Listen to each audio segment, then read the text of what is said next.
Testing. Are we live? Oh, wait, I don't even see the dashboard. I think we're live, though. There it is. Wait. Live, though. There it is. Good morning, ladies and gentlemen. I hope you're having a wonderful day. If you're watching this and it does not say live at the bottom of the screen, unfortunately, you're watching the recap. The good news is we are live Monday through Friday, 30 minutes before open. Drop your thumbs up on the video. Make sure you are subscribed. You're on mobile. Press hide chat, X out the chat, hit the thumbs up button. Second link for the nightly Watchlist and main channel. First link for the Scream Alerts Bootcamp and Real Estate course. But good morning. How are ya? It's going to be an exciting day. We got a lot, actually. We're going to hear from more Jerome Powell. You're going to get Christine Lagarde, Haruki Kuroda, and you're also going to get some updates overseas there with Japan, and they're picking out a new leader. There is actually going to be a little bit of political play action here today, and you're going to be getting a special different vote that wasn't planned. They're switching things up. So today could be a day that could reduce fear, or it could accelerate it coming into the final day of the fiscal year tomorrow. So I hope you guys are ready. I hope you guys know you're blessed. I hope you know you're blessed again. And I'm hoping that you're glad that you're awake right now. Oh, yeah, because you could have been sleeping. You could have been, honestly, man, it was like 5 degrees colder, and I was like, be so nice here to just, because but then I was like, the chat, and then I was like, good morning. How are ya? Oh, then I had to wake up and dry, baby. Amen. That's what I'm talking about. So I hope you guys are ready. We're going to have a lot of different stuff today. Again, you have earnings, too, right around the corner. So get ready, my friends. Get ready. It's going to be a fun one. So God bless you all. Let's see what we got here. Wait, good morning. Good morning, Mr. D'Souza. Good morning, Mr. Said. Oh, good morning, G-Unit. Boeing price target. Good morning, good morning, good morning. 51 in Denver. Fall is here. Oh, good morning, Mr. Riddle. Laurie, good morning. Alexander. Oh, Alu. Alu, Jack. Oh, and Alu, Mudir. Oh, Malcolm, oh, Janessa, good morning, Mr. Great, good morning, Mr. Kavish, oh, good morning, Pop Monster, oh, young Usha, Hulk Smash Gamma, Mr. Roberts, oh, good morning, hello. Wake up, good morning, how are you? I hope you feel good. So, let's see what we got here.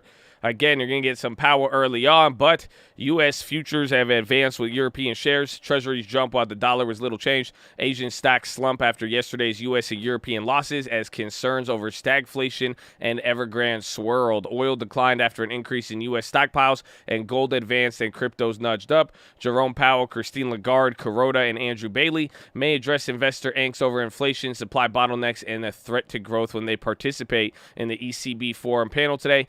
Democrats ditched an attempt to combine the debt limit and increase in stopgap funding in one Senate bill. They want to vote today on a measure extending funding through December 3rd without raising the ceiling after Republicans blocked them from advancing standalone debt limit legislation. A key House panel will vote on a temporary extension. Joe Biden canceled a trip to Chicago to focus on lobbying lawmakers. So that's what I'm talking about here. This one could be could greatly ease the situation. So if they just vote on a standalone extension, it could buy a little bit of time. A little bit of time there, at least till the end of the year. Deutsche Bank is snapping up traders to focus on CDs in the high-yield space. It's part of a broader industry move into credit swaps on concerned central banks are sapping liquidity from the cash bond market. Credit derivative indexes offering insurance on junk bonds are proving to be more liquid exit points to unload positions in the event of a crunch. Corporate Micron dropped early trading after giving a weak forecast as slowing demand. ASML said its sales forecast as chip makers rush to fill supply chains by ordering more of its machines that make high-end semiconductors. Renaissance said chip orders are piling up next year but isn't certain about meeting demand. Goldman equities veteran Jamie Goldman is retiring after 17 years at the bank. Oh, Mr. Jamie. Oh, not Jamie Dimon, Jamie Golden.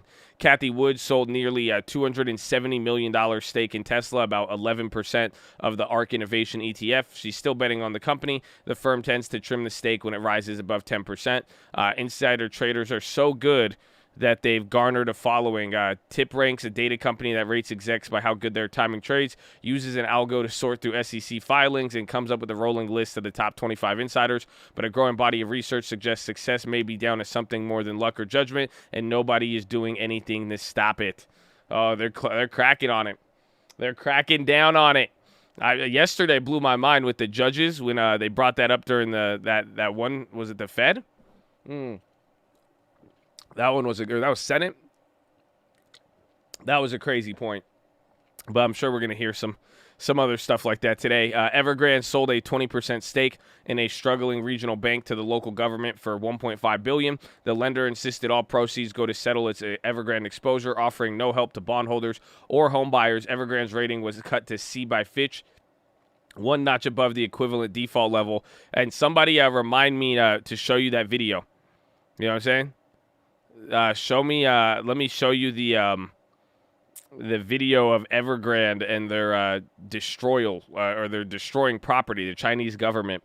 If you guys haven't seen that video, you will like this one. Remind me to show you that one.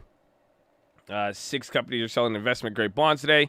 The UK will deploy a fleet of reserve fuel tankers today, and soldiers will be used within days to help drive trucks to move ease in shortages triggered at the chaos at gas stations. Emergency measures carry the risk of triggering further bouts of panic and raising questions as to whether the situation is improving, as the government has said repeatedly. FDA is leading towards authorizing half-dose booster shots of Moderna, people said. Wells Fargo delayed its office return, and JP Morgan's Hong Kongs were put under compulsory testing. United Airlines said 593 employees faced termination after declining to get a shot by this week's deadline. Hospitalizations are still at records across Idaho. And then South Carolina's ban on mask mandates was blocked by a federal judge. Fumio Kishida is set to become Japan's prime minister after the ex-foreign minister beat Taro Kono to win leadership of the ruling party. The 60-year-old former banker pledges big spending plans and a break from neoliberal policies to try to bolster the middle class. A general election must be held by November. That should ease some of the Japanese stocks. We'll see. Good response so far. Oil prices dropped on signs that inventories are rebounding. Stockpiles jumped 4.13 million barrels in the U.S. last week. API is said to have reported higher shale output will add to supplies, PIMCO said. Still, a natural gas shortage in Europe may persist throughout winter, said Total Energy CEO Patrick Pouyan. It all gives OPEC Plus something to chew on when it meets on Monday to review output levels. Palladium and platinum are heading for their 5th monthly decline due to the chip shortage that curbed car production. Palladium down 23% in September, its biggest monthly drop in 13 years. Interesting. So 9 a.m. Fed Harker, you already got that. You're going to get U.S. August pending home sales at 10 a.m. Crude inventories at 10:30 today. 11:45, you're going to get Powell, Lagarde, Karuta, Bailey, ECB forum panel. Then Fred Daly is going to speak at 1 p.m. And then Fed Bostic at 2 p.m. So pretty action-packed. But today we'll see when that vote comes in with the new debt ceiling vote. Otherwise, it was supposed to be kind of a burn one day, as tomorrow is really where a lot of the deadlines and actions come into play. So let's see. Inflation rears its ugly head in profits. Teen vaping has reached the epidemic proportions, yet the FDA has dragged its feet. That's an opinion article. U.S. pending home sales probably rose 1.4 in August after dropping 1.8 in July. High prices and limited inventories have discouraged buyers, but underlying demand remains firm, and inventory constraints are easing, Bloomberg Economics says. The U.S. economic backdrop is less favorable for equities as growth wobbles and tapering nears, Goldman said, but stocks are still really attractive, valued relative to the level of interest rates. Without any change to the PE, the 10-year Treasury yield would need to rise above 2.3 for relative equity value to rank above the long-term average. France said the UK is in breach of the Brexit deal after it denied several small EU fishing boats its territorial waters. Mario Draghi is set to unveil a budget for Italy that envisages economic growth of 6% this year, better than expected. Spanish inflation accelerated to 4% in September, faster than the 3.3 expectation. North Korea said its latest rocket launch was a successful test of hypersonic missiles, suggesting it's closer to putting nuclear war speeds in high-speed gliders that can evade U.S. missile defenses. Japan's GPIF won't include yuan-denominated Chinese sovereigns in its portfolio. That's as FTSE Russell adds Chinese debt to its benchmark global bond index. Global oil market looks extremely tight for the fourth quarter. FGE said wants OPEC to raise about 800,000 barrels a day in November and December, double what it's done so far. Oil prices will probably surpass 90 a barrel, at least briefly, if OPEC sticks with the plan of only adding 400,000 barrels. Gas inventories, they came back up. They added some easing today. The UK is closing in on a deal to force China's state-owned CGN to give up its 20% stake in proposed Sizewell nuclear plant, said FT. The UK said they would hold the stake until it could be sold to institutional investors. KKR bought a stake in the flagship fund of blockchain specialist PowerFi Capital. It's in the first foray into technology, people said. PowerFi focuses on decentralized financial markets. Also counts KKR co-founder Henry Kravis among its investors. Ashbury Automotive will buy Larry H. Miller dealerships and Total Care Auto for an aggregate purchase of $3.2 billion, including $740 million of real estate. Koch agrees to a $100 million bet on battery recycler Life Lease Cycle. Charm Capital raises $700 million for private equity. Warby Parker given $40 reference price for New York stock direct listing. Japan has start process to sell $8.5 billion postal stake. Vista-backed Allview System postpones IPO market. L&T is set in talks to merge power unit with Semcorp. Lucid jumped in early trading after beginning saying production on its debut electric consumer car will start at the end of the month. It will initially focus on a 169,000 limited production Dream Edition of the Air sedan. That one's cool. I'm very surprised by that. Sherwin-Williams slumped after cutting its outlook for the second time in 3 weeks, saying Hurricanes Ida already stretched supply chain was worse than originally expected. Toyota's global output fell for the first time in a year in August on disrupted access to chips and other parts. Production was down 16% from a year early, even as demand remained strong. Nissan and Honda global production also dropped. Rolls-Royce to stop making internal combustion cars by 2030. Netflix buys its first game studio purchase with the purchase of Night School. Next, raises forecast after strong lockdown recovery. Musk says Biden's administration is biased against Tesla. Sun Life combines group benefits, Lumino in a new business unit. Rolls-Royce best month since November sparks recovery optimism. Nissan on track to reach profit margin despite COVID. China's DRC bank climbs in first day of trade in Hong Kong. Isn't that crazy? Isn't that crazy how much headlines there are in a day? Isn't that nuts? Every morning, all these different headlines. I hope you're taking it all in. I hope you can visualize the landscape for today. Just close your eyes and listen. You know what I'm saying? Just think about all these headlines. It's crazy. Coalition of financial firms, including Alliance and Credit Agricole, called the biggest corporation to set emission reduction targets compatible with 1.5 Celsius of global warming. The banking industry is cashing in on underwriting ESG-related bond sales. They've earned $3 billion in fees in 2021. That's more than double the amount banks pocketed this year from issuing debt for fossil fuel companies, a.k.a. there's a bigger finance market for anything environmentally related than fossil fuels. So that's good. That means it's incentive, but the banks are running it up. Merck treatment inhibits COVID variants, early research shows. Goldman Equities veteran retires after 7 years. Airbus, Boeing raised at Bernstein as travel finally picks up. JP Morgan, Quantog office put on a Hong Kong mandatory test list. Raymundo says China blocking Boeing plane purchases. Apple analyst sees positive signs for strong iPhone 13. Salesforce CEO Mark Benioff says we're not all going back to the office. Apple iPhone curbs for wearables focus on EU. Slovenia temporarily halts administering Janssen vaccine. I don't know what that one is. EJ too much. Welcome, baby. God bless you and you feel me. Amen. Welcome, my friends. Welcome. Good morning. Oh, good morning. Oh, wow. I thought we'd have time to hit it. We're a little bit behind there. But, we're never behind when it all comes down to it. You know why? Because we know. And we know where the priority is. Oh, good morning. Let's get it. Good morning, Anu. Good morning, Nia. There, look at the chat. Look at Raj. Oh, that's what you need in the morning. So I'm talking about at 6:30. You know what else I'm talking about? Living in the greatest country in the world. Having a ton of opportunity, being able to speak your mind, you could change your life today in the stock market and nobody could do anything about it. And since they can't track your bank account yet with $600, then all you have to do is pay taxes. And then okay, but anyways, It's a beautiful country we live in. Very rare that everybody has these opportunities. So here at the Cult, before we try to enrich ourselves, before we try to chase a dollar, we must pay homage to the people who sacrificed more than most of us ever have or ever will, and that is the veterans of the United States of America. So on behalf of the Cult, the people here, the people not here, we want to give a huge special shout out to all the active servicemen, past servicemen, anybody who has served this country, all the veterans. God bless you guys, and thank you for doing what you have done. We appreciate you. You have no idea. And shout out to the police officers, the firefighters, the doctors, the nurses, the teachers, all the other public service out there, baby. We love you guys as well, too. Thank you for doing what you're doing. Ladies and gentlemen, please rise. Place your right hand over your heart. Say it with me.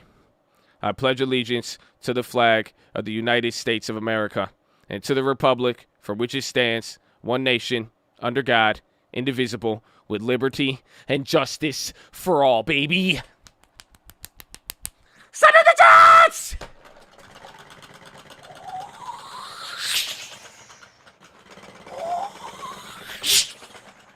Game time, baby. Or not. Oh, man. Wow. Let's go, baby. God bless America. God bless the Cult. I'm not going to lie to you. I was sending in the Jets right there, and I totally just, I got scared when I heard the Jets coming in, and I just kicked my table, and now my toe hurts. Oh, but it feels great in a weird way. Do you know what I'm saying? I don't know if you feel me on that one. But good morning, ladies and gentlemen. That is it. So you still got what? You still got about a minute here. If you hear me and you can hear my voice, communicate with me. Hit that like button. But above all else, I need you locked in, okay? I need you locked in. Get ready to call stuff out. I think today is going to be a very interesting day, especially coming off of yesterday. So make any call-outs there. We still got a couple of plays. I'm going to be watching Micron, Affirm, Wells Fargo, Lucid, Netflix, UNG, and then Boeing. Pretty simple list here, again, and then the chip makers, there's going to be a lot of activity there. Micron and their earnings, and again, we are also getting a lot of other earnings just in the market. So get ready. Get ready, my friend. But call out any plays. The market's about to open in 5 seconds. Shout out to the Colt and good morning, baby. There it is.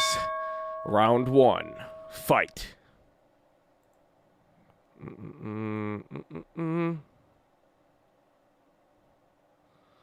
Did Lucid secretly offer shares? They might have. I mean, that's usually that's what a lot of these companies have done. But I'm very shocked that Lucid is about to start delivering vehicles. Even though they're super expensive, I think it's that's like huge. It's very, very huge. Yeah, Powell is at ECB forum today. That is going to be at 11. So we got about 2 hours until Powell comes on. ASON is up 5. Watch the chip makers. Again, there's Micron. AMD is actually positive. Again, Intel did Intel went negative. Wow, they should have been up. Dollar Tree adds 1 billion buyback to the already 1 billion. Yeah, Dollar Tree's up 8% on that double buyback news. Sophie hit with offering. Nvidia's up. Bonds are up too. So today's the first day of the bonds actually chilling out here, but we'll see if it ends up like that.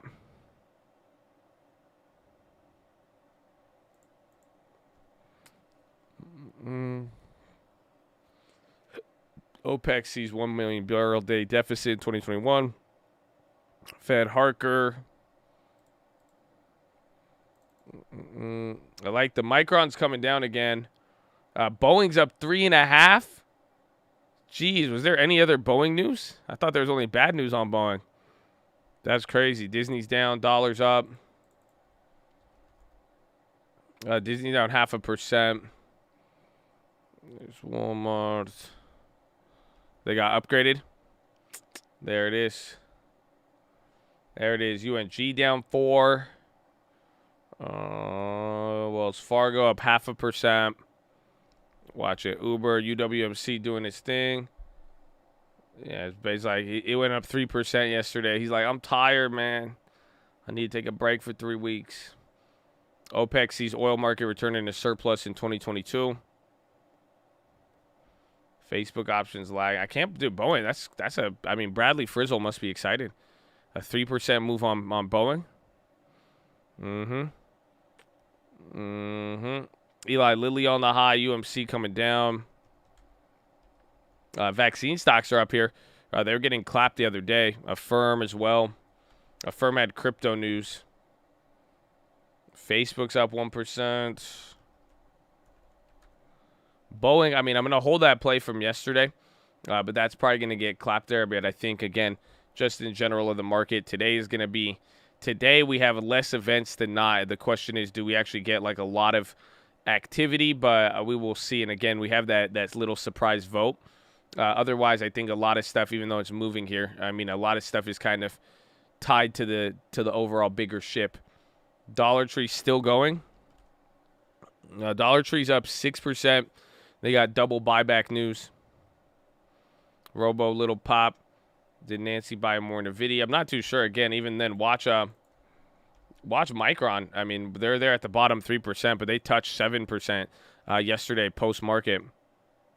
VIX not getting clapped. So far, it's slow. I mean, again, it's just 0.5%, but we'll see where we play out from here. I'll turn on the VWAP, but I think we should stay in a relative range to where we were at yesterday.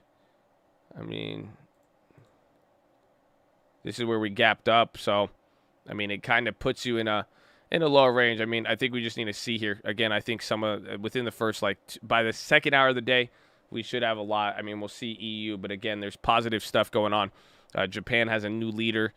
You saw the markets react to that even off the announcement. So, Kathy sold 2 million Tesla. Tesla's up 0.5%. Lucid's coming down. Man, Lucid. Like, it's crazy. This might actually be like a real company. I'm excited to see. Good morning, King. Good morning, my friend. Your good morning makes me want to look at DraftKings.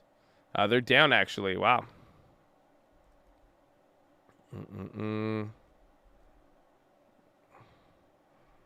Palantir's barely up. Affirm coming down. SPY's coming down now.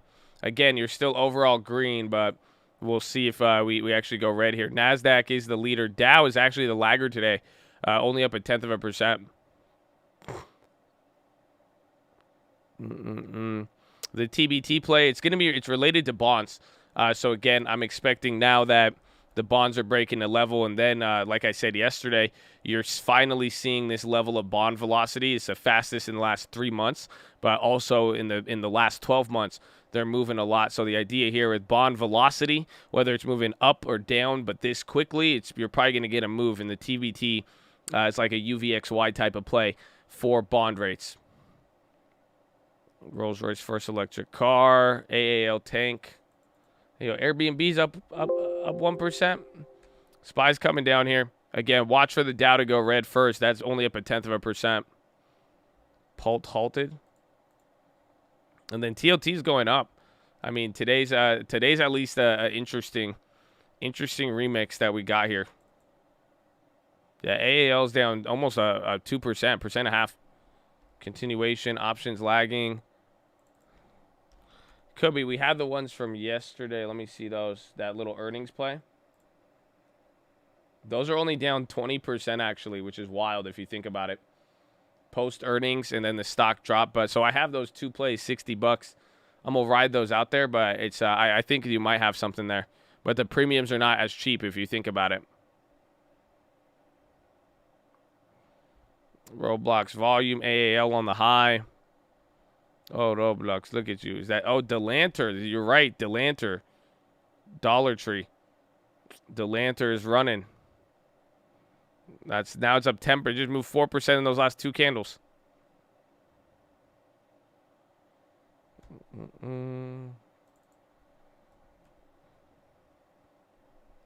Are options derivatives of stock prices, or are stock prices derivative of options now?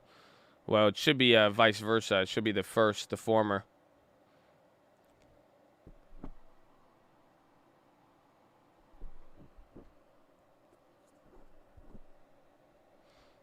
Bayerbach confirms further talks with FDP.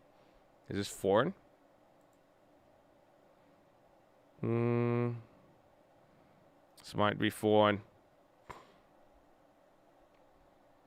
SPY ripping. No, not so much. We're at this this level of Facebook just came back down. Baba's actually red today. Notice it looks like some of the China names only do good when we're red, and then vice versa. JP Morgan, Erdos, Evergrande is not the largest thing happening in China. I have an Evergrande, a white mocha. Do you guys want to see it? No, it's still too early. It's only been 7 minutes. I'll get it to you in a little bit. Stick around. Stick around for the first, like, in 20 minutes, I'll show it to you. I have the craziest Evergrande video you're ever going to see. I promise. With sprinkles. Kathy Woods on 20% of Teladoc. Some November sweeps coming in. Airbnb kind of came down a little bit. TLT is rocketing up. So doing this move is calming yesterday, if you think about it. Remember, this move gap down and bond rates dropping fast is bad. I mean, the range, it looks a little, doesn't look like you have too much of crazy velocity, but just keep that in mind there. So it's interesting to see us sell off. You might see bond yields move up, but if we do start going red, watch for TLT to come down. SoFi, AMD getting clapped. They were doing good. Again, Micron. No, yeah, AMD just switched. That's a real candle. Yeah, that's a really ugly candle, too. AMD just switched gears on that. SoFi, the chip makers all just took a candle. Again, and watch out for Micron. That's very important. SoFi is up. It's down 1%, but it's making a move here. Dude, that AMD one is wild. That you saw it on the video, but it just looks crazier on AMD. TLT still going up. Netflix, they got a very good upgrade, and then this is off of their with the Squid Game. They're saying it could be a good tailwind, a positive tailwind to lift them up on some of the subscriber numbers. That show is good too. I said, damn. I was surprised. Square going red. Oh, Square's 0.5%, just straight down.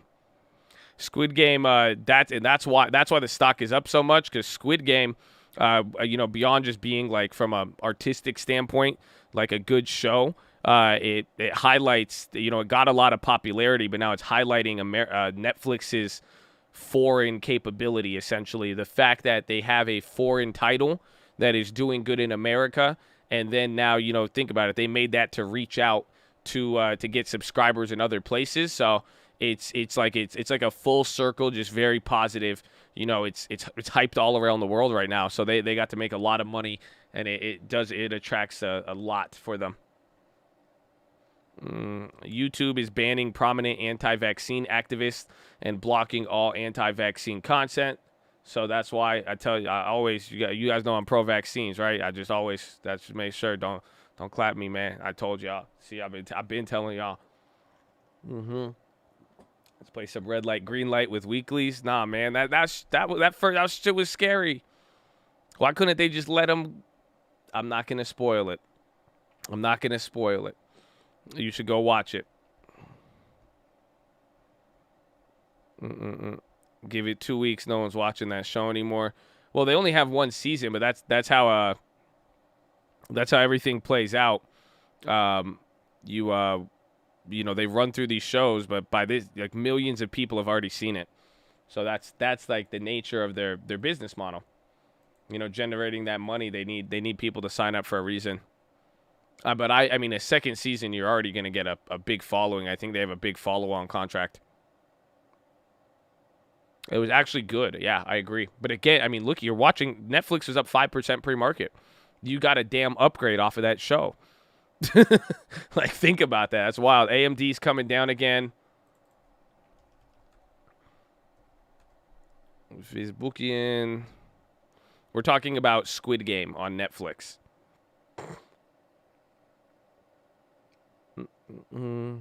ACW Power CEO speaks at Bloomberg conference. I'm surprised Micron's holding up. AMD is very interesting. HLT Hilton. That's on the low.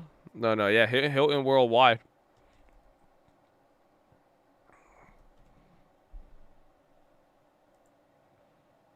Hood. Bros is up 6. What's his name? Kramer gave a comment on him this morning. He called them coffee technology.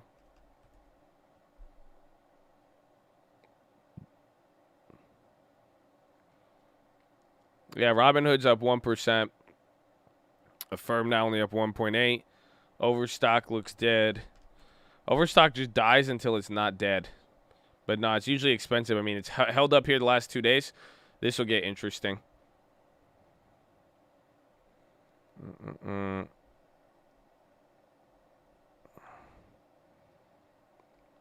Mr. Coffee. I don't know. Coffee technology, I've never heard. I don't even know what that means. But again, overstock will be very key today, especially today's a weird day. I mean, you have a lot of random events that could keep us level. There was no planned votes except for that new surprise vote. But essentially, if the Democrats are successful with this vote today, they can avert a debt ceiling issue. Good morning, everybody. Mr. Silverio. Lord, God bless you, baby, and good morning. Right back at you. Right back at you. I hope you're feeling good. I hope all of you are feeling good. I hope all of you feel the blessing. I hope all of you can pat yourself on the back for waking up this early. You know that there is at least 30-40% of the world right now, or at least of Americans that are still asleep right now. So God bless you that you decided to turn your computer screen on and start getting on here. You know what I'm saying? But today's going to be an interesting one.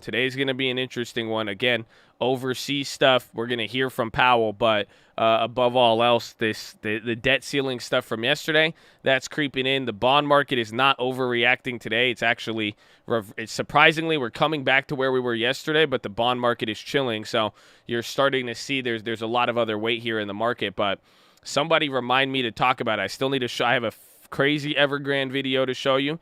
And then the next thing somebody needs to remind me, please, is to talk about the debt ceiling already started. Okay?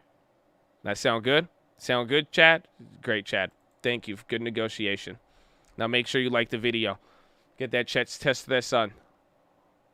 Debt ceiling, red light, green light. Oh, man. That's dark. It's dark after watching Squid Game.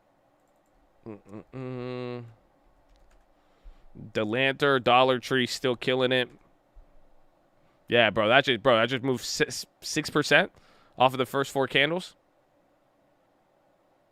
Morning, it's my birthday today, and I got my lawn tire set up. Mr. Pineda, Jorge, happy birthday, baby, and God bless you, and shout out to Long Term. Ord, give it to him. He said, yo, Josh, it's my birthday, and yes, I already got the lawn turn. He's speaking my language. He knows how to communicate with me. You know what I'm saying? He knows exactly how to communicate with me. He already knew my first rebuttal response to anything. He already knew it. That's my guy. Happy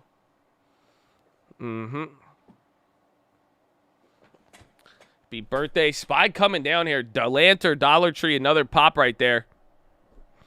Pop Mazda, where's your birthday too? Really? Happy birthday, baby. God bless you all. Lolo lost 11K in the AMC calls yesterday. Why not go AMC long? I mean, can't you get like 11K could get you like 100 shares, right? Yeah, I think you can. I think you get like 300 shares. Democrats reach agreement to raise $600 cap on proposal. Wait, what do you mean? Let me see. Where is that? That's like news I'm very interested in.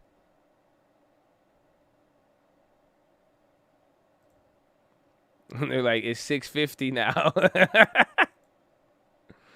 That was crazy. They're like, okay, we negotiated. It's now 650. $1, Bob. $1. Oh, Cone. I forgot about that one from yesterday. That's up another 2%. Shout out to Chad. If you're reading this, I genuinely wish you nothing but the best. And I hope all your dreams come true. God bless, baby. Tell him, Mumu the Great. Tell him. Man, I wish your membership is actually how long I've known you. Unfortunately, I think I've known you too long. I'm just kidding. We love Mustafa. We love him. So he's our favorite. He's like our favorite little cousin, the bully. I was like 5 months. I was like, nah, this shit felt like forever.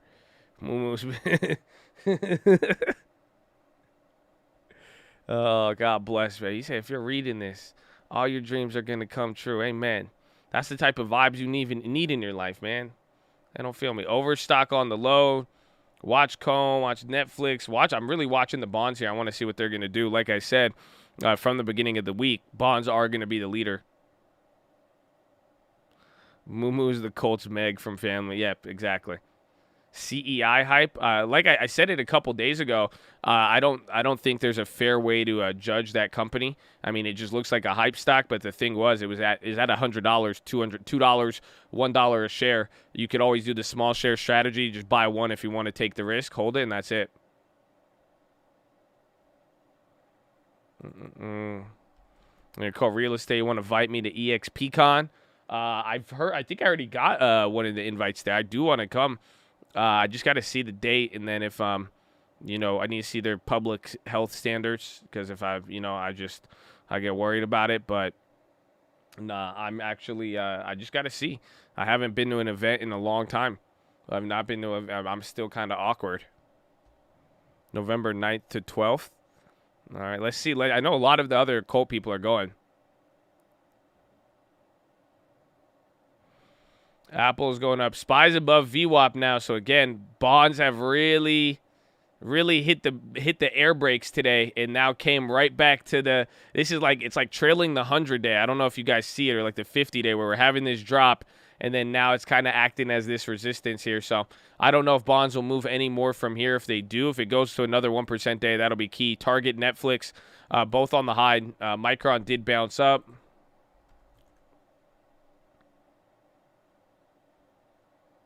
Netflix up again. Apple, everything is looking pretty solid right there. So now SPY is only at 0.16, but NASDAQ's up 0.5%. It feels like a lot today, but it's actually very, very small comparatively to what we've seen in the last week and a half.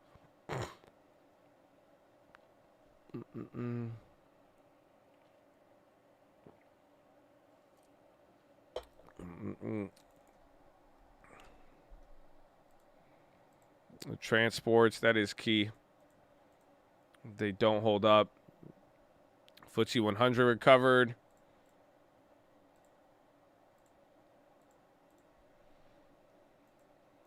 I like to move it, move it.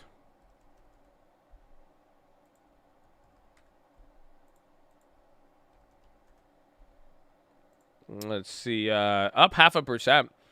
So it looks like Asia is doing awful today. Even like Hong Kong and China actually got mollywopped. But it looks like Euro's doing good. I mean, I guess Hang Seng should be good because of the new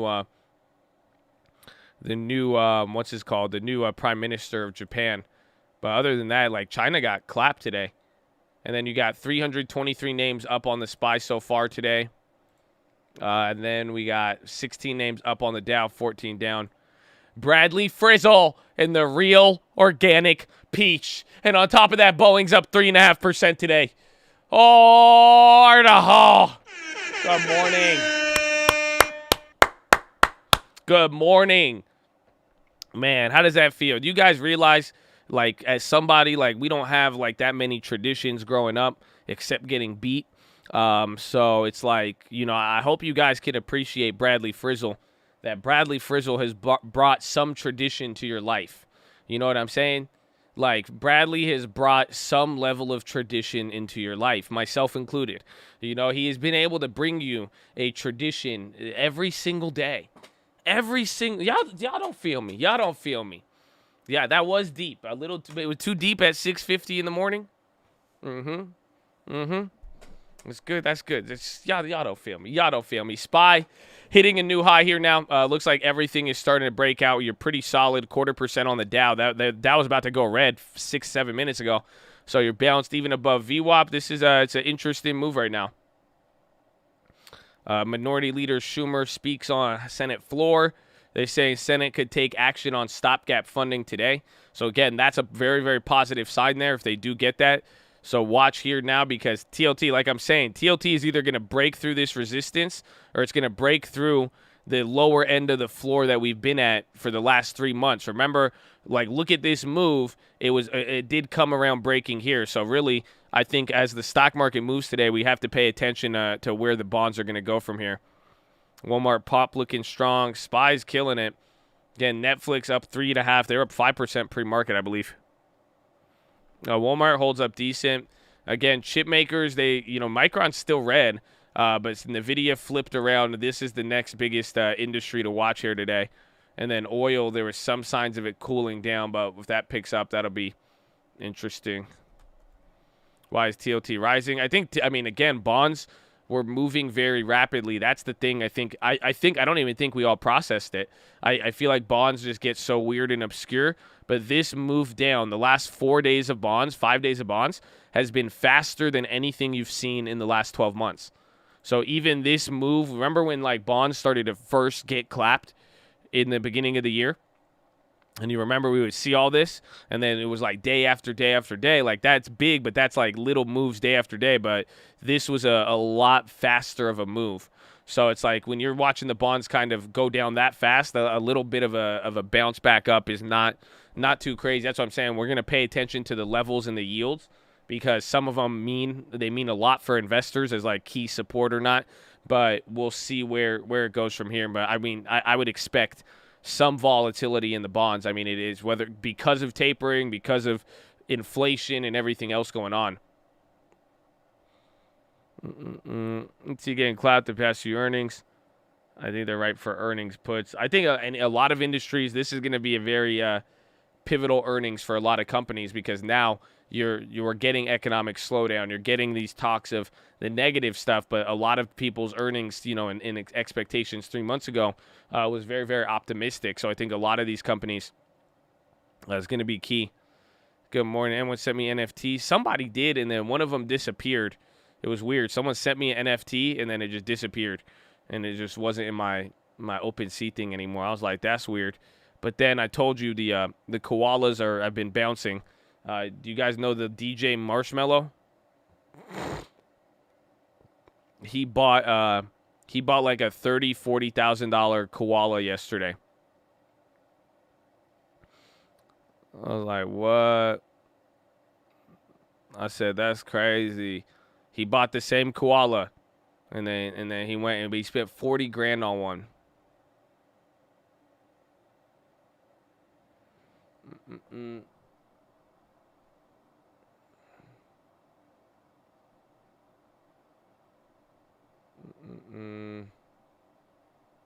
They could get your contract. No, like it was in my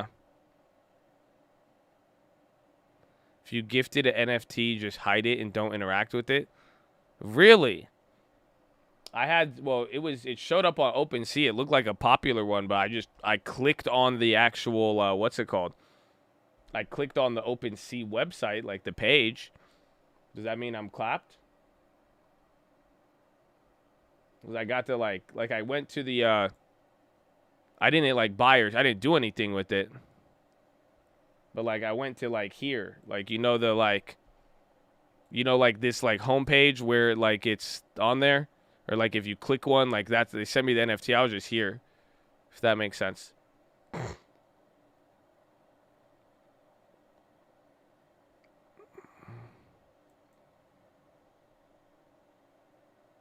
I'm good. Okay. That's good to know. That's very good to know. Look at the chat. I did not even know that.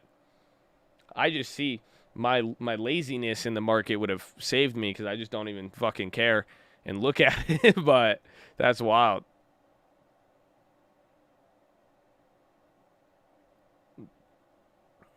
Those are worth 6. They're all over the place, but the koalas have actually they've bounced again, and a lot of people, like, I think in the last like 3 days, like 4 or 5 of the $30,000 to $50,000 koalas have sold, and then some of them have been from famous people or not, but pretty cool. But I'm still down. I got to explain. I got to explain this at dinner yesterday. Even Lending Tips was there. He asked me, but he's like, I'm down on it. I bought the first ones. I bought one of them for like $3,000, and now it's worth like $2,000. So it's not shit's not sweet. Dollar Tree holding.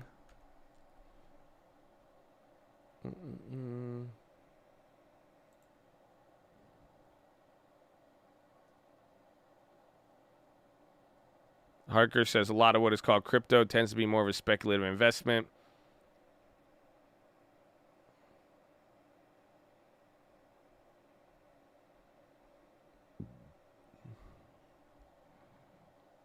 They're messed up. That's what looks like what we got yesterday.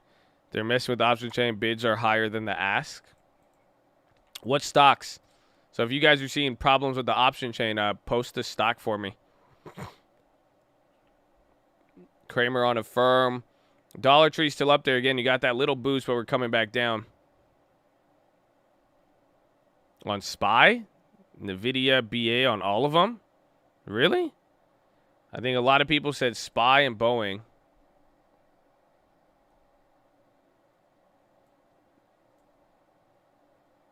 $370. I mean, it looks pretty good straight up here.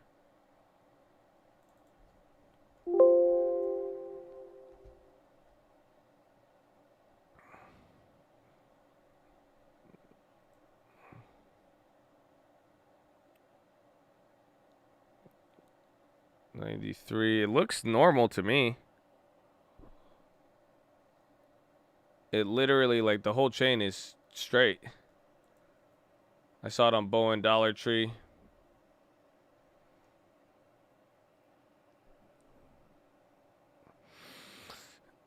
It's the brokerages. I know yesterday we had some issues.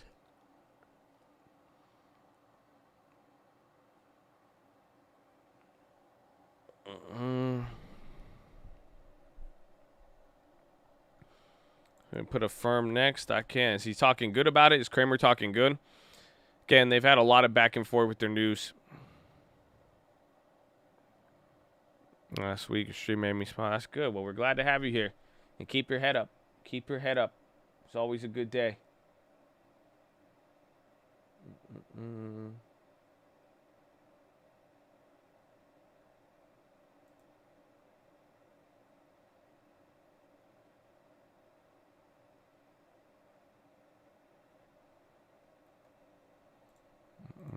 UNFI, United Foods. Didn't they have a deal yesterday? I think they already went up 40% yesterday or something like that. So be careful with that. But that thing is moving.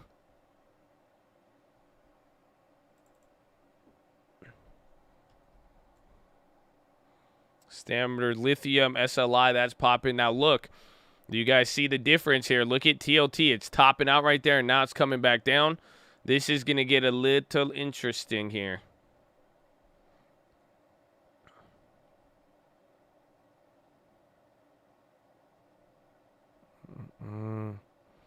TLT, SYI, Cisco, sympathy to UNFI.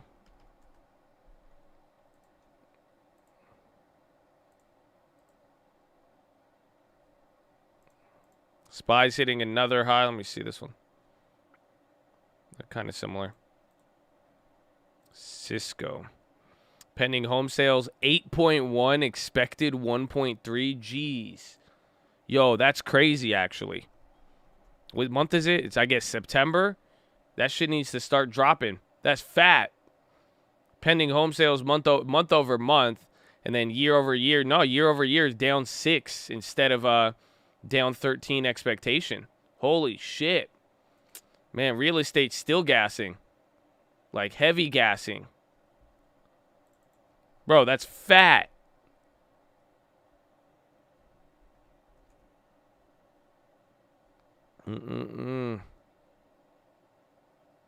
That is crazy. Again, estimate was 1.4 month-over-month increase, and pending home sales was at 8.1. And then now the year-over-year came in at 6.3 decline, when it should have been negative 13%.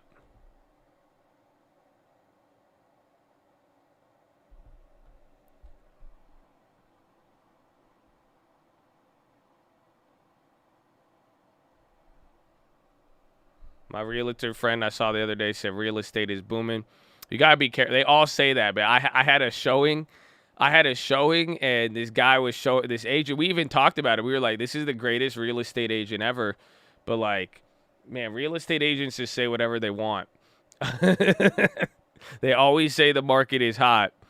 But this guy, like, he was showing us a property, and he like compared. We just saw like a really nice property, and he knew about it, and he was like, "Oh," he was like, "No, this property's like way nicer." He was like, "You really think?" They're like, "Oh no," and like this was like the worst property I've ever seen. It was just nasty, and he was like, but he believed it. Like I genuinely was confused.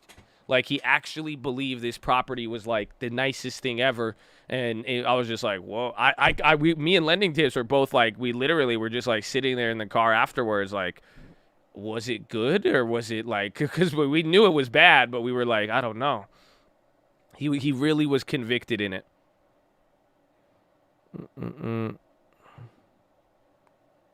Yeah, the market is really hot. We have about 10 offers on this property. That's probably what every agent says, at least. I hear that once a week.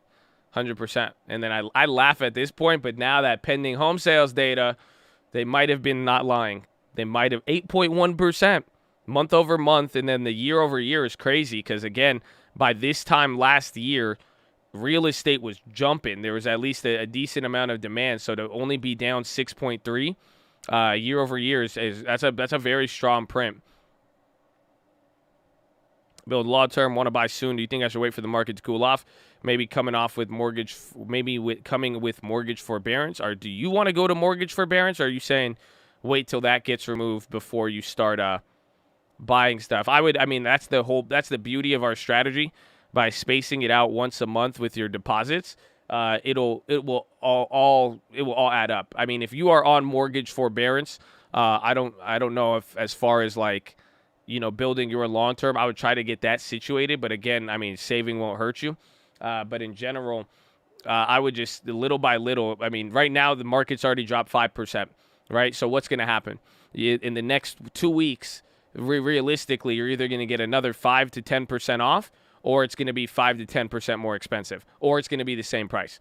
So I just listed every single possible thing that could happen. It may not sound like a help, but that's where it's like, go look at your budget. If you want to start building up, that's why by buying once a month and us spacing out our purchases, you get to, how much are you going to miss out on versus how much are you going to, really, really save. So you have to ask yourself that. But that's why I think as long as you have a consistent pattern of little by little and easing into it, it will always work itself out as the long term has shown us. That being said, I need to log into the long term because, again, remember, we bought everything at different prices. Oh, do you guys hear me? So like even like all the stocks moved, and imagine, where the stock market was when we started building everything. And, as we started to do that, it was the overtime effect that really, we ended up getting some decent prices when you look at it. But you got to just, it's just over time. So as long as you're not just buying one time, your first purchase price isn't that important, believe it or not. Now, if you go in too big, like if you plan to put in $5,000 and you put $4,000 on the first trade and are going to space out the last 1,000, it's going to be a little bit different. But if you go in equal increments or slightly a little bigger than equal, then you're going to get a good price eventually. And that's where it's going to test your investor framework and what you really believe about that company, because it takes a while to build something. That's why that's a big part I think a lot of people miss out on. I mean, when you look at our long term and you see what we created, and hopefully you guys have seen the small account challenge that we have. We are starting that one up, but what do you notice with all of this? You take a look at this. Here are the accounts. It's beautiful. This thing came down to 101. Damn, we lost some profits there, man. That's just at 104. That's crazy. But the idea here is building. We had to build this. That's the thing I think a lot of people overlook, is that we're talking about building a portfolio. Oh, you can't see? Oh, I just exited out of it. I'm just sorry. I just exited out.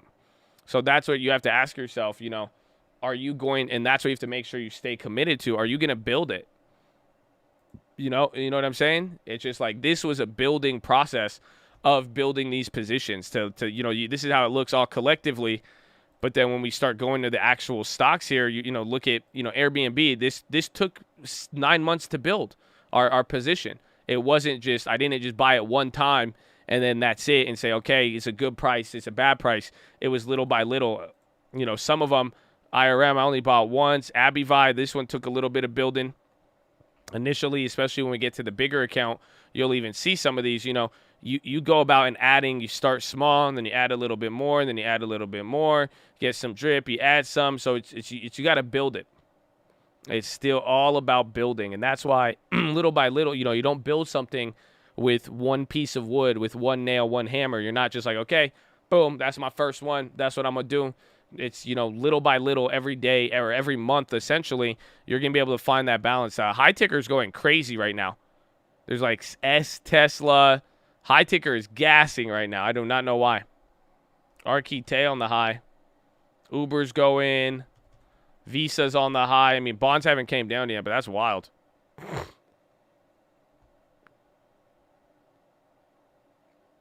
Do you also make money off selling calls? We do, but not a lot, but enough. Like if you think about it, we made $700 this year, and I'm going to make all of it by selling a Uber cover call. So like on top of everything we made this year in the long term, add another $700, which is almost 10% of the profit if you think about it. So it's not too bad, but that's about it. So it's all up to you on that, but I've kept it kind of conservative as far as selling calls. But there is a very, very good opportunity, and the best part is, you know, think about every single month, every single year with the long term, little by little, it's just getting bigger and bigger and bigger. And what is it allowing us? It's going to allow us this opportunity to do a lot of stuff. What would make you sell something in your long term? If I need to get something, if I want to get a new house, if it makes sense to take it out, or there's a reason why I need the money. Otherwise, it's gonna be my little my piggy bank. You want me to show the Evergrande? All right. Well, we're at 1,000 like resistance. So okay, you guys want to watch the video? Please communicate with me. Hit that like button. Hit that like button. If you can hear me right now, hit that like button. Okay. Hit that like button. Actually, can I give you a positive message? It's only been 40 minutes. Let's do it. Let's do it real quick. You know, this is for the Evergrande video, but just do, oh, wow, 200 of you locked in, baby. So awesome. If you can hear me right now, just hit the like button. I need to know who I'm talking to. This is like our way to communicate because I don't know who's here right now. So like when you hit the like button, I'm able to see it. You know what I'm saying? So look at that. Like 300 people hear me. Wow, that's amazing. Oh, man. Oh, man. I heard you earlier. Hey, man, that's like 500 people right now. Holy crap. Good morning. Good morning. I love you, A-Town. All right, so here's your positive message, and then I'm going to show you the Evergrande video. Okay? Your positive message is I want you to look at a building. Like, go look at a skyscraper, right? Like a 100-story skyscraper. How did they build that? Even though the building goes straight up, before they build it, they have to dig down. And they have to dig very, very deep to put the pillars in the foundation. Oh, y'all don't feel me. Do you see what I'm trying to tell you? I'm trying to tell you that you're a building. And you're going to build up a lot, but you need to dig deep. And sometimes we miss the point and we don't realize what's going on. But you have to realize before you build up, you have to dig down.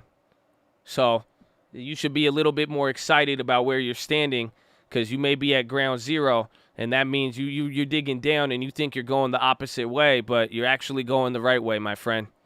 So God bless you. And I hope you can smile today and feel good. And, you know, have an attitude that you know, have an attitude of expectance, that you expect that you're just going to kill it. Because I feel the same for you. I mean, I can see it. That's all I'm saying. That's all I'm saying. Amen. Amen. That's good, right? That's a good one. That's a good one. So take that. Now let me get you the Evergrande. I got a couple orders. You got a white mocha Evergrande, I believe. Oh, you wanted it iced? Okay, we're going to have to remake that one for you. My bad. Gravitas. It's the 16 buildings being blow up every money. So all of them are. Okay, you ready? Gravitas. Gravitas. You guys are going to shit yourself. Look at this This is recent, too. This highlights everything going on. This is from Gravitas, U.S. edition. It's foreign news media. Are you guys ready for this? Are you ready for this? Authorities finally woke up last month. They planted 85,000 bombs, 85,000 bombs, and decided to blow up everything. Onlookers were heard screaming when that happened.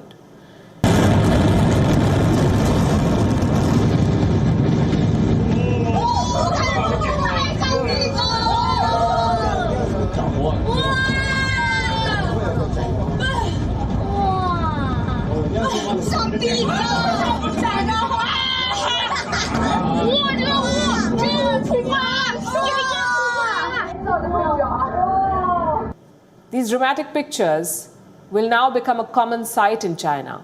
More unfinished buildings will be blown up by authorities. Imagine what this does to people who've put their life savings in these apartments. Why are Chinese authorities doing this? Because China's property bubble is starting to burst. That our debt does not fear a grace period to make the payment now. But what happens if these people being tracked? Well, we found the answer to this question in a directive from the Housing Department. Put that figure in perspective for you. There are enough empty homes in China to fit in populations of 5 G7 countries. Citizens from France, Germany, Italy, the UK and Canada, they can all fit into the empty apartments of China. So there are millions of homes lying empty. There are no buyers. What do you think will happen to the development? I don't know. I feel like I'm getting yelled at in class. Isn't that wild though? So not only was there ghost cities, but now they are what's it called? Now that they're blowing it up. That's a good question. How do we know it applies? We don't. I've yet to confirm that. That's why I said it's very crazy. My first time looking at that, it was up there. So I know if there's anybody, I need to hit up my boy to if I really needed to confirm that one. But let me get you the link for that. Just from that one site, but if that's the case, it does. It creates what's it called?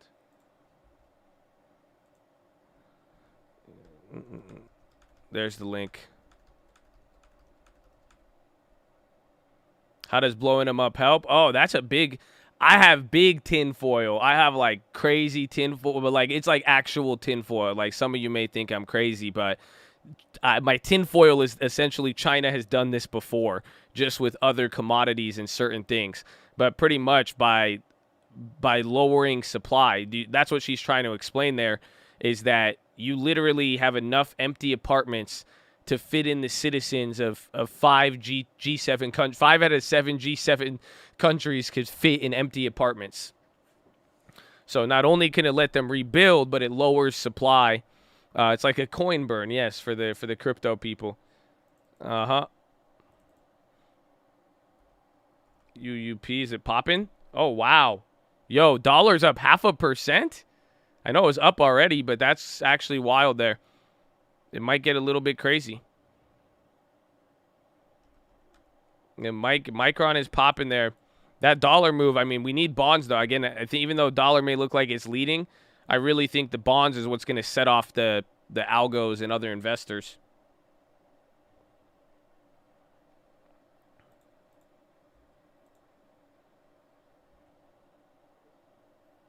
Did you share the link? Yeah, I posted in the chat. I posted like 3 or 4 times. It's right there. Yeah, dollar did break out really big right there. Could be because of Dollar Tree. Nah, but it's a big move. Very surprising. Surprising, but you're not seeing the market react the same. Again, you do have what's going on with new leader in Japan. We're gonna have the ECB panel and all of that stuff. So It's interesting. And again, that real estate data was fire. Very interesting considering what's it called?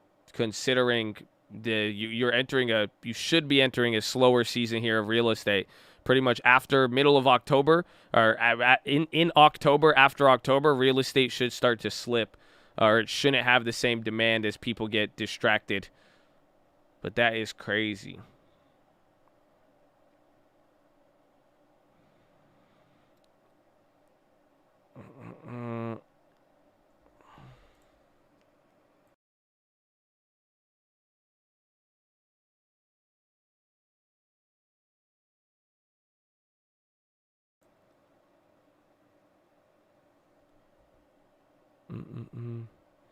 What level? No, you should be worried. I mean, right now, I mean, the point is, just like the bond, the dollar is breaking out higher than it's been all year. You see this right now. So this is already a crazy level. It's highlighting the intensity of the situation, and now that's why I don't think you're getting too big of a response yet, because the dollar affects global more than it is here, and then bonds is more domestic. Does that make sense? So, like, whenever you see the dollar go up, especially at these elevated levels now, it's more hinting to the rest of the world, global currencies, and everything else. But then now the bonds are more showing you the domestic market, United States, and how it's investors are going to respond to that. So we will react to the dollar, but usually we don't react to when U.S. traders see the dollar move, we don't flip out, we don't do anything.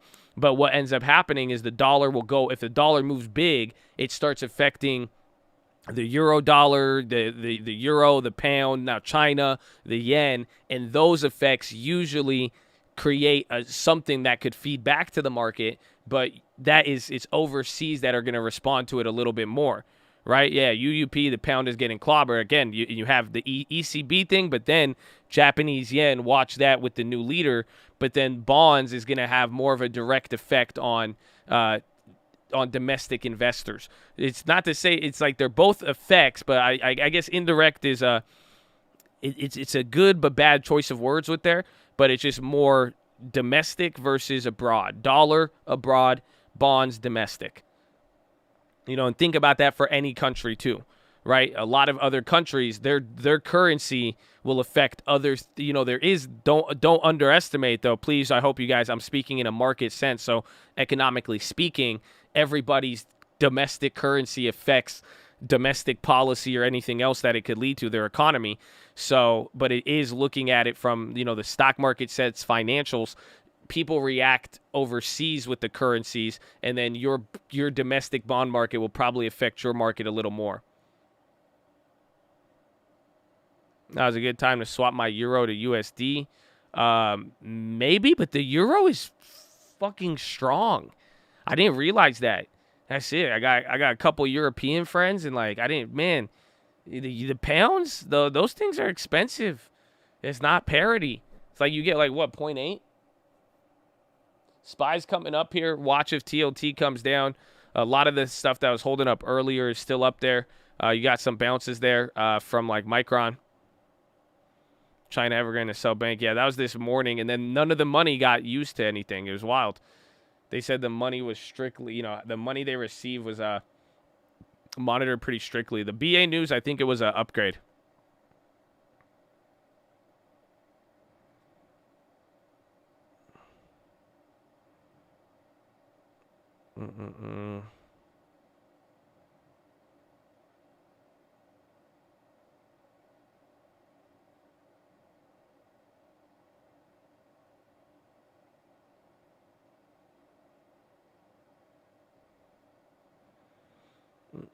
Micron bounced to earnings level.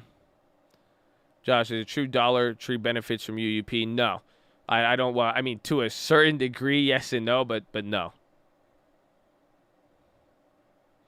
Could you explain the TLT SPY correlation?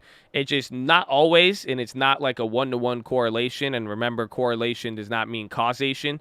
But if you want to understand the simple aspect of what's going on right now, Bonds and stocks usually go inverse. So if stock market goes up, bonds go down, and vice versa. And now, given the recent phenomenon, the last 12 months, the last year, what has plagued the market, and as you can see here, look at, you see the bonds were coming up, or the bonds were coming down, yields were going high, but then all of a sudden, January, you saw a big gap down, this move, and then it just got really, really crazy. BA president has confirmed great report on test flights, expects approval to unground by year end. Ooh, that's Boeing. Is that another set? They're up 4. They're killing it. Do I still have my Snapchat shares? Yes, we have all of them. We have a lot. But the phenomena that has occurred here is that bonds have been going up. The yield has been going up. When you see TLT come down, that means yields go up. That may be confusing, so keep it simple. TLT goes down, SPY should go up, and then vice versa. Or essentially what the problem was, or what should happen is stocks go up, bonds should go down, bonds go down, stocks should go up. But what's been happening is that the correlation going on is that when people are watching the yields come up here and the yields are raising, it's worrying in investors about inflation and everything else. So that's the correlation we're seeing, where yields start to come up, it hits tech stocks, people get worried about inflation, so it creates this effect until it doesn't, or the market chills out. Because as you can see here, at one point the market did react. I mean, here's the 1 year. You could see bonds started to TLT goes down, stocks would go up, but there would be some moments where it wouldn't react too good, but then it would level out. You see this area, we didn't do much movement, but the market was still able to do its thing. So that's why I'm saying don't focus on it too crazy. The correlation doesn't always shine bright 1-to-1, but right now the biggest thing to look at is just the correlation between how yields are moving and what it's doing to tech stocks, and even estimates about inflation. Yeah, dollar moved a lot. I mean, I thought it was above 0.5%, even more.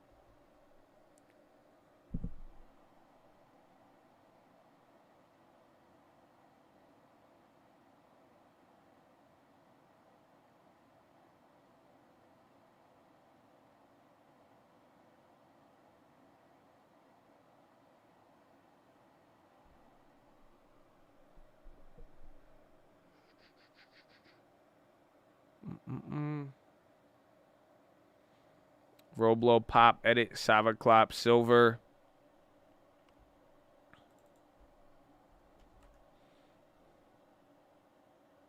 Roblox is positive. Roblox is positive.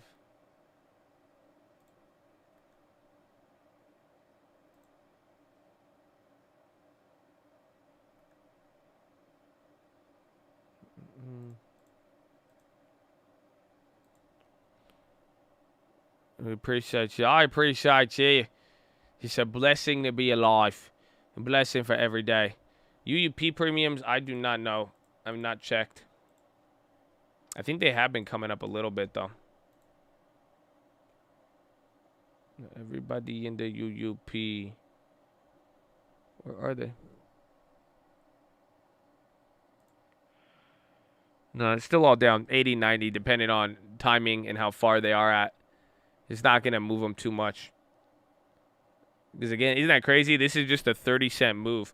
I think the real move is going to happen if we, like, break out like it's bonds.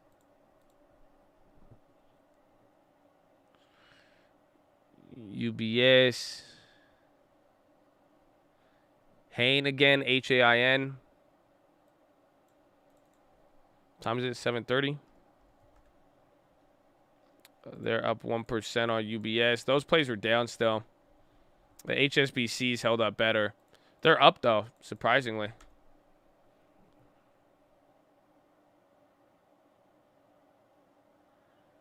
But rising rates for high-yield stocks. Usually a stock like Altria, they'll do better like they did at the beginning of the year, because if it's a value company and it's not a company that's based off of growth like a tech stock, they're going to perform better in a higher rate environment because they don't need to raise money in the same way, and then with their margins and all of that. That's why you had that big value rotation.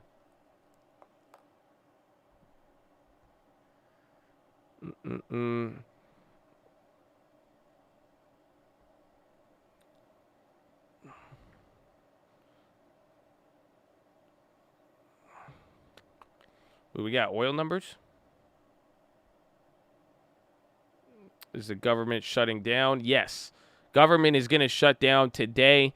They might have a way to get us out of the debt ceiling, or they might have a way to extend it, which could push back the fears. That was the biggest piece of news today. Again, today should have been a burn one day, and it still might be, meaning that, you know, there's a lot less catalyst today than tomorrow. So I thought the market was going to kind of get ready for it. But the dollar's up today, I think, simply because of Europe and what's going on there. But they threw in a little bit of a curveball here today, and they said they're going to try to get a separate standalone bill just to extend the deadline, as opposed to, or extending, giving a temporary raise up until December 3rd. So it's a very smart move. That way it could appease both sides and give them both times. But today will say a lot. If that vote doesn't go through, it might highlight the nature that everyone's going to, there's a lot more political tension embedded into the situation. And then that's the next part I was going to tell you guys. I brought it up on the watch list, but I don't know if everybody understood it, because the government shutdown, that has a deadline. Government shutdown is on Friday. If you do not have a budget in place by the start of the fiscal year, you are not allowed to operate. You must shut down. Does that make sense? That is a deadline, right? That is a fat deadline, because some people think the deadline for the debt ceiling is Friday. Remember, debt ceiling and government shutdown are two different things. Okay? So keep that in mind, because this is what I want people to understand, and this is what I think people are missing. The debt ceiling situation started a month ago. Do you guys remember they said we hit the debt ceiling, and then now and then people talked about this? That was in August. So there is no timeline on the debt ceiling. Your timeline is literally running out of money. There is no deadline. If you run out of money sooner or later, that depends on how you spend the money. But that's where people don't really understand with this, is that a lot of what they're doing, you know, they're not trying to figure this out by Friday, because the situation has already been going on for the last month, where the debt ceiling now has posed this risk. It's just now, as we get closer and closer, it becomes a problem. But now, if you don't get things voted on by Friday, you're not going to have a chance to vote on it pretty much till the end of the year. And that's the problem, is that if that happens with the debt ceiling, and then now we're expected to run out of money till October, that's where the problem comes in. But that's where I'm trying to explain it here, is that, like, you literally have, like, the debt ceiling is not the government shutdown, and the debt ceiling has already been happening. So it's not as if, like, Friday, it wasn't this 1 week problem. It's not like you can't avoid it. There's no deadline with the debt ceiling. All there is just simply running out of money. Peloton red, Boyle, UNG. Spies, TLT's coming up, though. Very weird bomb. I mean, wait till European close. You're going to see a lot of stuff just moved over there. UNG dropping. Oil numbers came out. Inventories rose 4.5 barrels. 4.5 million.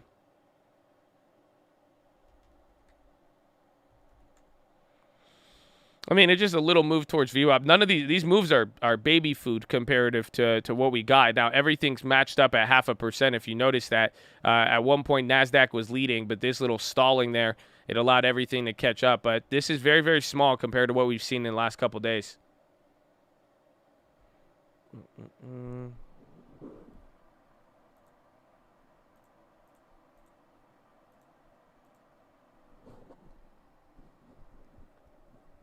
The yields, I mean, it's a big move on the upside, but it has chilled out a little bit. SPY's coming down to VWAP here.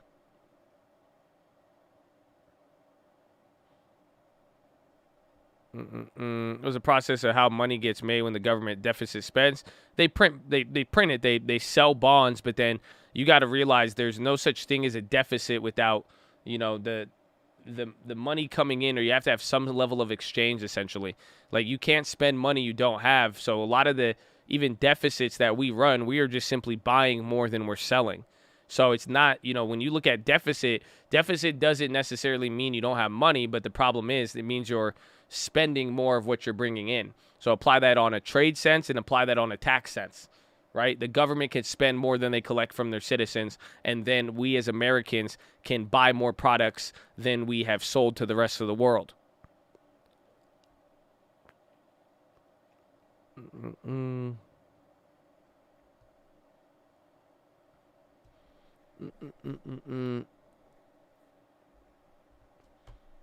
SPY coming down. Watch the VWAP. Bonds are chilling a little bit.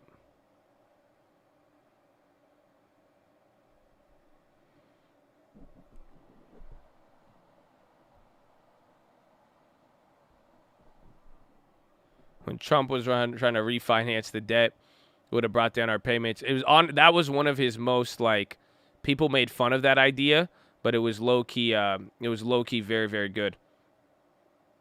And that's what, I mean, again, and that's where the debt situation and how much we have, what our payments are. They might even want to do that, honestly. I think they might even do that as an extraordinary measure to, if they wanted to buy more time with the October deadline. I think they could buy back a lot of the bonds and then reissue it. But the problem is, to refinance, you need a fat amount of, you need trillions of dollars of demand for someone to refinance at that new price.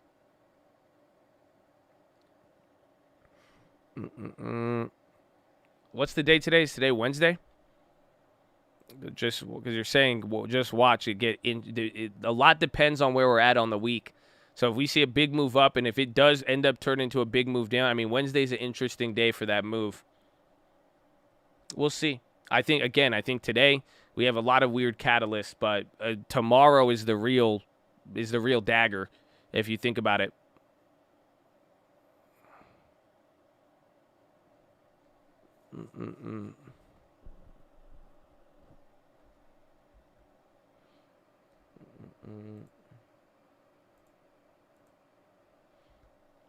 VVWAP. I think they want to do that. They do, but you just need a lot of money to refinance. Like, again, when you refinance, it means someone else is taking it on. So if you go and buy back $5 trillion of debt, you know, and you want to reopen that debt at a lower rate, you're going to need $5 trillion of capital willing to take that lower rate. Do we hear from oh yeah, you hear from Dangerous Man Powell, bro? Oh man, you're going to you get to hear from Powell today in about 1 hour. Powell comes on in an hour, and then tomorrow on Thursday you hear from Powell and Yellen again. And then I think you got a couple other Fed speakers on Friday. What do I mean by the dagger? I mean that, like, your big catalyst tomorrow, as far as, you know, the debt ceiling and what it's affecting, and like the politics side, that's tomorrow. Tomorrow's going to be a very big political catalyst. I mean, essentially, worst case scenario, yeah, you could get to a default and all of that, but like if tomorrow is not good, or the votes don't get through, and there's like a lot more dissension within the Democratic Party. You know, I had to explain this to some people yesterday. They thought it was, you know, the problem right now isn't Republicans versus Democrats. It's literally Democrats versus Democrats. So if they don't have that agreement on there, it could end up derailing all of the economic agenda that Biden has put forth in the last year. So essentially, you could see it, you know, imagine the infrastructure bill, imagine all of this stuff in money and ESG and all this stuff we got hyped up for. A lot of that could go out the window. But the probability it's big, but the probability right now, it's still very low that it would happen, because, again, as I'm telling you the stakes of this, right? As I'm telling you the potential cost of a misstep or a problem, it's very, very high. So, you know, the probability is very low. Any rational politician would want these problems. But they did vow yesterday. The progressive Democrats, they said they vowed to stop to mess with Pelosi. That's why they separated one of the votes today, where the Democrats now, I think they're going to appeal to the Republicans and say, listen, we got these crazy progressives and they about to mess things up, so you better suspend the debt limit for until December 3rd. Otherwise, we can't control our mans, you know?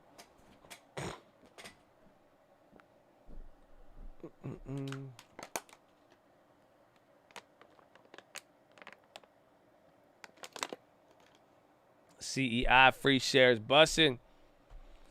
What's that thing at? So again, hopefully you played it good. Oh, 340. We saw it at like what, $1.60. So again, small share strategy. You would have got 100 shares free. You'd be in the game. I don't usually save the economy, but when I do, I'm the most dangerous man alive.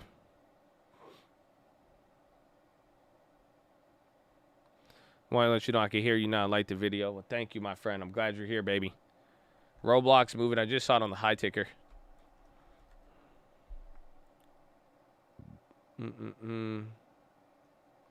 Time for taper. Hey, yo, Yasser.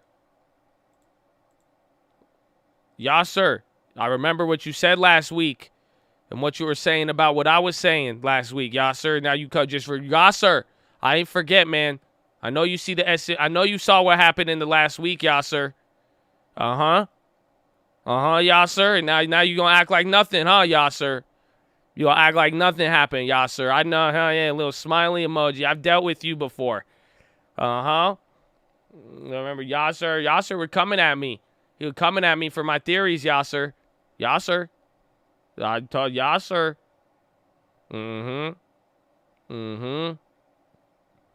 Yasser said he wanted all of us to get rich. Yasser. Roblox is popping, Yasser. Okay, I remember. I hope you do too. You can watch bonds through TLT, and there's a lot of other ETFs that you could take a look at. Not to mention, just search 10 to 30-year yield. I like the 10-year yield. That's kind of my, it's on the longer end of the curve, but it's not, it's not the 30-year, but I like it. Evergrande will eventually restructure. Marathon's Richards.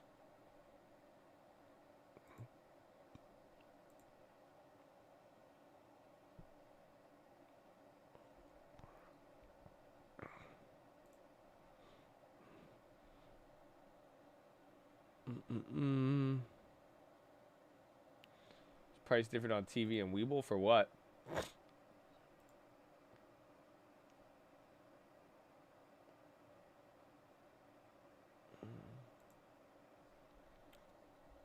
Everybody working up. Roblox, that's a crazy move. I think you started killing it. Marathon is buying Evergrande debt. Bruce Richards. That's a third person. Bro, this is feeling just like this feels just like Lehman. No, nobody bought Lehman. That's wild. BlackRock, Blue Bay, and now Marathon. In the last week, 3 big funds have already purchased Evergrande bonds. And Marathon says they didn't buy Evergrande credit until this week.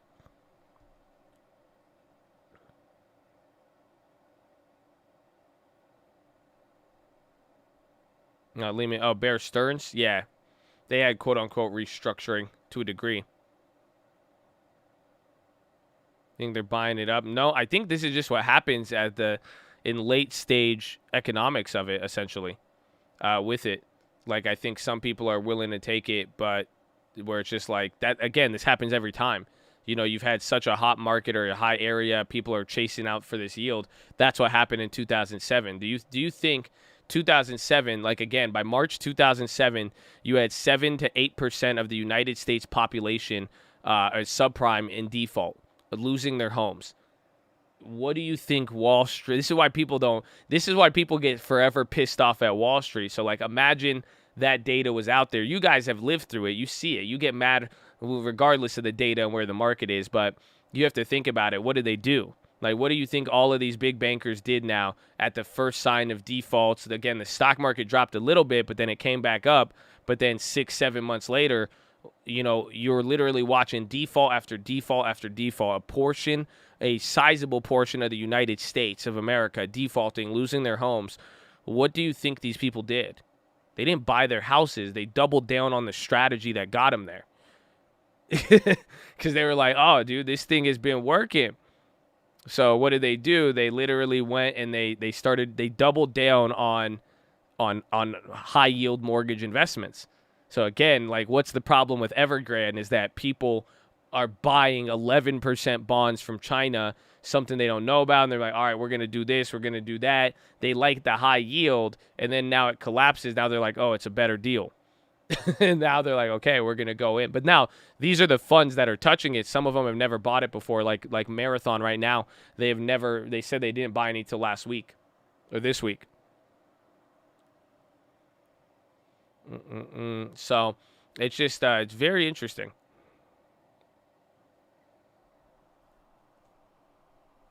I think the difference is that Lehman had no assets. Evergrande still has land. There'd be some assets. Well, they tried to sell it off. It's the same thing. They've tried to raise capital already with Evergrande, even with the land. But the difference is land in China, it hits different than land in the United States. You see it again. They have millions of empty properties. So we even had that at one point to a degree. There's a lot more supply during the 07 run up in real estate, but for the most part, it's different now. But China has a lot of just no value land. I mean, it's not really there. It's just like there's no benefit to it. I mean, what's your utility on a piece of land in China that you cannot use, let alone, occupy, build on, not to mention everything else going on? Like say sold off. Walmart, AMD. Do you think that trend continues? It could. That's just going to depend on the earnings, and this is going to be a very pivotal earnings because again, last quarter there was a lot of hype, a lot of expectations. If people do bad or their guidance changes, it's going to happen through this quarter. So you might get that effect. I think what you're going to get that volatility, but the first set of earnings will show us a lot again, like Micron. But I would keep your head on a swivel for that effect and watch out for it.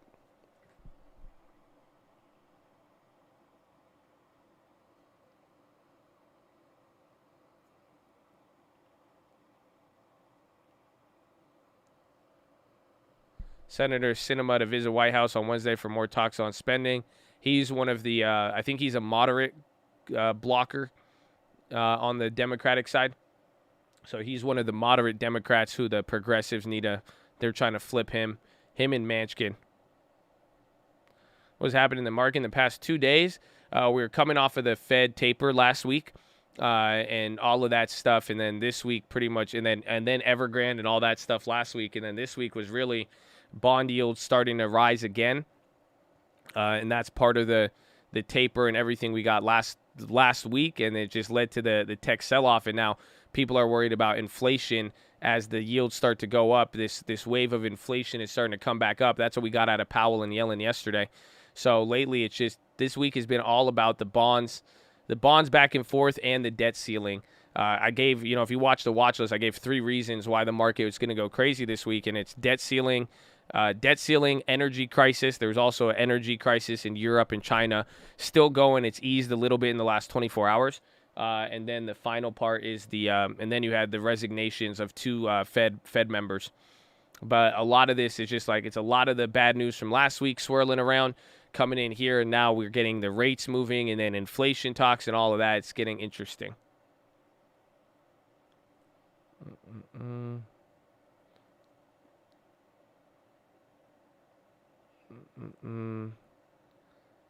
Really good price guy. Amen.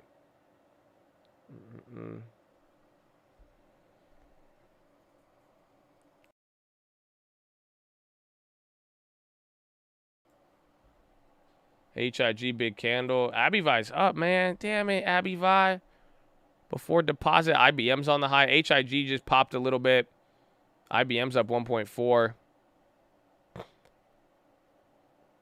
The government shuts down. No, the government is going to shut down on Friday. That's guaranteed at this point.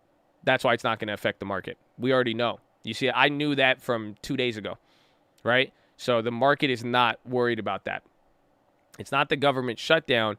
It is the government running out of money. And the only way we run out of money is that we don't have a deal in place by October 15th for the budget. So if we don't have that by October 15th, then you're going to have a world of pain in the market. But that wouldn't essentially, that this is why this week is important, because if you don't get it figured out this week, Congress, I don't believe they're going to be in session until December.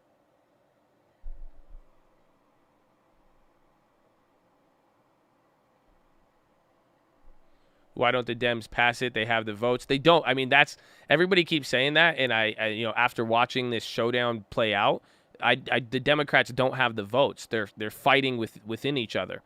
That's the problem.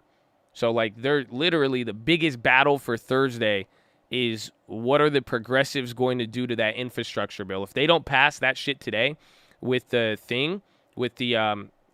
suspension of the debt ceiling just for another 2 months or so, which buys them enough time.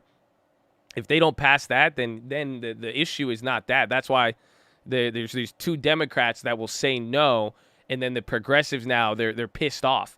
They said it yesterday. Like, they are already violating Pelosi. Like, imagine going and just defying Mama Pelosi. You know what I'm saying? Like, she intimidates the shit out of me. I don't think I would do that. I'll be like, okay, I'll vote on Thursday then. So they're mad. The progressives, they don't want the bills separated. So they don't want to vote on infrastructure before they pass that 3.5 social spending bill. So the 94 progressives in the Democrat, that's the progressive caucus in the Democratic Party, there's about 96 of them. And what they want is they want to get the 3.5 trillion social spending bill. They want that voted on and approved before voting and approving anything else. So what they said is hey, you want your votes for your infrastructure and your disaster relief bill? Great. We'll give it to you, but you have to pass the 3.5 trillion spending bill first. So then what Nancy did this week to pressure Republicans, she split the bills apart to tie it into the debt ceiling on Monday, and that failed, and then that pissed off the progressives because now the infrastructure vote is on Thursday, but then the social spending bill is not included within that. So now they're getting pissed off, and they're saying, you just violated us, we're going to violate you, and the progressive Democrats are vowing to go against Pelosi. They're essentially telling her, okay, since you did that, we're not going to give you our votes here because we're not going to vote on infrastructure until we vote on social spending. It just that's how they're simplifying it. But this idea, that's why this is scary, because you might literally have some of the newest members of Congress be willing to tank the fucking country for this. But at the end of the day, this isn't the Republicans. It's not Republican versus Democrat. It's the Democrats just don't have enough votes because they're split within their own party. SPY, huge pop a little bit there. I mean, it's coming back up to the highs, but watch TLT if it comes down.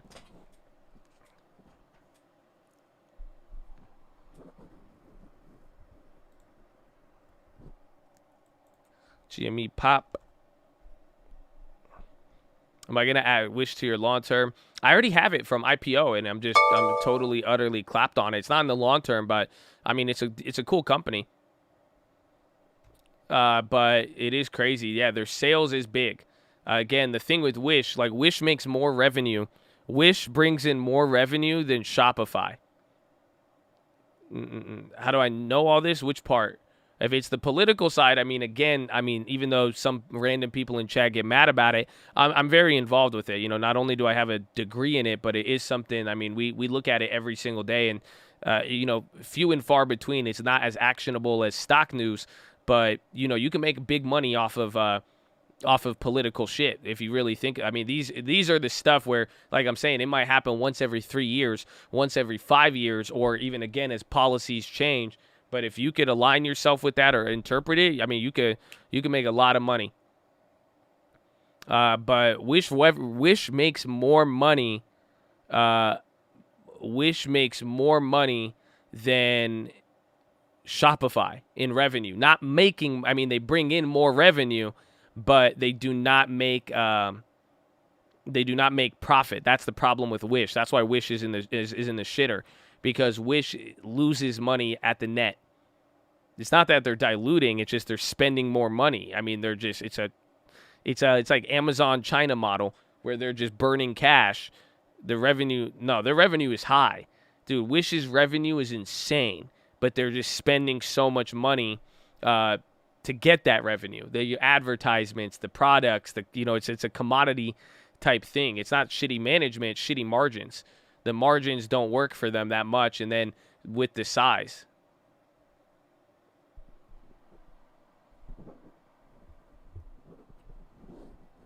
Yeah, I believe Shopify has net income, but Wish, not so much.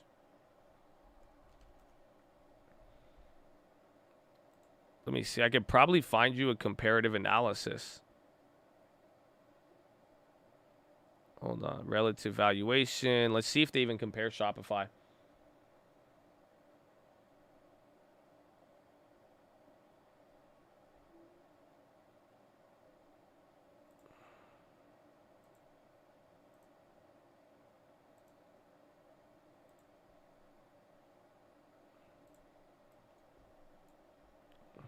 Wish has room to, it does have room to grow, but again, I mean, it is China based, but you got to be careful with it.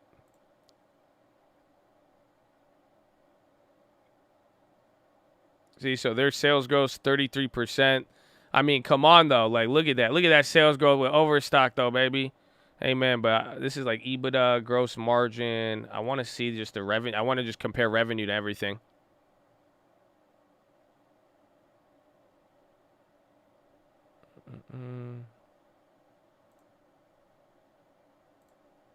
Again, Shopify's not even on here, but I just want the pretty chart to compare it all.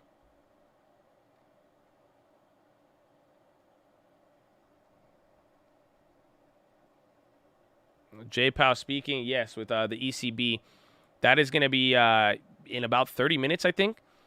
Bowen on the high. REITs be good for inflation. They could be, but it depends. You know, there's a lot of, again, with SALT and some of the tax policy, since it's, you know, it's you got to realize do you realize why? That's why I'm waiting on. I think depending on what happens politically, we could kill it with the REITs, but it all depends on what the policy is. I mean, you got to think about it. What is the common theme of the political landscape this year? Does anybody know? What's the common theme? We've talked about it. You probably hear it once a week minimum. There's something though. What is the overarching theme of the politics nowadays?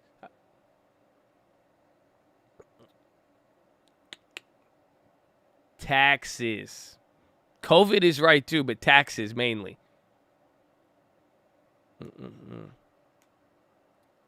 Taxes. We tax the rich, tax this, tax that. I'm going to monitor all your transactions. All of this tax stuff, but it's so do you see why whatever gets this, like, and then REITs are literally all dividend income. It's free money. 95% of them. So they have a certain tax status, and then if how you recognize dividends and all of that and paying back shareholders, that's a big concept right now. So that's why once they figure out SALT and some of the other stuff, you will get to determine whether or not it's a real groundbreaking opportunity or not, or what to expect from the REITs. And yes, Yasser, I do believe the Fed is going to taper now. I mean, honestly, I think with Janet Yellen is saying 4% inflation, I don't think they need a taper because of I think now by them sticking to that announcement and watching the bonds, and we're going to find out very, very shortly here, but the fact that inflation is probably going to rear its ugly head again, I think they have to taper because of inflation, not necessarily because of economic recovery. Jack Dorsey, Square, Coinbase joined 15 million funding round in African Bitcoin exchange. Huh.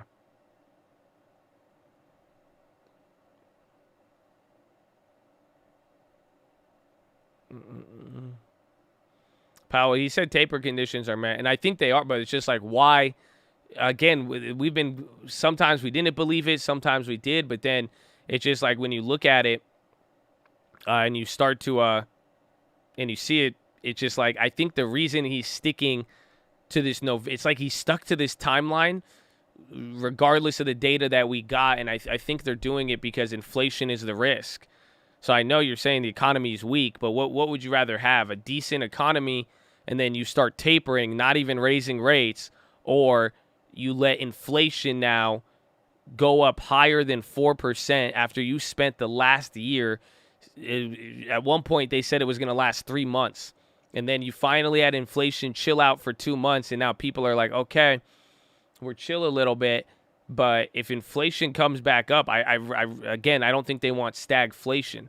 The problem is that the economy is recovering, but then if inflation hits that and then it leads to stagflation, it's a demon. That's why I agree. I think the Fed sees inflation getting out of control. That's why they taper. I'm leaning towards that just because of the timeline and how things have been playing out with it. Abivi FDA approval.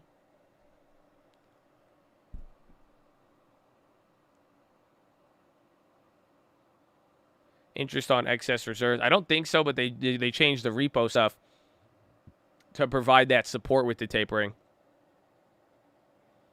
What are shoes symbolic to in the Bible? Peace.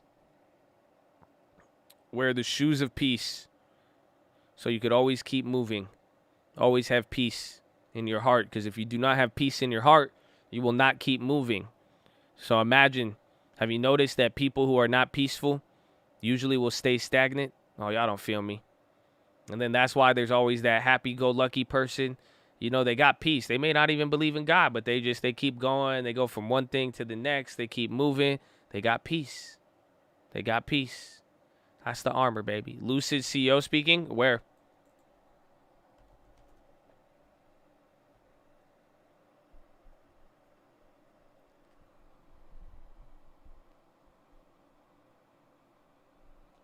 Am I going to get the new Lucid? Nah. I don't know. But 160 is expensive, bro. 160 is expensive. Mm-hmm. Bro, I kind of want to watch it. It's expensive, but I'm impressed. Bro, I thought this shit's fake. This is what y'all don't realize about it, man. Because I know when y'all, like, fell in love with this shit a couple months ago, a year ago, and you guys were ready to buy shit that fucking didn't exist. Okay, I feel you, okay? But I don't. But, like, literally, I did not think this was real. I did not think these companies... See, now they're like, we got to raise more money. I don't like that shit. But I'm just, like, I'm surprised. Like, the fact that it's, like, that's a big deal. It's a big deal to go from just idea to real life. So that's why I really, really like it. And that's why I'm like, I'm very, I'm interested in it. I think it's a very interesting concept of where it's at now. And the fact that it's like advancing it, and it's coming to real life, it just, that means something else to me. And that's where I'm like, okay, I like it. I'm now, you have my attention, but I'm not sold yet, but I definitely, I respect it a lot more. We told you got it at 16. I know that's fine, but I mean, imagine the 5 other companies you bought all at those cheap prices, and where are they at now out of all 5? You see what I'm saying? It's like anything pre-revenue, anything pre-product, pre-exposure, it's just not worth it usually. So now it's like down the road, again, I will be able to get it at a cheap price. I mean, it's still cheap now, but now I'm investing on confirmation.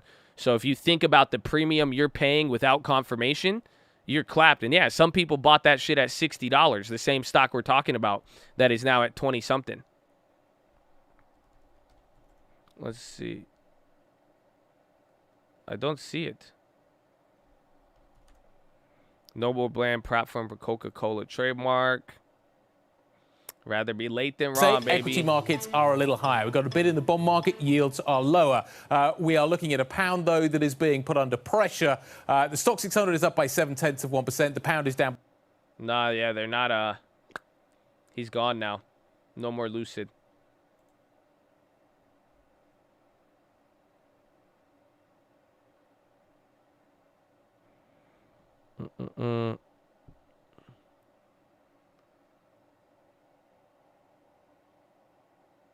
We know the economy is now supported by debt, not growth. It would be insane to taper. It wouldn't. Tapering is not raising rates. And you saw it. Hopefully you realize I'm humoring you with all of this stuff, because I want to make sure that you actually get it, because I feel like you've been oblivious, respectfully, in a way. So it's like I'm trying to, you're even saying it. We're not built off of growth. So if we're not built off of growth, and then there's a lot of debt, and now there's this inflation risk coming back again, do you see why they'd want to taper? Again, they're not raising rates. They're slowing bond purchases to hopefully slow down, stuff with the dollar and weaken that. But you have to really think about it. This is what I'm saying. They're worried about inflation. They're not worried about they're not worried about growth. They're not. And then the problem is you have all that debt, and then you don't do anything, and then you have all of these negative effects come back to life. It'll be worse than not tapering, essentially. Because if you don't taper and then the problem materializes first, you're now in a corner, and now you're out of ammo, really. And again, even then, tapering doesn't even give them ammo. It's just tapering is nothing. Tapering is literally stopping the bomb, slowing down the bomb purchases, but it's not raising rates. It doesn't affect aggregate demand. It's literally to affect inflation or not. Facebook Reels. SPY's coming down a little bit. Draghi says Italy needs to increase defense spending.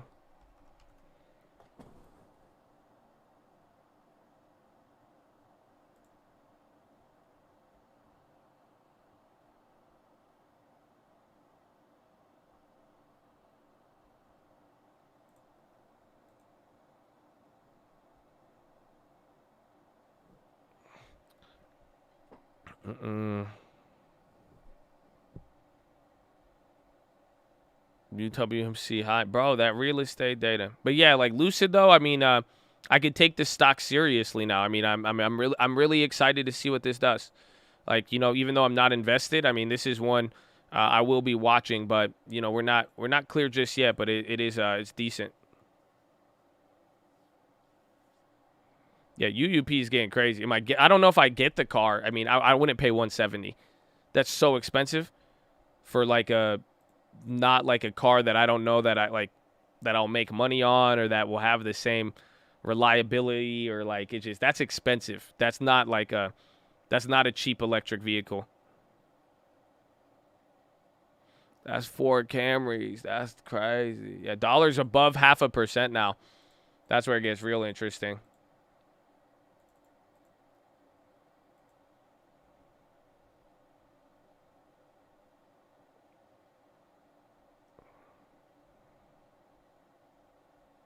They have 3 models, but I think I'll get a cheaper one, but it's not going to be soon. I want to see it. I mean, who knows? What if that thing, bro? I've seen a Burger King commercial. You know what I'm saying? It looked like Paris Hilton on the commercial, and it's gonna come out looking like I don't even know. Like it'll just be ugly. Like, what if it looks hella janky in person? You know, what if it's like a reclining seat and it's like a lawn chair? You're gonna be hella disappointed.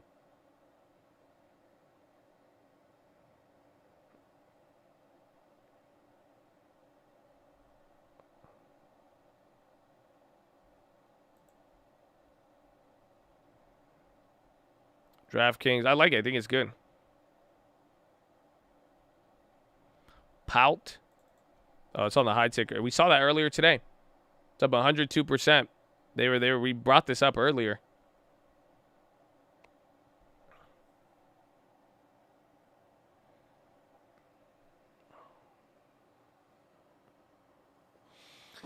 Yeah, models. That's why we have to see the production model.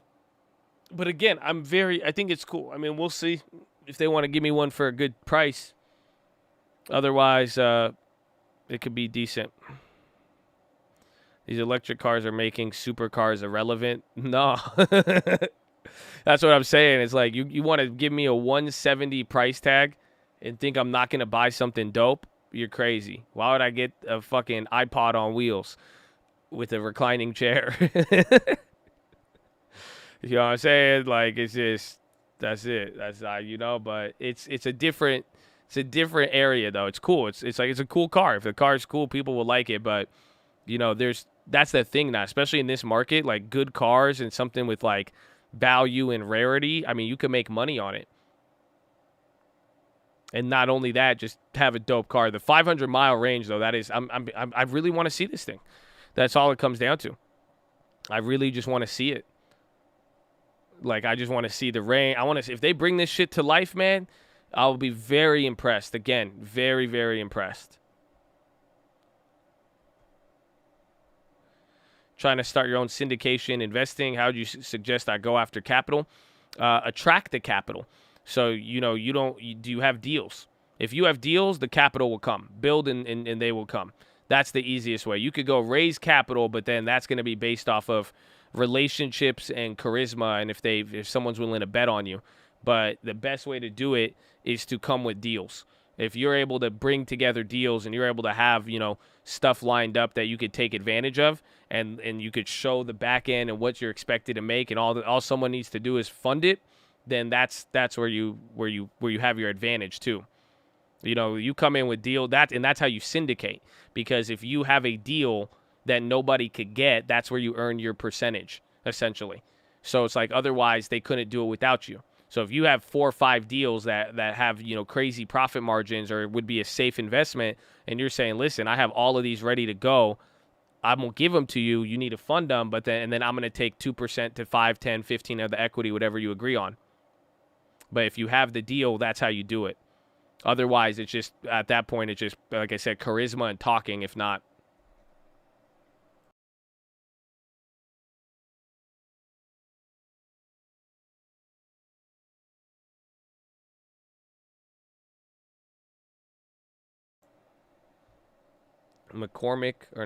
No looming Ford shortage. What did McCormick say?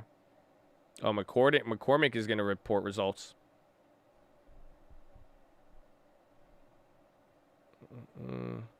NVAX, Red Chicle. Palt is halted.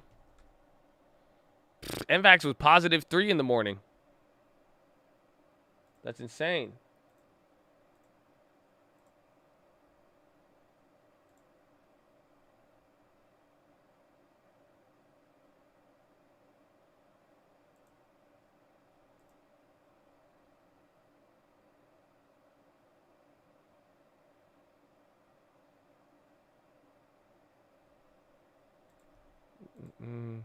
Nettie's selling.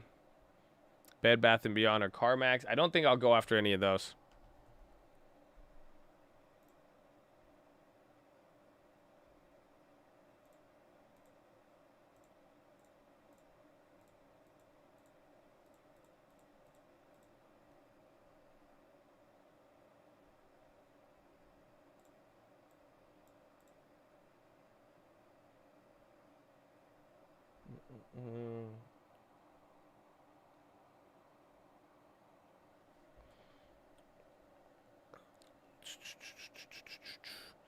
Palantir gassing. I thought they got clapped a little bit today. This is volatile. Today's chill. Today is the chillest out of any day. And again, I mean, I think it makes sense with the schedule we got. We got a lot of random. Events here, and again, we kind of got a play action there with some of the voting stuff. But tomorrow has a bigger effect. But watch. I mean, let's see where today concludes, especially with the bonds, and it'll tell us a lot. But today is a lot chiller than yesterday. It's more slow than volatility, but then it's in a spot where it's like, you're still a little apprehensive given what you saw yesterday.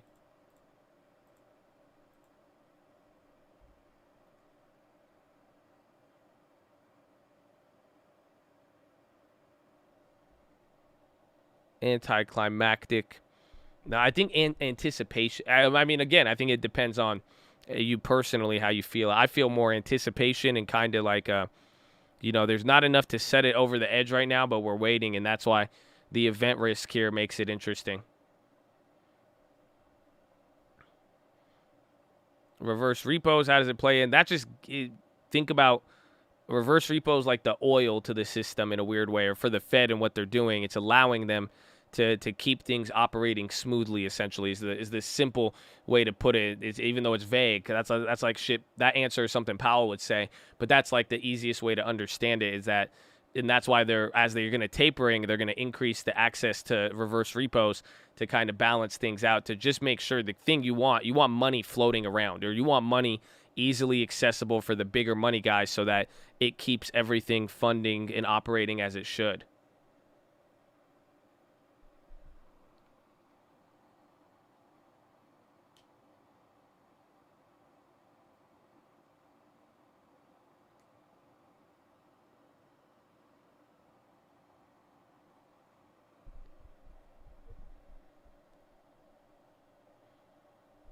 My theory is that repos will happen once rates go up. Everyone bought cars at 0 adjustable rates by the end of the year. A lot of repos. I've seen some crazy car purchases this year. I've seen some people get like crazy. Like, I don't know how they got the credit for it, but they've been handing out cars. I could agree with that, but it's been a very weird market. I mean, there was a story on Bloomberg yesterday of a guy who bought a Mazda Miata for $16,000, right? He bought a used Mazda Miata for $16,000 off of Vroom, off of like a Carvana website. And then what ended up happening, I think 3 months later, Vroom offered to buy back the car from him for $24,000. And he sold it back to them. So he literally, no, like the new Mazda Miata. Not like y'all thinking like the one with the little flip-up lights. Y'all, come on. Relax a little bit. Y'all be like, what? Them 1993 Mazdas going for $16K? I knew I should have held my Pokemon cars. 2021 is crazy. Relax, bro. Relax. I'm talking like a new vehicle, like a 1 or 2 year old Mazda Miata.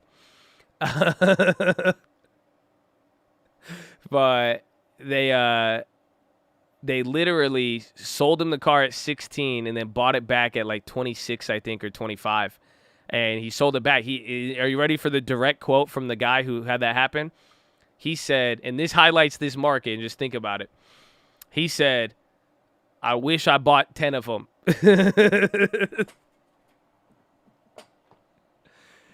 He said, I wish I bought 10 of them. I'm like, jeez. He made 20% on his used car. After buying it, and the same company bought it back from for more money. That is true. Not every car has its value. It just depends what it is, but still. Even then, I heard another story yesterday for the G-Wagon, the new G-Wagon, since they're hard to acquire. Like, even before COVID, they had a premium on them. Somebody paid $180,000 above asking on the G-Wagon. That was a sale from a Benz dealership the other day. I said, what? It's like the car market is just getting crazy right now. Like I saw Lambo listed, a used Lambo yesterday. I saw a used Lambo with 10,000 miles for $360,000. That's insane. That's insane. That's why I was like, bro, all of this is getting wild. Worth the same. I got it 3 years ago. All the Lambo. That one was the Urus, but even then, like a Huracan, pretty much a used Huracan, a 2016 Huracan, goes for the same brand new price as what the 2020s were going for 9 months ago. Now they're insane. Like the Huracan was cheap. The Huracan used to be the quote unquote cheaper one when you would go and look at it, and you could get them. You were able to get a brand new 2020 Huracan for $200,000, $220,000, and now you could get a 2016 for $240,000 with 16,000 miles. TLT dropping, so get ready. Actually, this is bad because if it picks up pace, even though it's still green, but if it picks up pace and comes down, it might bring down the market here. So watch out for this. And then Netflix is coming down too, or excuse me, Facebook.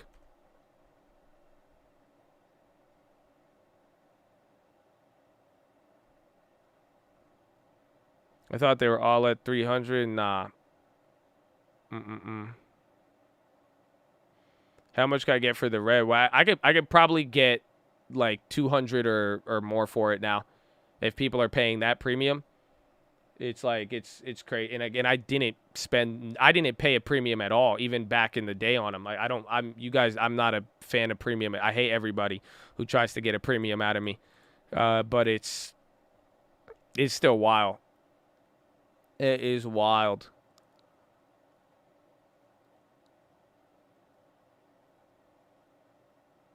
SEM just popped. Smart Global. EM, little pop. Zekin, buy recommendation from some guy.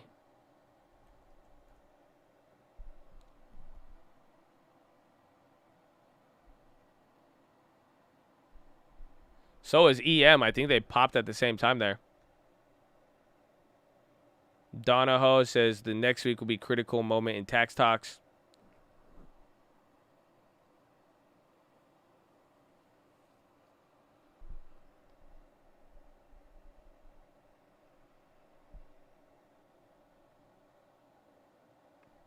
Rocket Mortgage called. You need 5K for what?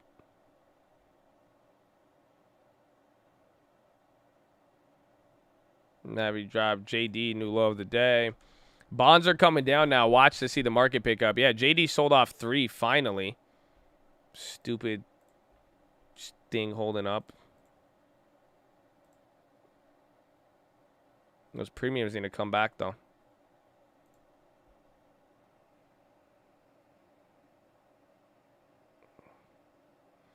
SPY is not below VWAP, or at least not on mine.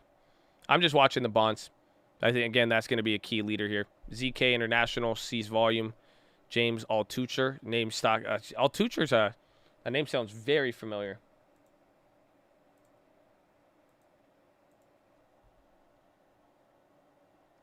Down payment and closing costs. I emailed LT as well. Maybe closing costs. See if you could get the. I mean, yeah. See what LT says, but you might be able to get the seller if you can negotiate. I don't know. And this is where you're gonna have to ask, how bad do you want the? How bad do you want the property?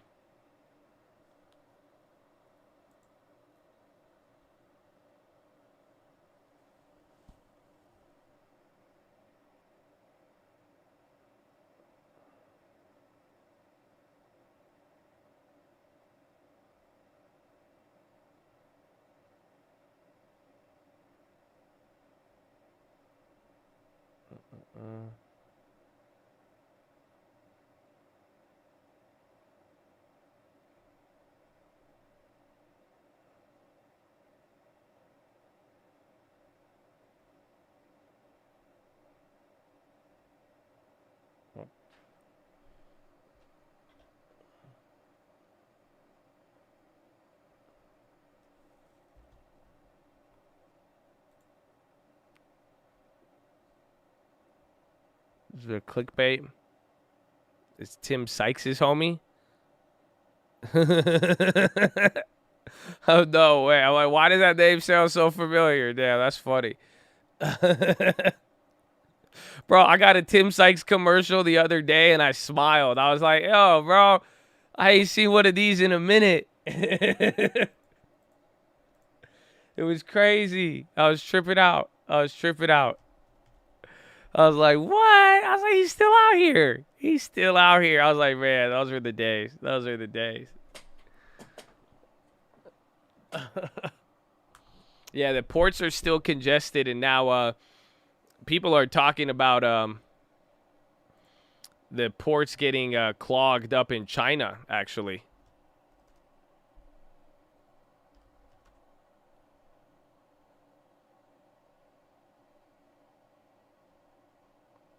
So let's see.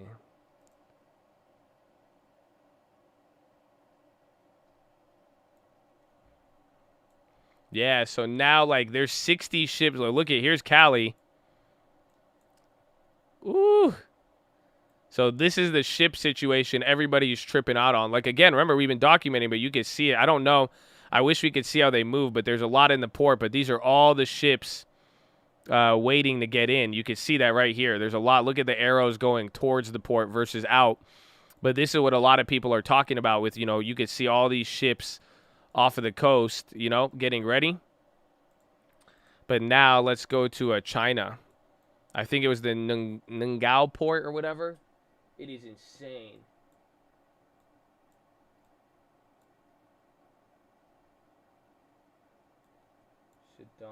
Which one is it? I think it's here. No, Guangzhou is one of them, but essentially, I think it's probably right here. But look at this. Nanjing, Hangzhou.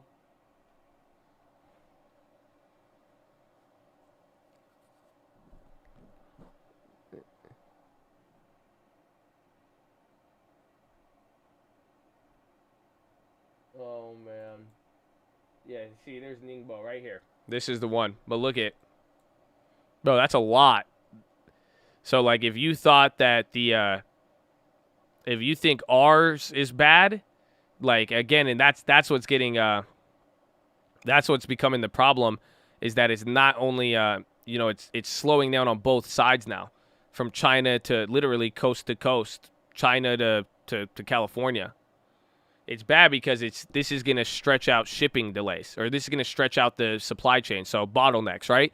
And now what has bottlenecks led to? Ask Jerome Powell. Inflation, price increases that are supposedly, quote-unquote, temporary. This is what I'm saying with why they need to. I don't think they're tapering the fucking taper. I think they're tapering because inflation is about to slap everybody really, really hard again. And that's what happens, because now the longer it takes for these orders, the prices, everything else, this is going to jack up all of the prices on everything.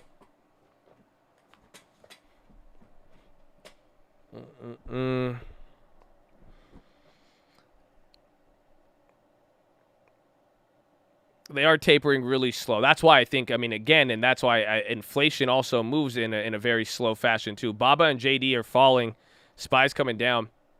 But I think that they're doing it in a sense where they want to get ahead of it than not. Just think about when Powell started cutting rates the first time.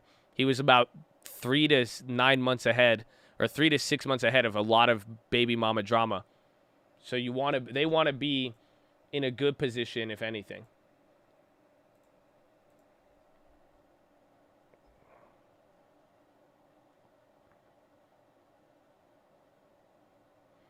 Main reason for the backup.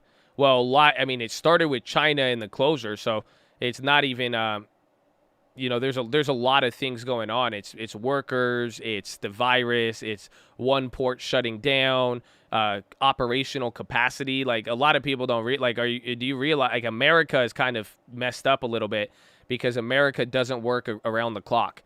So, like, if you look at the ports in LA, like, they like take days off. They work on a certain schedule. Our supply chains are not meant to go 24 hours a day, believe it or not. So, like, Europe and a lot of other countries, they got 24-hour around-the-clock ports and everything else. You don't have that in the United States, believe it or not. And then you close on Sunday, and then you don't do this and don't do that. It gets very interesting. But there's a lot of reasons causing it.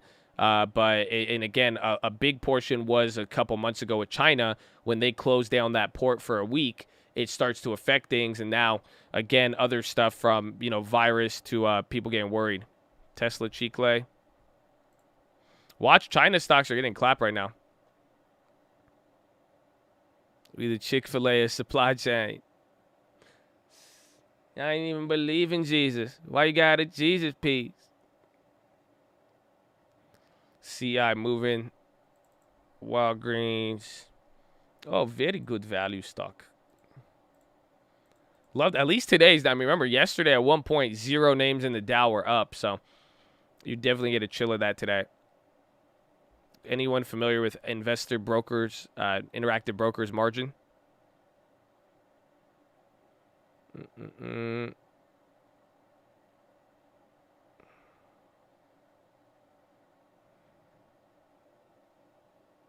Yang on the high. Oh.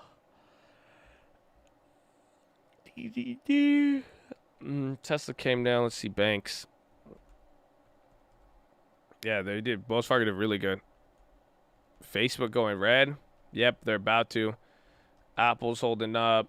Microsoft's actually pretty weak. Apple is the best, and so is Amazon, but Microsoft's kind of weak, and so is Facebook. Yeah, I still have those XPEVs. Sucks. We were up a lot more on them. They're only down 18% now, but they were up. I want to say like 40% at one point on that Monday, but only for like 10 minutes. Thanks for explaining. Thank you for listening and learning. Becoming a wiser Chad in Chadadonia. Amen. Yeah, the BA puts, that sucked yesterday. I mean, I like the idea. I like that news. I think it's going to come to play, but then the next day to have all that happen, that's not good. Dollar's up because the pound is getting absolutely demolished today. That's the only real reason with it. But then I'm sure you could kind of tie that into a lot of other countries. But right now, the pound and the euro are both. The pound is down almost 1%. So that's why the dollar is up a lot. But then also, no, China's currency is very, very stable today. So a lot of it is Europe. Euro close, Palantir flush. Tesla's selling off right now. Oh, wow, Palantir. Palantir getting some chicles. Bravo says, how can you not love crypto? China stocks, I have not. China just in general did very bad. There was more Evergrande talks today, but in general, there just wasn't that good news. You kind of took a chill pill yesterday.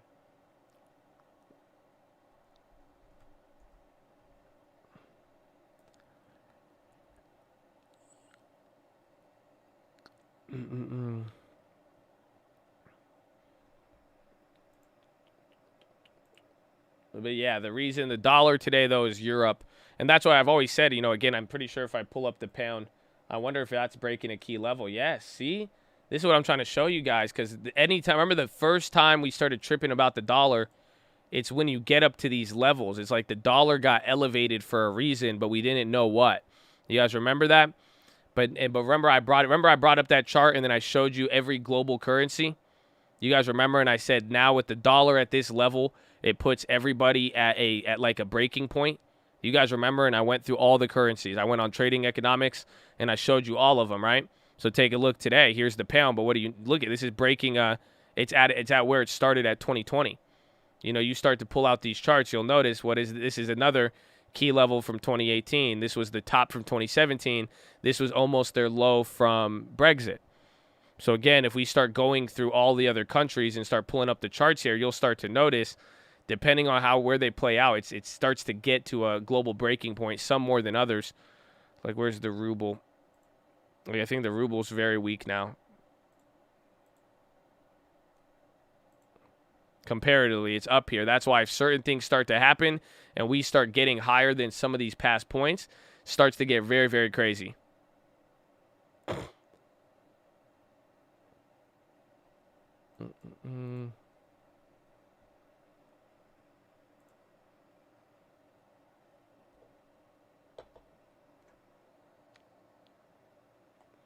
Mavis, laser. The one is still pinned, I know. Oh, laser? A-L-A-S-R? Mavis, Chick-lay. Bro, low ticker is picking up right now. A lot of things are getting clapped, and some of the bigger names are coming down. Facebook's about to go red right now. I'd watch for Microsoft next. Microsoft's the next one. You're back below VWAP. But let's take a look. Is TLT even lower? Nah. Wait, but the market's catching up with it. If anything, you are matched up 0.5% SPY and bonds. So this one's going to be interesting. A firm on the low. Low ticker getting a little more active here. Yeah, Euro close, 8:30. And you know what else happens at Euro close, ladies and gentlemen? We are live Monday through Friday, 30 minutes before open. Drop your thumbs up on the video. Make sure you're subscribed. You're on mobile. Press high chat. X out the chat. Hit the thumbs up button. Second link for the nightly Watchlist and main channel. First link for the Scream Alerts Bootcamp and Real Estate course. Follow me on Instagram at The Trading Fraternity. Don't be shy. Say what's up to me on Instagram. But listen, man, let's make this quick. I do need to go to the bathroom here, but above all else, we've been here for 2.5 hours, my friends. Okay, sitting is the new smoking. So we got 4.5 hours left to go. I need you to get beside your desk and do 10 push-ups. If you can't do 10, you do 5. Can't do 5, you do 4. Can't do 4, you do 2. Can't do 2, do 1. Can't do 1. Get it on your knees, do a push-up, plank the worm, anything, or at the very, very least, just stand up. Nothing is worse than sitting in the same position all day, okay? So just get your body up. I love you. I'm here for you. You already liked the video. I remember you liked it. I know you hear me. So if you hear me, hit the like button. But come on. Just stand up real quick. Stand up. Then optometrist recommendation. Stare at the object 10, 20, 30 feet away. Blink a few times. Relax those pretty little eyeballs. Blink, blink, blink, blink, blink, blink, blink, blink. Blink, blink, blink, blink, blink, blink, blink, blink, blink, blink. That's it. Go. Do it before the SPY comes down.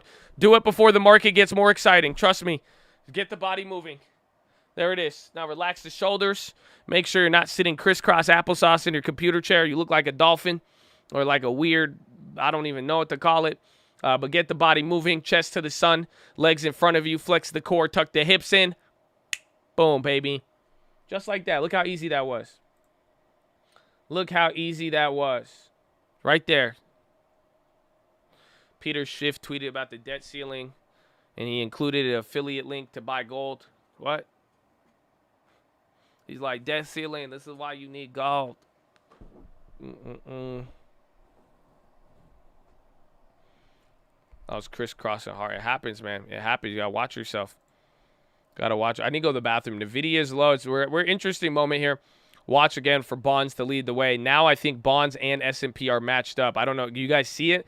They look like they were different, but you could kind of see how this is just a more played out version. It just like TLT looks like you zoomed out from the SPY.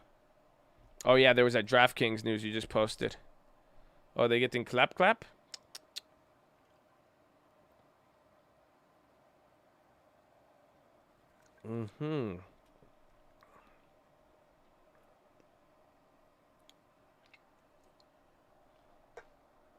Schiff said if the Fed were to actually do what they're talking about doing, they risk toppling the economy because they're going to pull the foundation from under it, which is why they only talk. You just all knowledge you share because you was able to gain the capital I need to start my trucking company. Let's go, baby. That's hype. Bro, I think that's such an awesome business. I'm very, very proud of you, man. I want to get into it. I want to own a couple trucks and get a company out there. So you're on a very good path, man. I love it. I love it. So SPY's chilling out. Let me go to the bathroom. So ladies and gentlemen, again, make sure you are subscribed. But above all else, make sure you're in a good mood, man. Smile. It's going to be a good day. A lot of anticipation. We are actually going to hear from Jerome Powell in about 10 minutes or so.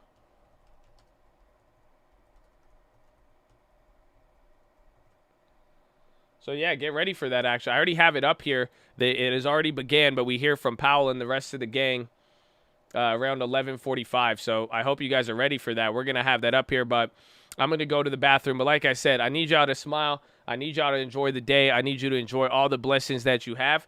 So simply just say hello to somebody in the chat. Just go, if you see a name, type out someone's name. Say what's up. You know what I'm saying? That's it. Ooh, locked in first, listed last Friday. Offers and close to accepted time, baby. That 8% fucking pending home sales. Let's go, baby. Shout out Adidas. Been here for years, baby. Been in the game for years. We love it. Isn't that weird to say? You've been in the game. You have been. You have been. But say what's up to each other. Let me go to the bathroom. I'll BRB. Everybody in the BRB.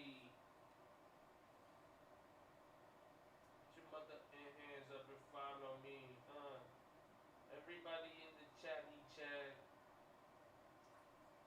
Wow. What a day, bro. Is it really cold outside? Because it feels really cold today. I don't know what it is, but today feels colder than usual.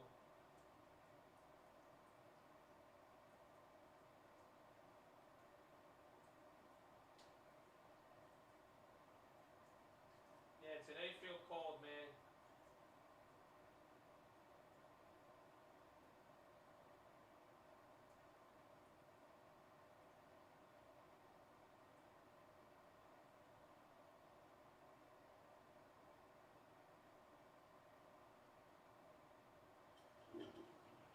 Ba-da-ba-ba-ba. I'm in the cold. Hey.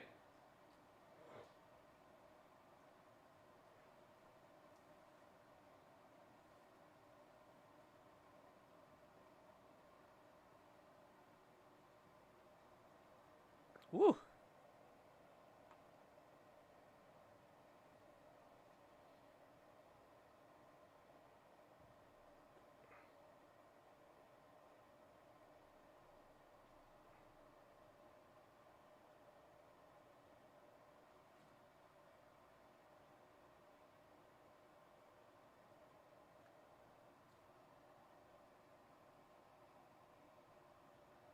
We out here.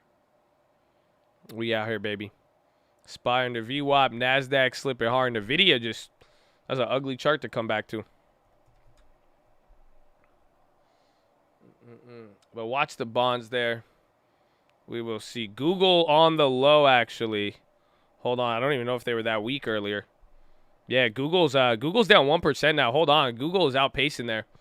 Yeah, watch the semis. I mean, you have the earnings and everything else if that comes down. But Google, even Facebook, because Facebook's now negative. But I don't know how Google's down almost 1%. Baba's still going.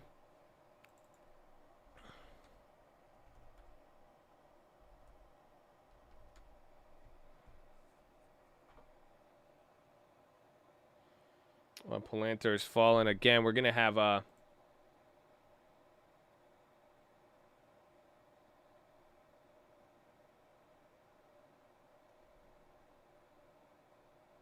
All right, I think it's beginning.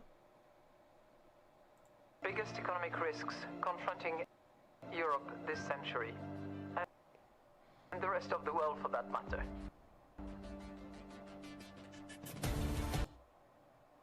I don't know if it's an ad or not, but it's about to start. I mean, there's already some updates. Powell's appearance follows a lively hearing. Reiterated his current inflation pressures are likely due to the reopening of the economy. Fed chair indicated last week. I think people are just getting ready. People are getting ready for what's about to be said on this. About to make offer waterfront vacant lot, so no property. His initial offer 20% below, listed a good starting point. Usually, I mean, if it's a property, it just depends on how active the market is there. I would just talk to the agent and let him know. You know, one thing you could always talk about and just say, you know, get an idea and be like, well, tell them you could put in an offer. Be like, I just don't know if it'll, you know, ask them what they're looking for in general. But you could always start there. But if you really want it, you go in. But land is a little bit more, it's a little bit more tricky. Good time to get into Facebook or Google. I don't know. I think they're a little bit more worrisome. But maybe if we could get over this fear in the market, and then we could switch to earnings mode, then they might be some good plays.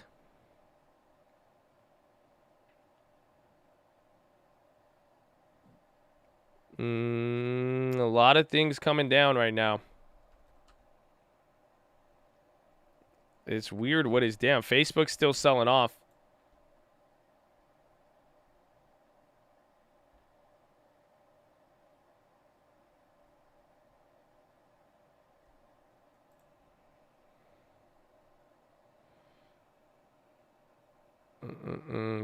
We have not heard from the government. If I send you Dogecoin, will you hold it? No.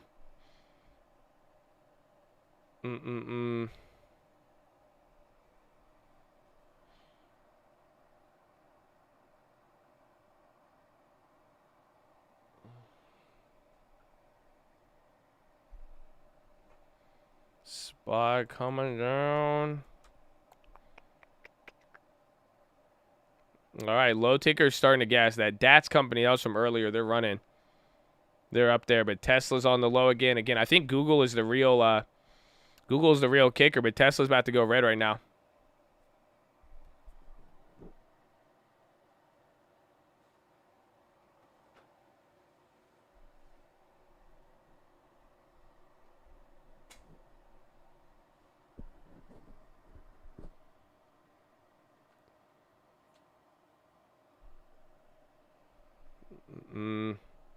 Here it is. So it's getting ready. Again, the speech it's started, but it's not on. They're going over a lot of stuff. In the share of non-performing loans and the varying size and duration. Any of these ECB events are weird, you know? Like they get it's like techno music and everything.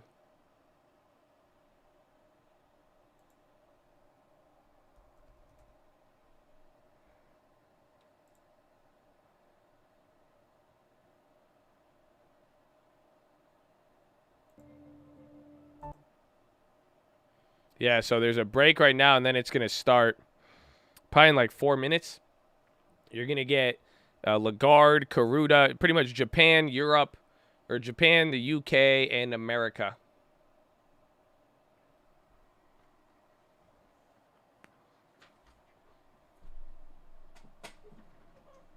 NDX red, VIX gap.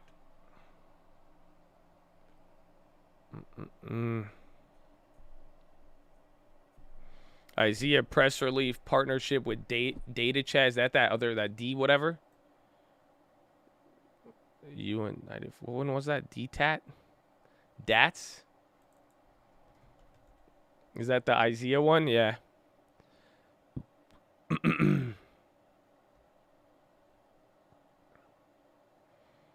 Acting normal. It kind of is. I mean, again, now that we're getting this sell-off, but I mean, you guys don't notice it. This is all European closed. You got a little bit more volatility, but the bonds aren't. Now Europe's closed. You're getting more cash demand on the bonds. That's just big red right there. IZEA Snap partnership. Who the hell is IZEA? I think they would benefit off of it more than Snapchat. Snap's actually getting some steam, but so is the rest of the market. Yeah, TLT, it's pretty much 1-to-1, I guess. Well, no, SPY's a little bit below it now.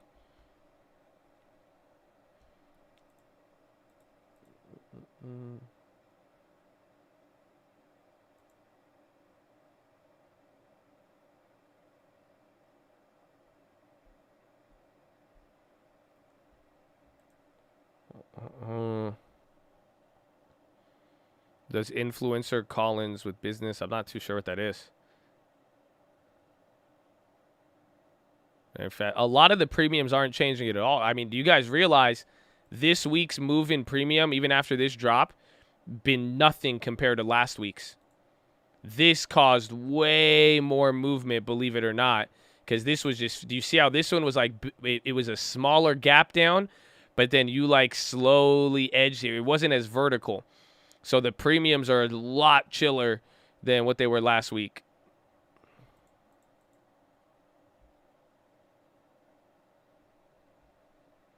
ECB forum will start at 17:45. So I think we got 1 minute till Powell.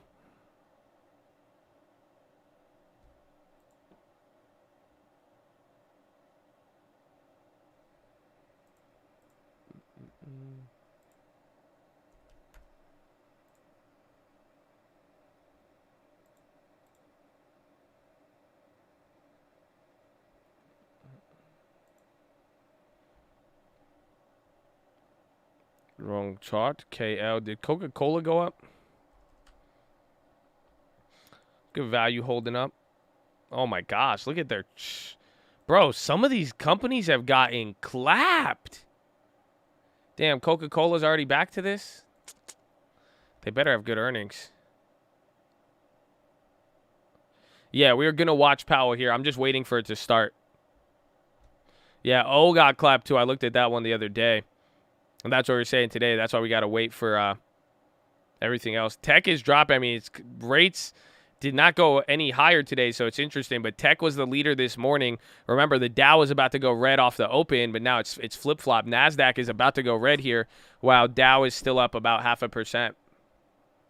This is the migration. This is part. I mean, that's what happens, right? Rates start to go higher there. You see this little tech route, but you do get a value shift, and that's kind of what today is showing so far. But, I mean, it is still very early, so we'll see.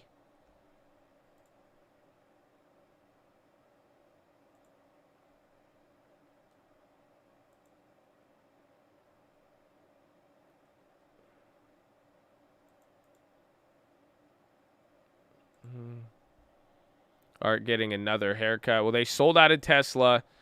Again, that's why like even JD is getting pretty clapped here too. I think this is now below Kathy's.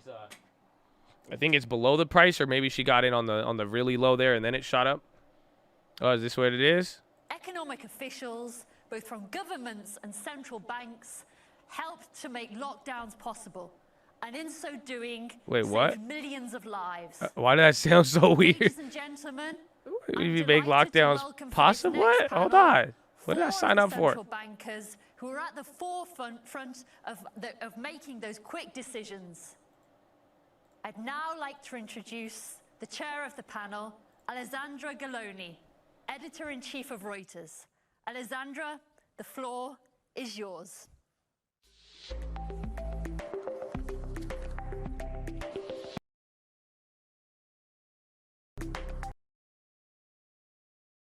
Man, all this copyright music, man.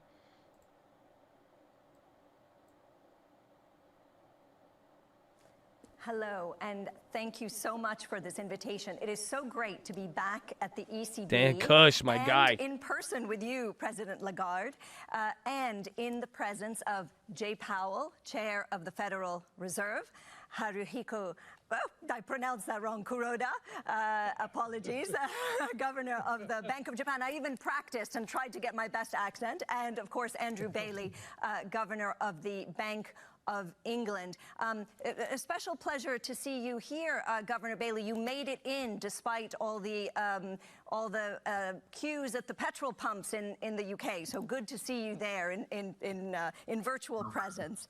So when you all met here at this policy panel last year, it was still the dark days of the pandemic.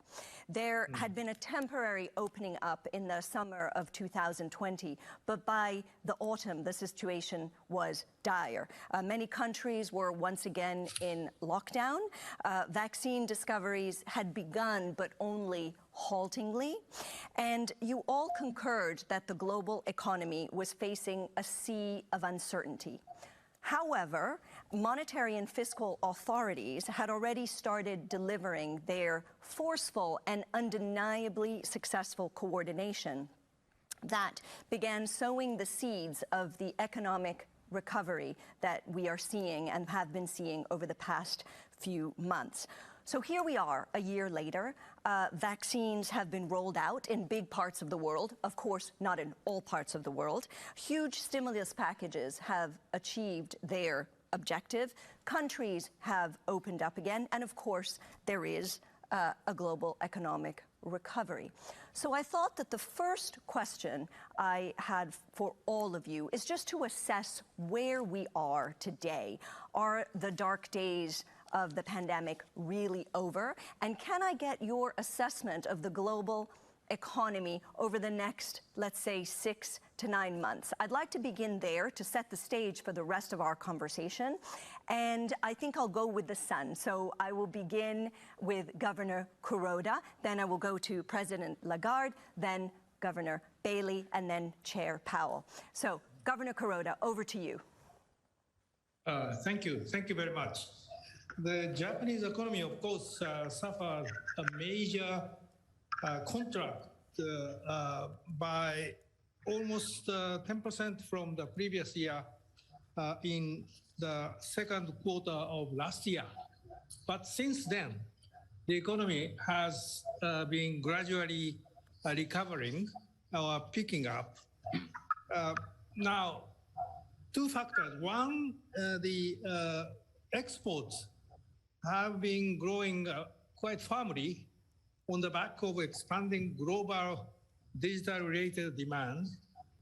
And second, the industrial production also recovered quite significantly.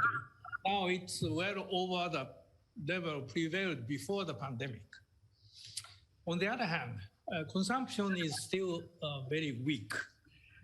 So this is the situation the Japanese economy still faced with, particularly the pandemic.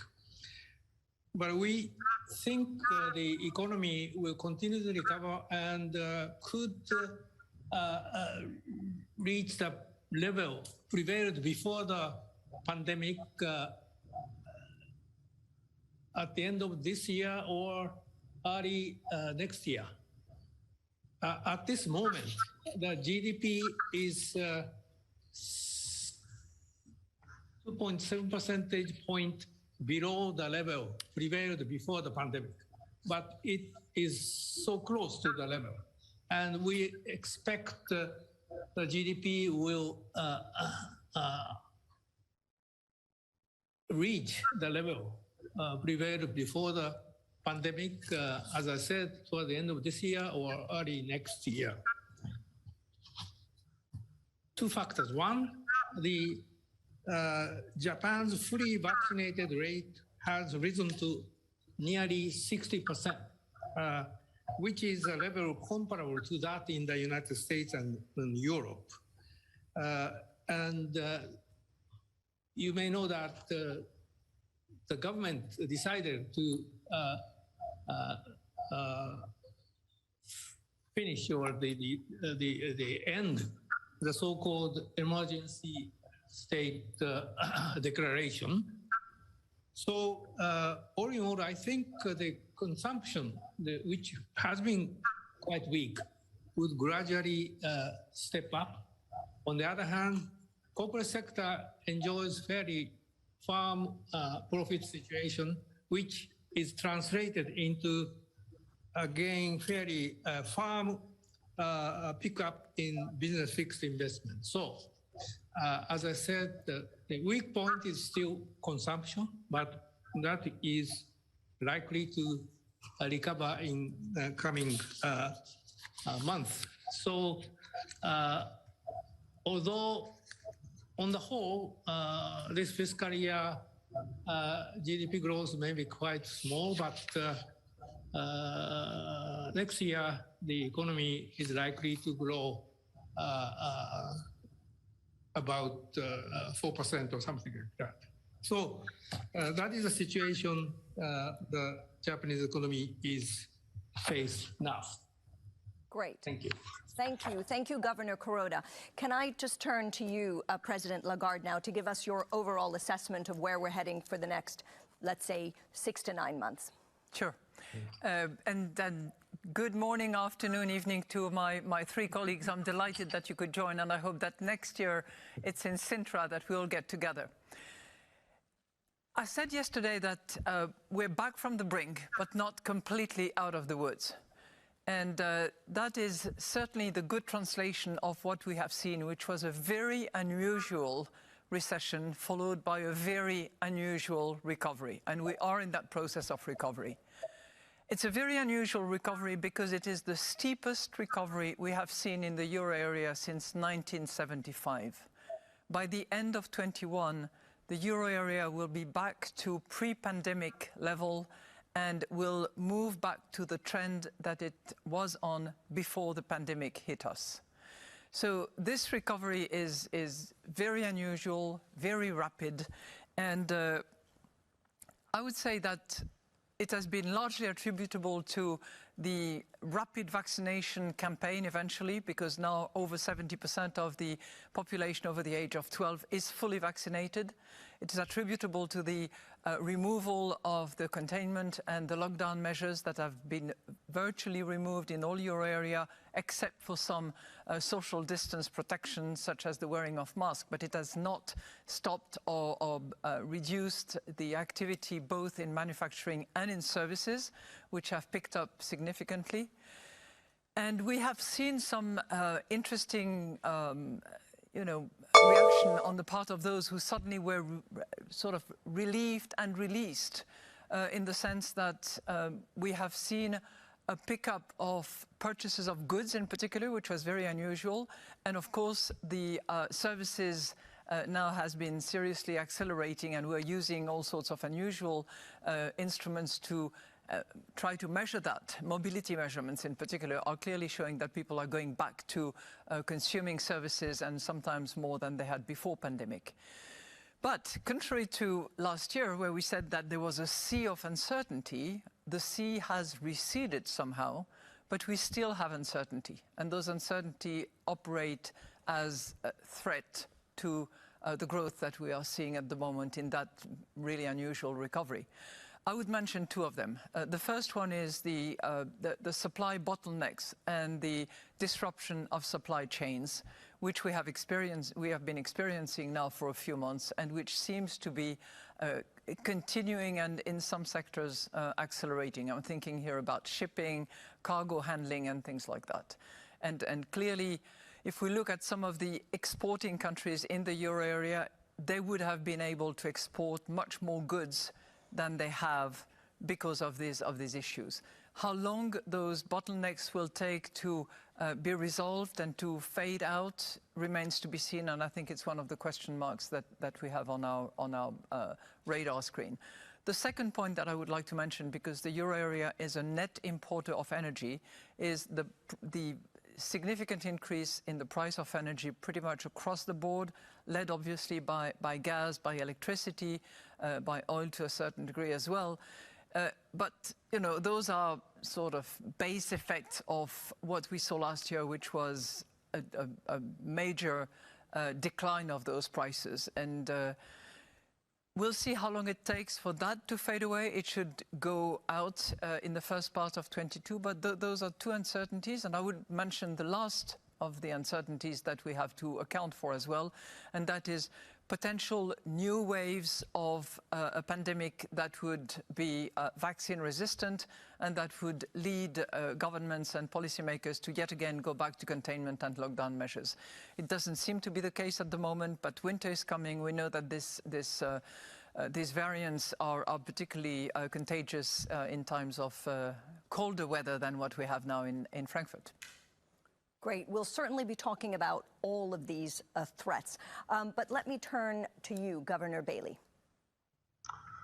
Thank you. I want to start with some of the successes of policy over the last 18 months. And I think there are three things I want to draw out. One is that we are seeing, we've seen a very substantial attenuation of the economic effects of COVID.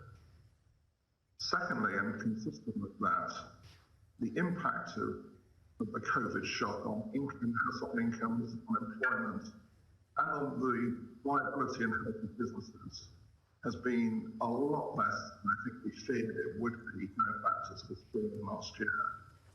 And thirdly, policy in a broader sense, because there are clear monetary and fiscal policy, has played a very important part in achieving that. So relative to where we were when we spoke a year ago, we are, I think, we have substantial success to look at. Now, the recovery is uneven. That's not surprising because we've had both a shock to demand and a shock to supply, both are recovering. We tend to call it, two big moving parts. To give an example, I agree with Christine about service sector recovery, but we've still got to, certainly in the UK, we've still got to see some shift from goods to services. And maybe that will happen. But again, that is affecting some of the relative balance of demand and supply. As Christine said, we are seeing bottlenecks on the supply side. Some of those are global in nature. Some commodities, microchips, some of them are specific. Believe it or not, we've been rather short of wind in Britain in recent months, or recent week or two, to generate power. I find that quite hard to believe, but it's true. Now, I expect all these things to be temporary. I haven't changed, nothing I've seen has caused me to change my view on that. That continues to be my view. So I think we face two issues now with that diagnosis of the shocks being, the supply shocks being temporary. One is how the labour market is going to evolve, and particularly the supply of labour. And secondly, as we go through this hump of inflation caused by this relative balance of supply and demand and the effect of some of these bottlenecks and supply shocks, how it might affect inflation expectations, because of course it is important that we keep those anchored in the medium term to the policy framework that we have. So we are seeing some weakening of the pace of recovery, but I agree with Christine's assessment that I think, while we're not completely out of the water, I expect us to be back to pre-pandemic level, certainly in the early part of next year, possibly, a month or two later than we thought we would be over the summer, but we're still heading back there. So we need to guide through that in terms of what I said, particularly the labour market supply and keeping a very close watch on inflation expectations. Thank you. Great, thank you. And again, issues that we will be discussing further over the next 45 minutes. Chair Powell, can I turn to you then? Thank you. It's great to be here. So I guess I'll start by noting that the outlook, while I think quite positive in the medium term, is highly uncertain. And one of the main reasons for that is just that this expansion is quite unusual and actually very different from the normal pattern. So what we have now is very strong demand, quite strong demand on the back of strong fiscal policy, strong monetary policy. In the United States, fiscal policy more than fully replaced lost incomes. So typically at this phase of an expansion, we'd be supporting aggregate demand with our monetary policy to try to get back to a full level of economic activity, and that's not the situation now. Demand is strong. It's supply side constraints that are really holding back the economy at this time. So quite unusual. And as I guess Christine mentioned, the demand is really in the goods sector rather than the services sector. So usually the services sector would be okay in a downturn and goods would be sharply cyclical. We have the opposite. So the playbook for what to do and how to think about this is quite unusual. Turning to the United States for just briefly, very strong demand with the support I mentioned. Household and business balance sheets quite strong. Demand in the first half and results really strong. A lot of people getting back to work. Over the last couple of months, the Delta variant has held up progress, keeping people from resuming public activities in the travel and leisure sector. Job growth slowed sharply, and estimates of third quarter GDP have come down, albeit still to strong levels. Bottlenecks and tangled supply lines are holding back activity in some goods, particularly automotive. And the combination of strong demand for goods and the bottlenecks has meant that inflation is running well above target. And we expect that it will continue to do so in coming months before moderating as bottlenecks ease. So the outlook, as I mentioned, is for strong demand to return as Delta cases continue to decline, bringing faster progress toward full employment. It is frustrating to acknowledge that getting people vaccinated and getting Delta under control 18 months later still remains the most important economic policy that we have. And it's also frustrating to see the bottlenecks and supply chain problems not getting better. In fact, at the margin, apparently getting a little bit worse. And that's what we see that continuing into next year probably, and holding inflation up longer than we had thought. But ultimately, the outlook for next year among my colleagues and me at the Fed for next year is quite a strong year with growth well above trend and unemployment reaching significantly lower levels than now. Thank you. Thank you.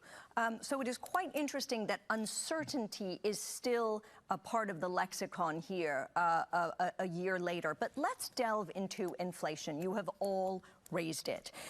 Sticky issue. We've seen a rise in inflation as economies have rebounded. As you have said, energy prices have spiked. Supply chains are being disrupted. Shipping costs are soaring.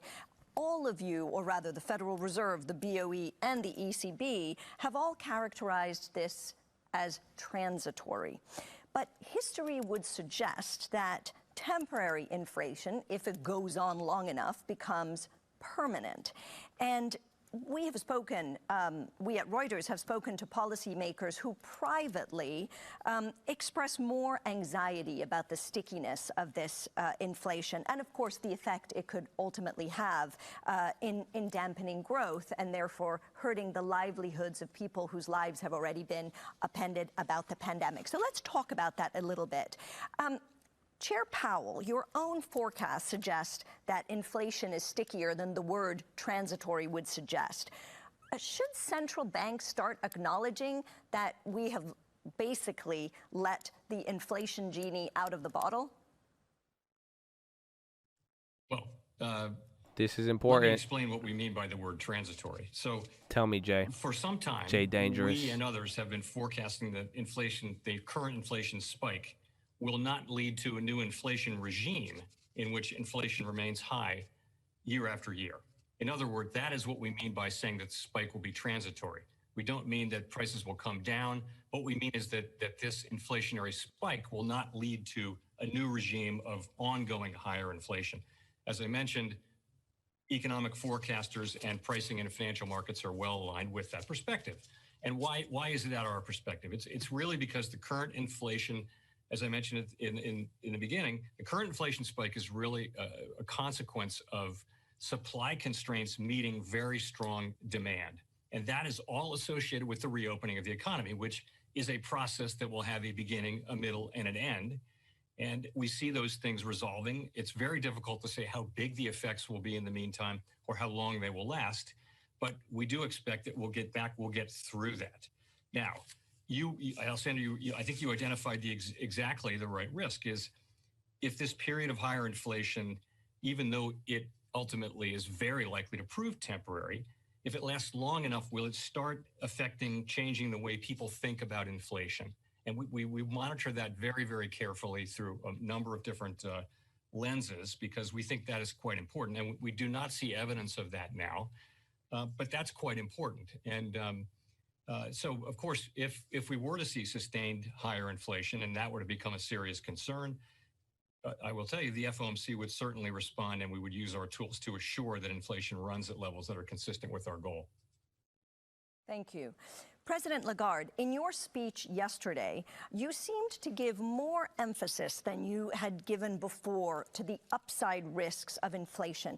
I was wondering whether you could flesh this out a little bit for us. Well, I tend to agree with my colleague Jay Powell in considering that little mini Chick-fil-A there. The price increase that we are seeing at the moment is largely attributable to the reopening of the economy.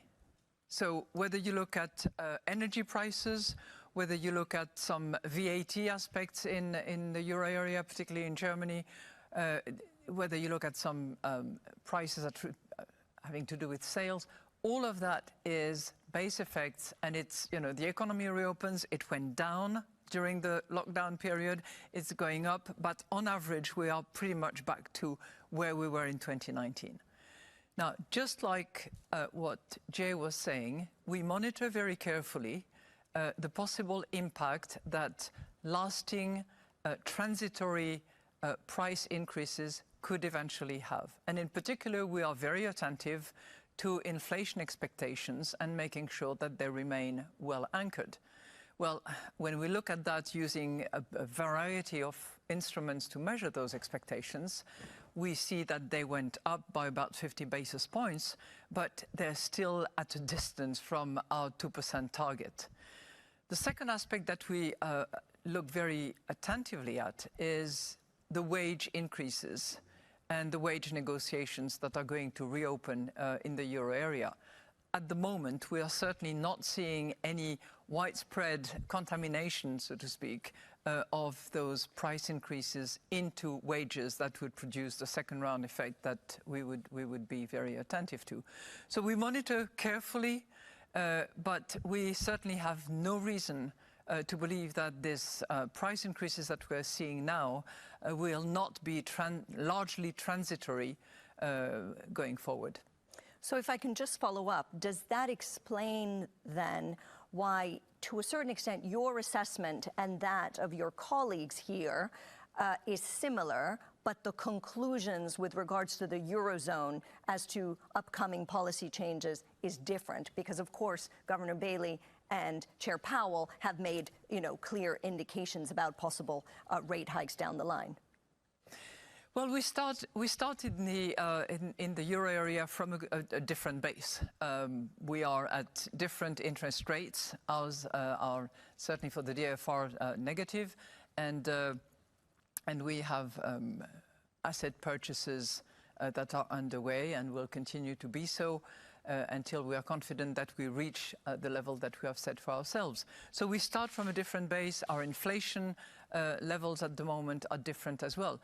But we have a very clear roadmap, and that is our forward guidance, which we have revamped and communicated upon back in July, which is our roadmap going forward in order to reach our target, which is that symmetric 2% that we defined for ourselves.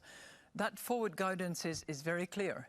We need to be at target well before the end of our horizon. It has to be lasting until the end of our horizon.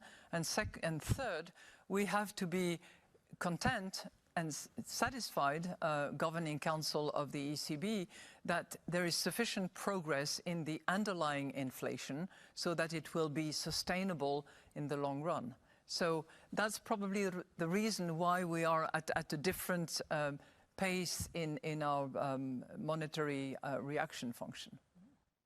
Governor Bailey, what is happening in the UK? We are in a global panel here. I, of course, live in London, but, what is happening? You see queues at the petrol stations, lorry shortages, supermarket shelves empty. What is happening, and what effect will it have on the UK economic recovery? Well, I mean, it's a form of the supply side shocks that we've all been talking about.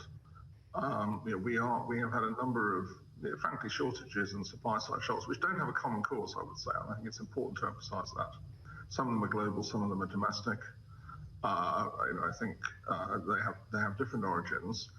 I mean, it's interesting. You mentioned the petrol station queues, which I do think now there's some evidence that they are now. I think we may be past the peak of that actually, because we're not actually short of fuel. It was the capacity and the drivers to deliver it actually that caused this, and I think there's evidence that is now correcting itself. Now you mentioned this point about where's the boundary, if you like, between transitory and sticky. No, I think that depends on the nature of the shock. I don't think we should think that transitory has a fixed time point in it for all shocks. I mean, the shape and the dynamics of these shocks will be somewhat different. But if I could say, I mean, picking up on what Christine and Jay have said, I think for me there are two things that really stand out here in terms of judging these effects. One is, as I said, how it's appearing in the labour market.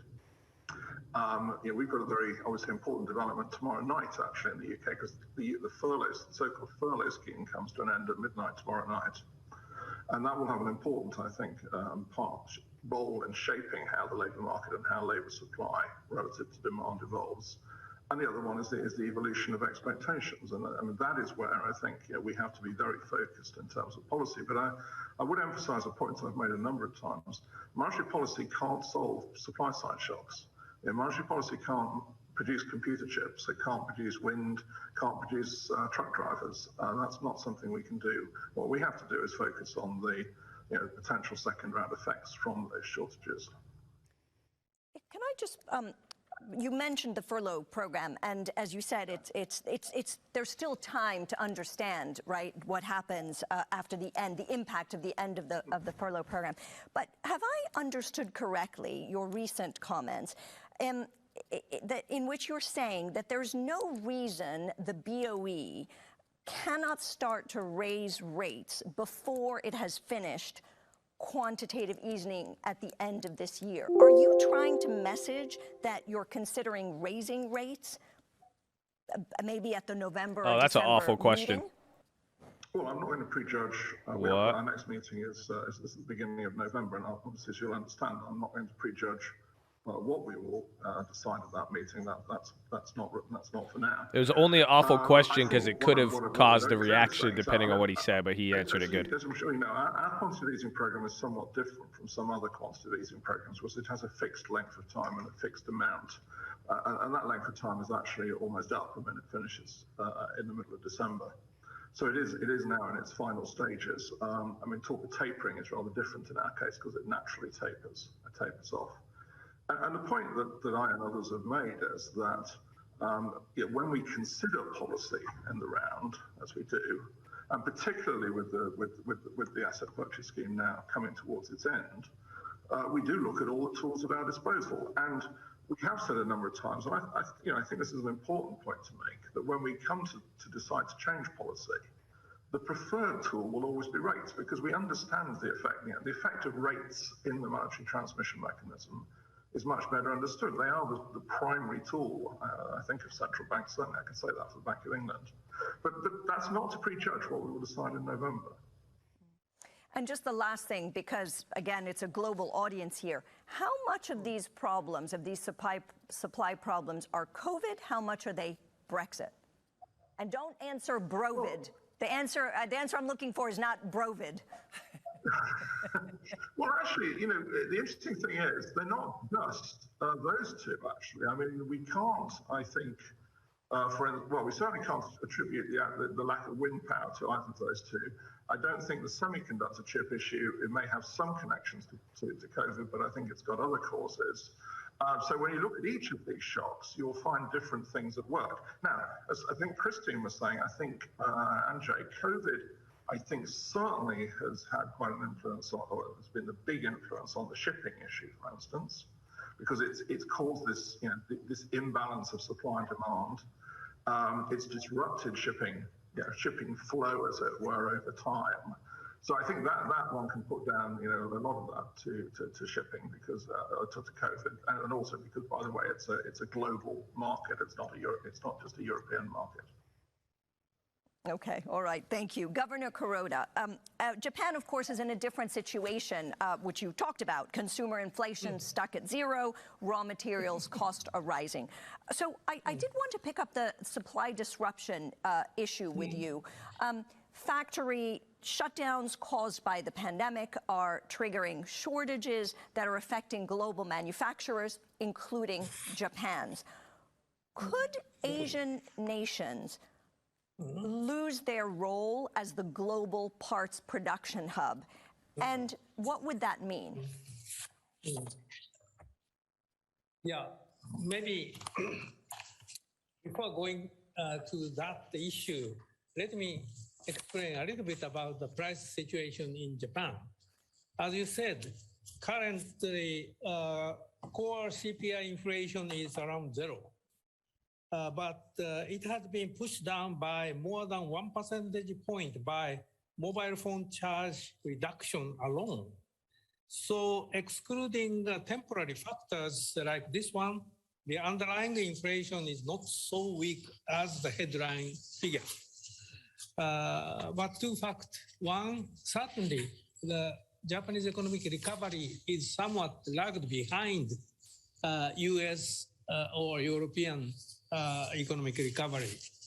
But more importantly, during the pandemic recession, the Japanese firms retained employment. Actually, the unemployment rate before the pandemic was around 2.5%. And the worst unemployment rate was 3.1% last October. And currently, unemployment rate is 2.8%. So despite huge decline of economic recoveries, economic activities, and now recovery, the employment was retained by Japanese firms.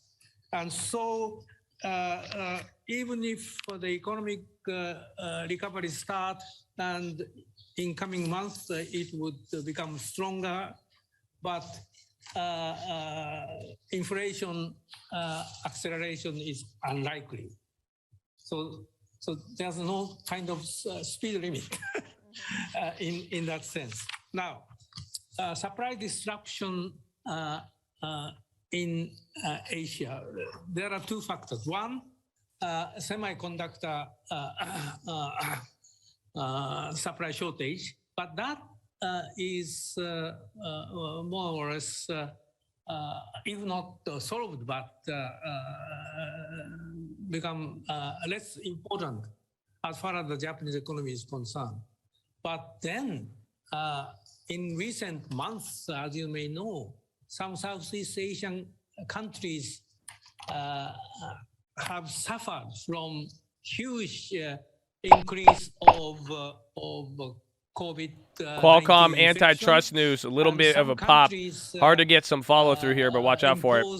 Severe lockdown, even closing various factories, so that the procurement of various parts, particularly of automobile parts, became quite difficult for Japanese automakers. So certainly this kind of supply disruption has been affecting the Japanese economic recovery somewhat, but I think these are anyway transitory, temporary, and I would say that within the next couple of months, this kind of supply chain disruption would be somewhat reduced. But on the other hand, we can see, as I said at the outset, the demand for IT-related goods and automobile-related goods, demand are increasing globally very rapidly. so that this is the what should I say? Demand is recovering and increasing so rapidly that supply chain cannot fully follow the increased rapidly increasing demand. So this is not the usual sort of supply chain disruption, disruption caused by earthquake or flood or fire and so on and so forth. So this kind of another supply chain, I don't say disruption, but somewhat lagged response of supply to rapidly increasing demand. And this is likely to be prolonged somewhat. Governor Kuroda, I want to come back actually to the disruptions that you just mentioned, climatic disruptions, but I wanted to turn to financial stability. Of course, you are all paid to worry about financial stability, and we learned a decade ago that what starts in financial markets doesn't stay in financial markets. And a live risk right now is the Chinese regulatory crackdown and the broader downturn in China's real estate market. So, Governor Kuroda, if I could start with you, some suggest that China's growth has been driven by this red-hot property market and that what is happening now is actually similar to what happened to Japan in the late 1980s. And of course, we all know what happened when that bubble burst. So, is China's bubble about to pop? And if so, what happens next? I think the China's real estate program is somewhat different from the problem we faced, as you said, toward the end of 1980s or early 1990s, or the subprime loan problems faced by the US in 2008.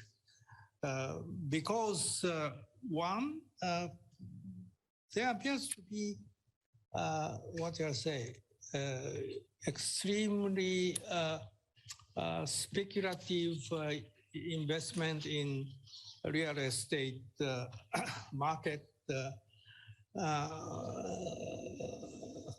does not appear to be the case in the Chinese case. Of course, Chinese real estate market has been expanding quite long time, and currently the Chinese authorities are taking various measures to what they say, contain the excessive speculative investment or excessive expansion of real estate activities. But I think at this stage there's it's quite unlikely this problem would sort of proliferate and affect the entire Chinese real estate market or even the entire Chinese economy. I don't think it's likely. And then, of course, international what do you say impact of course is another thing. But as far as I can see, probably this is also the case in the US and Europe. As far as the Japanese financial system is concerned, the direct exposure to a particular real estate group or even the entire Chinese real estate market is quite limited. So You've said. I don't think it's quite. Yeah, you have set I our don't mind. think it's likely to be a big financial crisis emanating from China to the world. That's unlikely, I think. Got it. Well, now that you've set our mind at ease about that, then let me do a quick lightning round on what are the biggest risks to financial stability then. President Lagarde. and then we'll go Chair Powell and Governor Bailey. Well, in addition to all the sort of traditional financial stability risk that we can think about, I would like to mention one which is high on my mind and maybe far on the horizon, but which could have financial stability bearing, and that is if we are to completely ignore the consequences of climate change on the work that we do, on the assets that are held, and on the transition that we plan going forward. I think that's a risk to financial stability. Now, in addition to that, you have cyber risks, you have, repricing of assets in brutal conditions. You have all the traditional ones, but the one that is associated with climate change is one that is important, and as previous panel demonstrated, really needs to be further explored and prepared for. Chair Powell, I would like an answer to the main question, but actually what President Lagarde said is very interesting, because in the past two panels ago, I don't know if you all were listening, but one of the participants indicated that one of the reasons that central banks have made errors in forecasting inflation is because they are not taking into account climate change enough, and that basically targeting should be no longer based around inflation, but other indicators for this reason. So, Chair Powell, if you could address that, and then quickly, and then your risks for the financial stability. Tell you what, I'll do it in the reverse order. I had three quickly that I wrote down. One is a successful cyber attack on a large financial institution or financial market utility. The second is just the structural problems that we saw in markets during the height of the acute phase of the pandemic. This is short-term funding markets, the treasury market. We're working on fixing those, but those were revealed, and I think we need to fix them. And then longer term, I would agree that both physical and transition risk from climate change for financial institutions. So turning to your question on inflation, I mean, I think the blue chip forecast for 2021 inflation in the first quarter of this year for the full year was about 2%. So what people didn't see coming was the supply side constraints. And no one forecast that. And there are very few people, if they did, forecast that. So that was a surprise. It's not that our inflation models are wrong, although they certainly are not perfect, but just the sort of scope and persistence of the supply side constraints were missed. I wouldn't say that climate change is a particularly important aspect of the inflation forecasting story for 2021, although that's quite an interesting hypothesis. Okay. And Governor Bailey, on the biggest risks to the financial system. Well, I'm afraid I don't have unique ones. Well, actually, probably good news I don't have unique ones, just to pile even more on. I would highlight two that I think Jay and Christine have already mentioned. So first, I would highlight cyber. I probably slightly disagree with Christine. Yes, it's been around for a while. I'm not sure I'd quite call it traditional in the sense that actually I think it's the risk that has gone up the, unfortunately, up the league table very rapidly, keeps evolving, and we have to take an approach to that we will never be rid of it in a sense. We have to keep acting on it for the reason that the threat just keeps, if you like, developing, emerging, and changing. And it has certainly, I'm afraid, sadly gone up the list yet again in the last year.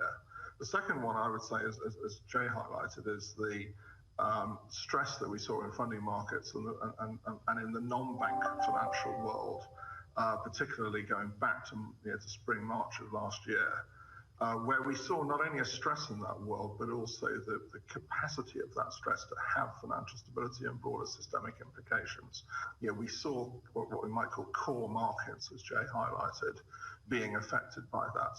And certainly when you look at the work that we're all closely involved in the Financial Stability Board, the Global Financial Stability Board, that is a very key point of focus in the work of the board, and rightly so. So I'd like to turn for a moment on the pandemic response, lessons learned. One of the notable successes, of course, of the pandemic response has been the perhaps unprecedented coordination between monetary and fiscal policy. And clearly this cooperation was justified in the middle of a financial crisis at the time, more recently because of a global virus, zero interest rates. But I thought we could talk a little bit perhaps about long-term risks of this. Chair Powell, the past 18 months have proved that, as we were saying, fiscal and monetary policy can pull us out of a recession. But the textbooks also say that when the economy is revived, that has to pull back. And yet, in Congress right now, much of the conversation is about more spending, not about the deficit. So I guess, and you yourself have indicated that interest rates are going to remain very low for a lot longer. So I guess my question is, are you overdoing it? Well, I don't think so. So a couple of points. First, in the United States, GDP has now surpassed its prior peak, and it's on its way to exceed its prior trend, which is a remarkable success for policy. By any reckoning, this was a historically successful response from both fiscal and monetary policy. It's also worth noting that there's good reason to think that fiscal policy is particularly effective when monetary policy is pinned at the effective lower bound. Not only does the effective lower bound for interest rates not bind fiscal policy is actually more effective at the ELB because longer-term rates will go up less as the economy strengthens. I would characterize them as complementary rather than coordinated. Monetary policy works by stimulating aggregate demand with a lag, but the pandemic threw 25 million people in the United States out of work overnight. What was needed was massive and immediate replacement of lost incomes for households and small businesses, and that's what fiscal policy did. So we really worked in parallel rather than in collaboration. The place where there was collaboration was with the various lending facilities, and this also happened in other jurisdictions, which are only available to us in a declared emergency involving unusual and exigent circumstances. That really worked as well. We worked very closely with Treasury. We're unwinding all of that, and we're going back to separate roles. And I think it's important to go back to observing those institutional lines. In terms of overdoing it, I think the historical record is thick with examples of underdoing it. And pretty much in every cycle, we just tend to underestimate the damage and underestimate the need for a response. I think we've avoided that this time. And in particular, fiscal policy was so fast and so forceful here. And we tried to do the same here. I think, as you know, we are at a place where we're getting close to achieving substantial further progress since last December toward our goals, which would enable us to then taper our asset purchases. Raising interest rates for us is a ways off because we have a substantially higher test.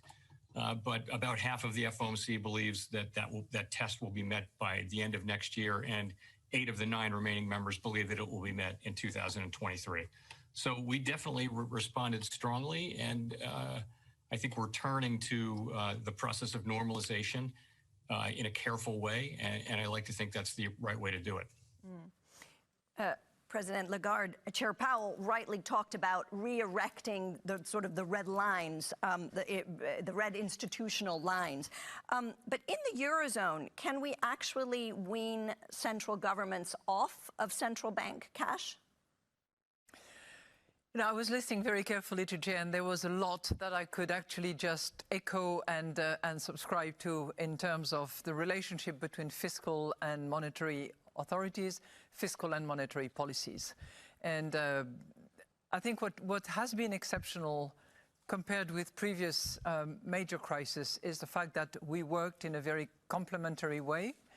And what is specific to the euro area is the ability of the 19 member states, actually the 27 member states of the European Union, to, for once and for the first time, get together, decide to borrow jointly, and to support each other in an asymmetric way, in the sense that those countries that were most affected are going to benefit from grants more so than loans.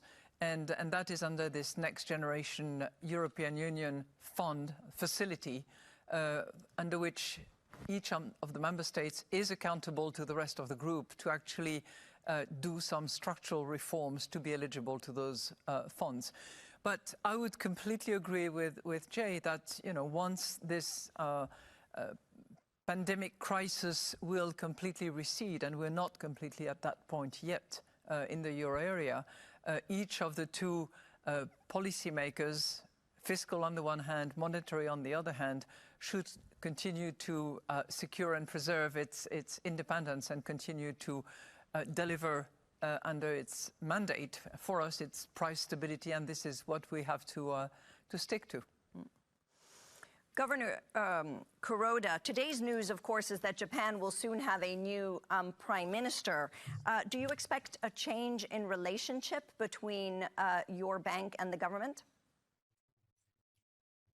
As you know, just today, the new president of the LDP was elected. And next Monday, probably the extraordinary parliamentary session would start. And then the new prime minister would be appointed or designated by the parliament. And then he would form his cabinet next week. What kind of policies the new government would pursue, I don't know. But as far as the economic situation is concerned, I think not only the government, but also the Bank of Japan continue to support the economic activities. And of course, policy cooperation between the Bank of Japan and the government is made while clearly differentiating their respective roles. For instance, the bank has provided liquidity to support corporate financing, while the government has provided credit guarantees and equity support. And in addition, of course, the Japanese government has expanded its spending substantially, while the Bank of Japan has maintained a low interest rate under the so-called yield curve control, resulting in some positive synergy effect or policy mix effect of these policies. So whatever kind of fiscal policy or regulatory policy or any other policies the new government, the new cabinet pursue, we at the Bank of Japan will continue to maintain extremely accommodative monetary policy in order to achieve the 2% price stability target as soon as possible. And this is our mandate, and that mandate is not likely to change. And also, as I said, the current inflation rate is still around 0, although the excluding temporary factors, inflation rate is quite positive, but still far away from the 2% target. And so we will anyway continue our current accommodative monetary policy, yield curve control, and if necessary, we would further ease monetary conditions. Of course, this is as necessary or if necessary. So I don't want to go into the political kind of comment. Okay, we'd welcome it if you did, but all right. Listen, Governor Kuroda, I have another question on another topic. I wanted to switch to cryptocurrencies and the development of central bank digital currencies, which is clearly an important one. Governor Kuroda, do digital currencies threaten to or threaten the supreme role of the dollar as the international currency? I think that should better be answered by Chairman Powell rather than me. But I can say that the status or the role of the U.S. dollar as the most important international currency is not likely to change, even if there's some CBDC or digital central bank currency outside of the United States. And anyway, I think you have to differentiate three things from each other. One is so-called cryptocurrency or something like that, like Bitcoin or whatever. And second is stable coin, which is a money issued by private banks or private concerns, but closely linked to the central bank currency, so that the value is stable, fixed, so that stable currency. And then CBDC, the digital central bank currency. And as far as so-called cryptocurrency or crypto asset is concerned, I don't think it would have any serious impact on our monetary system. But on the other hand, certainly stable coin could have some impact on the financial system through which the central bank operates monetary policy, so that naturally we are very much interested in or even concerned about what kind of stablecoin development is likely to take place. Let me stop you there, just because, I mean, Chair Powell, Governor Kuroda asked you, lobbed a question at you. So we feel that we need the answer, and I will add my own, which is China going to beat you to it when it comes to introducing a digital central bank currency? How fast will the Fed move?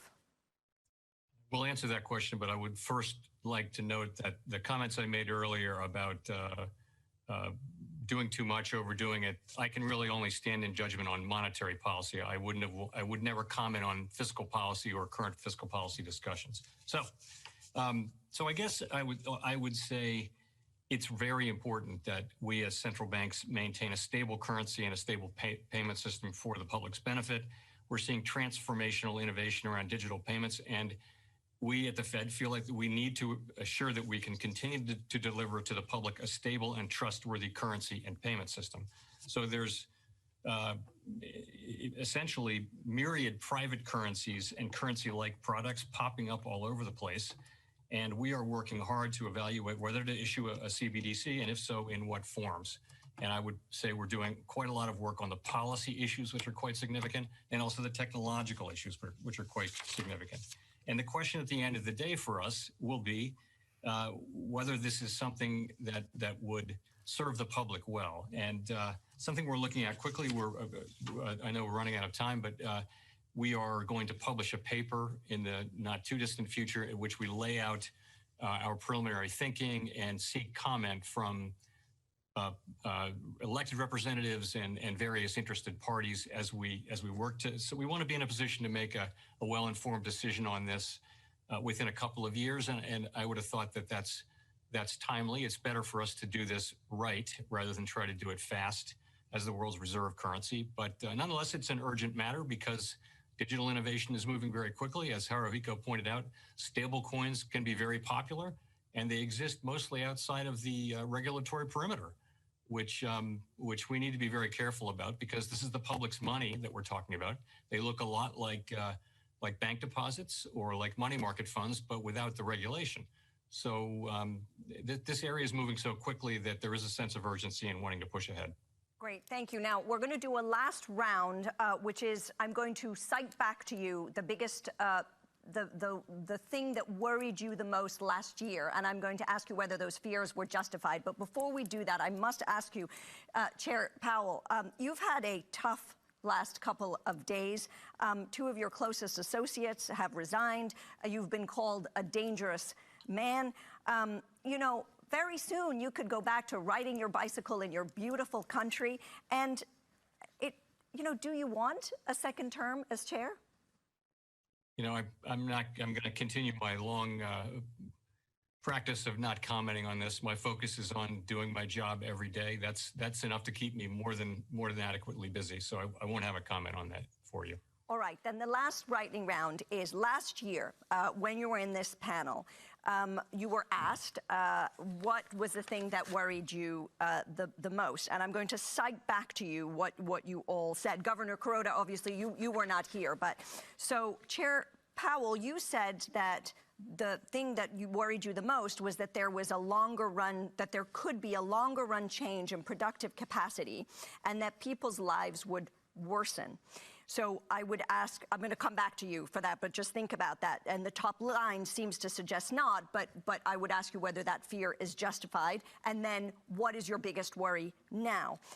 Governor Bailey, you evoked the biggest shock for the UK since the early 18th century, and you said what frightened you the most was the uncertainty and unpredictability of the moment. So do you feel that fear was justified, and what is your biggest worry now? And President Lagarde, your biggest worry at the time, let's remember, to give it context, we were still at the height of the pandemic, and you were worried about minks. Now, of course, what you meant was the transition to minks, the animal, and then, the transmission from man to mink back to human. And then the hubris, you said, that might lead us into another world conflict. So we'll ask you as well if those fears were justified and what keeps you up at night now. And then, Governor Kuroda, you were not here. I don't know what you were worried about last year, but I'm going to ask you then first, what are you worried about today the most? And then we'll go to Governor Bailey, to Chair Powell, and we'll end with you, President Lagarde. My short answer is economic recovery, which has already started, but still consumption is weak, while investment is strong. So what I'm concerned about is when the economy is fully recovered and grow fast. I think that is my concern, my interest. Of course, in the future, I mean, in coming years, we must achieve 2% price stability target. That is true. But at this moment, economic recovery, faster growth is the most important challenge faced by us. Got it. Thank you. Governor Bailey. Well, I think it's interesting to be reminded of that, because I think that was my comment about unpredictability and uncertainty a year ago, of course, was interesting because it was very much in the context of a COVID world, but a world we were pre-vaccination at that point. We were pre-vaccination and the proof of the sort of the success of vaccination. That's been a huge change and success. And so I think in a sense, one source of uncertainty, it's now moved on. And as we were discussing earlier, I think for me, the big challenge now is that we can get through this period of uneven growth, of supply side disruptions and bumps, and come out on the other side with both, a much sort of smoother recovery and balance of supply and demand, and also I would say then addressing the sort of the underlying structural issues which will determine the rate of growth, the trend rates of growth of our economies. And Christine's pointed to climate change, that's a big one as well going forwards. Great, thank you. Governor Bailey, just quickly, what do you expect from COP in Glasgow? Well, I hope it will actually really cement, I think, the very real progress we've all been working at this year in a number of areas. So I think particularly in the solid transition plans of many companies, many parts of our economy, that will be backed up by much stronger disclosure, much stronger monitoring, a much more robust system. And that will allow us to understand how it's going to go forward and the macroeconomic path that we will be following. So that's what I hope will come out of it. Plus, of course, I think we need to see support for the emerging world. We need to remember that we've got to support this. Climate is by definition, the ultimate global issue, and therefore we need to see support for all parts of the world. Thank you. Chair Powell. I've not seen the labor market scarring or the mass failure of multi-generational small businesses and the loss of all of that great human capital and economic capital. And I'm very, very pleased that that's an enormous success for policy. There are still workers who are going to need support in various forms. It's not a perfect world out there, but we avoided the really serious concern that I had. Looking forward, the big concern is this. This is not the situation that we've faced for a very long time. It's one in which there's a tension between our two objectives, maximum employment and price stability. Inflation is high, well above target, and yet there appears to be slack in the labor market. At the same time, there are other indicators that suggest that by some measures, the labor market's very tight.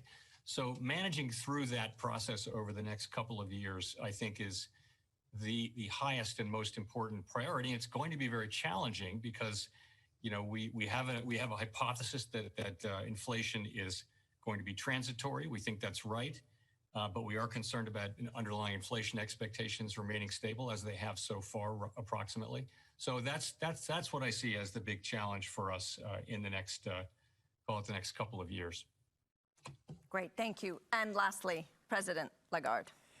Well, I'm going to mention some hope, actually, because I'm convinced that between us, we are going to do our job. We're going to be focused on our mandate. We're going to use the tools we have. We have our roadmaps, and we are accountable to the public that we want to serve as best as we can by making our institutions fit for what's needed, which, as we have discussed, has to do with, being digital, being greener, being on mandate. But my hope is the following. We've been very badly hurt, and we managed to recover very fast, but we've been very badly hurt by something that just fell on all of us, that was this pandemic. And my hope is that we have the common sense to see what unites us, and that is our humanity. And if we leave by the side of the road 1 billion people not vaccinated, and if between all of us policymakers, and that is more addressed maybe to governments than just to central bank governors, we cannot find the means to help those people be vaccinated properly, then not only are we not helping part of humanity, but we are not helping ourselves. So I really hope that between the G20 and between further efforts that will take place soon, maybe in Washington, and the Italian presidency, we can find a way to help those who need vaccination if they are protected and if we are protected. Thank you. Well, on that message of common sense and humanity, who can argue with that? I will close this panel. Thank you so much to all the panelists. You have been absolutely brilliant. We have gone a little bit over time. I apologize for that. Over to you, Claire, and thank you again. Thank you, Alessandra, for doing such a fantastic job in moderating what's proven to be a very insightful final panel for this year. I'd like to thank the participants too, not only for today, but for the decisive action you took thank you. during the early days of the pandemic. Thank you. It seems that there's God bless you. So, one thing I got about it, I mean, I don't know if you guys realize kind of was there one thing you guys realized? Let's see. What was probably the most talked about concept? Let's see if you guys were paying it. There was something that came up a lot that I was kind of a little bit taken back by, but I mean, it makes sense with everything. The timing was in there, but there you go. Yeah, inflation. It seems like that, that whole panel was not about inflation, but it was inflation. So that's something that I think, let me see if I can get like the news stories on it, but it's like, I feel like talks of inflation are coming back up there. That was a big part. I mean, Karuta, he kind of said a couple of things that he didn't. Again, he's usually the Japanese guy. He usually says, like, he was saying that it's not transitory, or that it was transitory, and he was saying a lot of stuff about supply chains, but even in that one, he said it was bigger than they expected. He said beneath the surface, he said inflation is higher beneath the surface than what the headline is saying. So that's a little bit weird there, because he kind of switched stance. I mean, Powell was very, what's it called? He was very, I don't know how to describe it. It seemed like he was going to say what he's been saying, and he kind of did, but it was also more or less, I don't know, I feel like everything kind of felt a little bit, what's it called? It felt very, I don't want to say ominous, but he just seemed like his view toward, he was, I guess, a little more aggressive, more or less. It seemed like when he was talking about inflation, it did seem that this transitory idea, I mean, it got a little bit weird there. Other than that, though, I mean, it was a lot of stuff that we've heard already. But the one thing, I'm chalking up a point to the board for inflation, in the sense that it was it just seems like they brought it up a lot more. And Boomer, I looked up your thing that you sent me this morning. Congratulations, first of all, but that's crazy. I didn't know that you had I didn't know you had that secret. I didn't know you had that secret, Boomer. It was amazing.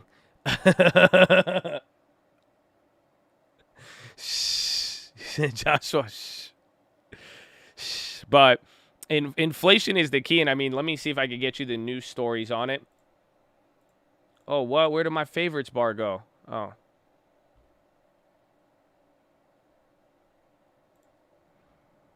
All right, so here's the news story. So this is something, I mean, we showed last time, but this is the news counter. It'll show you analysis on news stories. So if you see here, this is stagflation. So every week so far, the stagflation has actually, it's been a lot higher than any time before. So it's showing you something, but now I want to see NT on inflation. Inflation is not coming back up here. I thought this is like Google Trends, but on crack. So this is like Google Trends on steroids. This goes beyond. It goes beyond just Google. It could calculate any financial news stories, the amount of stories that are in there. But it looks like inflation isn't there, but stagflation. Interesting. So stagflation is almost, was that 100% increase in the amount of stories referencing stagflation? So you can see this last few weeks here. I think this is kind of highlighting something. So that's interesting. Interesting. I got really big. I feel like lately we've been hearing more inflation and more things on the back end. On the back end.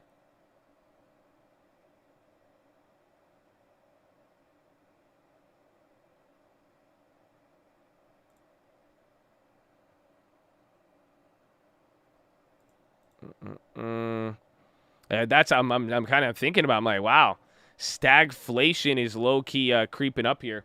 Even though we're worried about, I guess it makes sense though, because if economic data is not up there, that actually says a lot. Square hitting some lows. Yeah, I had it up on there. I mean, they started to drop a little bit earlier there, but it seems. And then there was updates on the bill.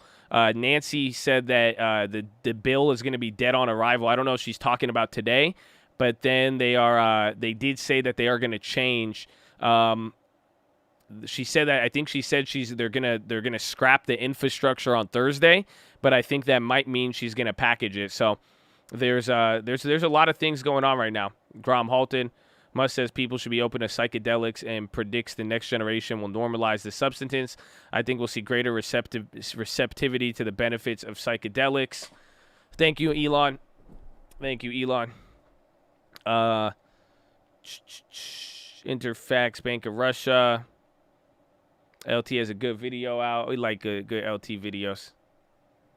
We like good LT. They're good. Elon just admitted that he's been tripping. I know. I knew that for a while.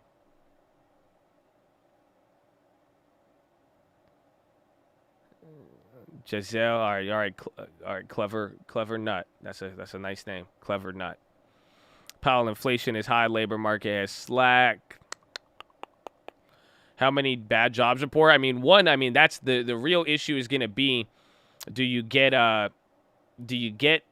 the bad jobs report, and does that change the tapering talks? If it doesn't, then I think the inflation thing is there. But realistically, I mean, I'm starting to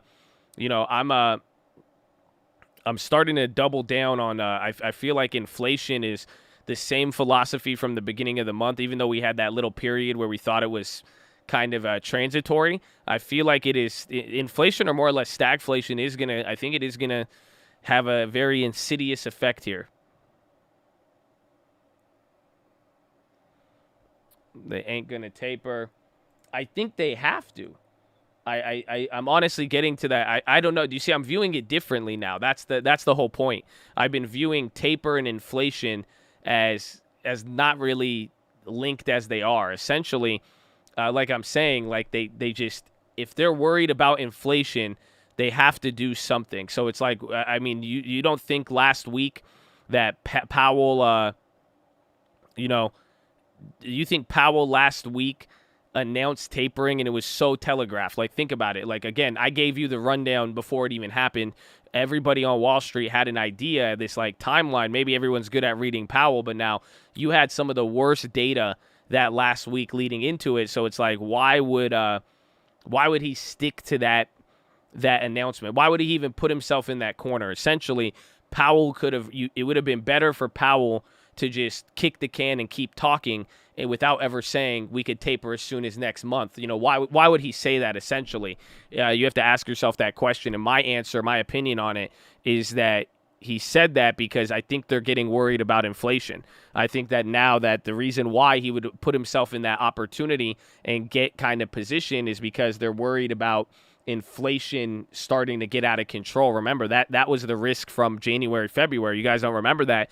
People were worried about inflation because, like they said it during the panel, is the genie let out of the bottle. Because once you let inflation out of the bottle, it goes insane. So I think there, and then Yellen had that slip yesterday. I honestly think so. Because, again, a lot of analysts commented on it, not only what she said, but after you heard Powell and Yellen yesterday, this idea that inflation is not as contained, but Wall Street got a sniff of that. I think Grom just had an offering and halted. So, I don't know. I'm very, I think inflation, stagflation might become... It was a big issue. I mean, and you saw it at the beginning of the year, but I just think it didn't go away. I think we got distracted from it, but I think it's there. If the gun is in the first scene, you better shoot it in the second. Exactly. There you go. So it's like, why would Powell paint himself into a corner of making a taper announcement or even leading into it if he didn't plan to do it? Again, I was kind of skeptical of tapering, believe me, when I was looking at the bond rates keep going down and down and down. But it's there. Yes, the Fed does want inflation, and they do tell you, yes, are. They've told us forever. The main goal, they have a mandate on inflation, actually. So they want inflation. The problem is, over the last 20 or 30 years, it has actually been hard to get. Inflation is harder to spur than you would initially suspect. So keep that in line.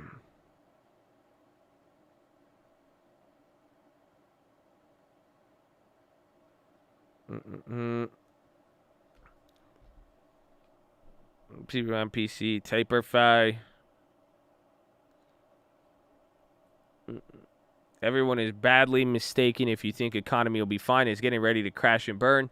I mean, I don't think it has to be a, you know, total massive success or total massive failure. I think the market is going to get introduced to a period of adjusting to inflation, essentially. So, like, any price charts I show you, you know, when we see what happened with inflation in the 70s, like, it didn't just happen, if that makes sense.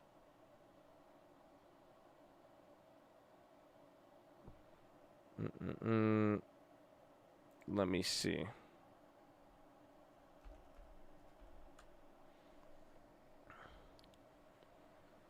Grom is ripping it to get it unhalted.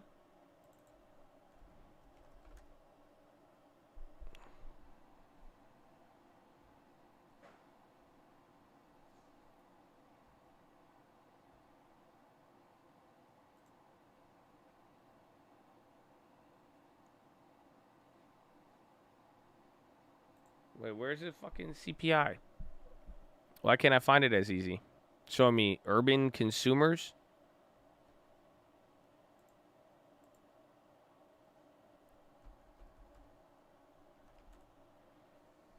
Let's see. There it is. By the dip. Private offering not confirmed. SPY's coming down, but this is what I'm talking about here. Do you guys see this? Let me show you. I can show you the yields. Shining, shimmering inflation. Tell me, Powell, when did you last think the prices rose? A whole new world filled with supply chains and delays. Everyone tells us no and where to go. Now I'm in a whole new world with Powell. But I want you to see this for real, come on. Nah, come on, that was a good one. Y'all hate her if you don't like it. But this is what I've showed this many times. This is the CPI chart, and again, we're coming down here, so keep that in mind if SPY call it out. But again, anything year over year above 4% is one thing, but I've historically showed you, again, last time we went above 5% was in 2008, and then the last time was the early 90s, right? So the big fear people have always had is the 70s, and now do you guys see it? This is what I'm talking about. Look at 1964 to 1970. We did that move a lot faster. We did that in a year instead of 4 years. But you see what happened. It breached 5% for the first time in what?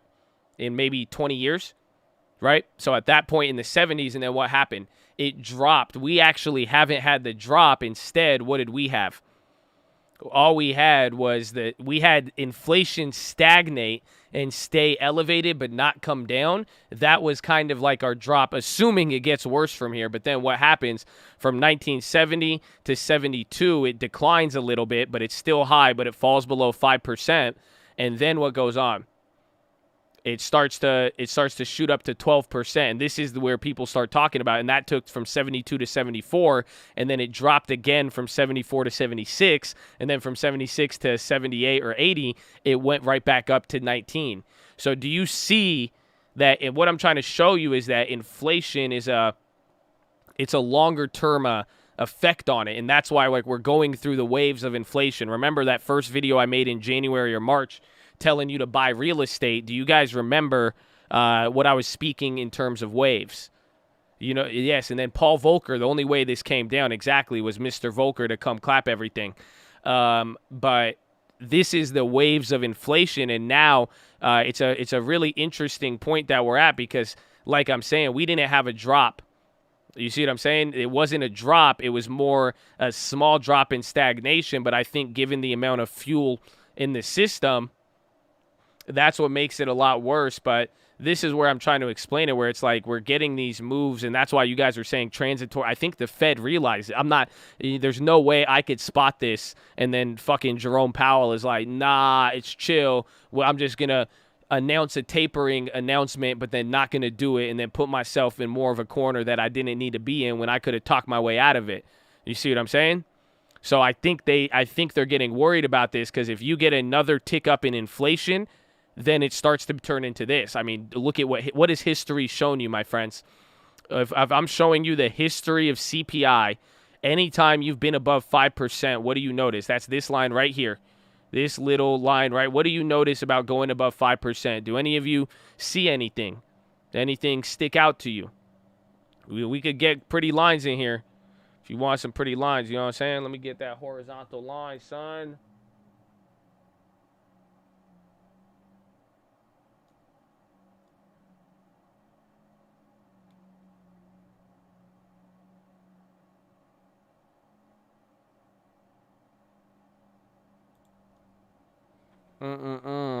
There you go. Look at any time it goes above 5%. What do you notice?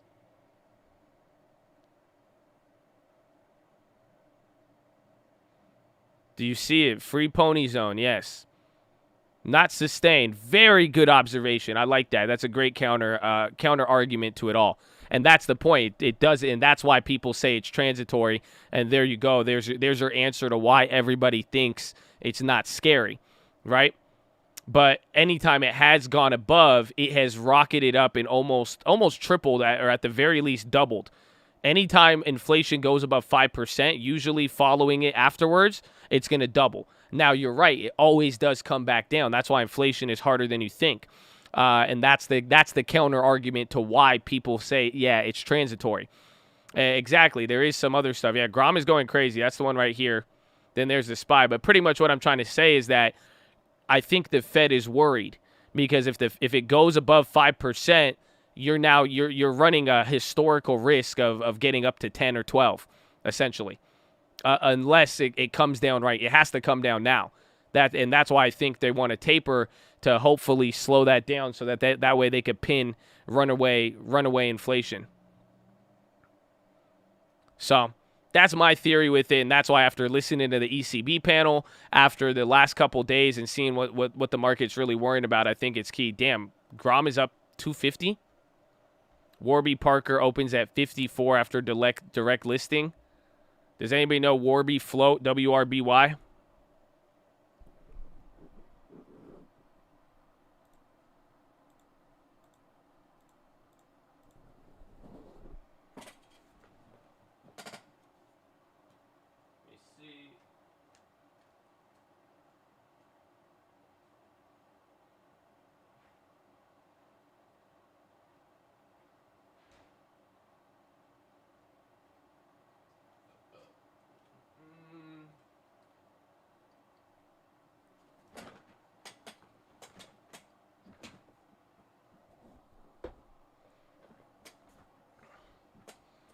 $125 million shares? Hey. Warby Parker is a glasses store? Man, I am so not hip. I thought Warby Parker was a furniture store.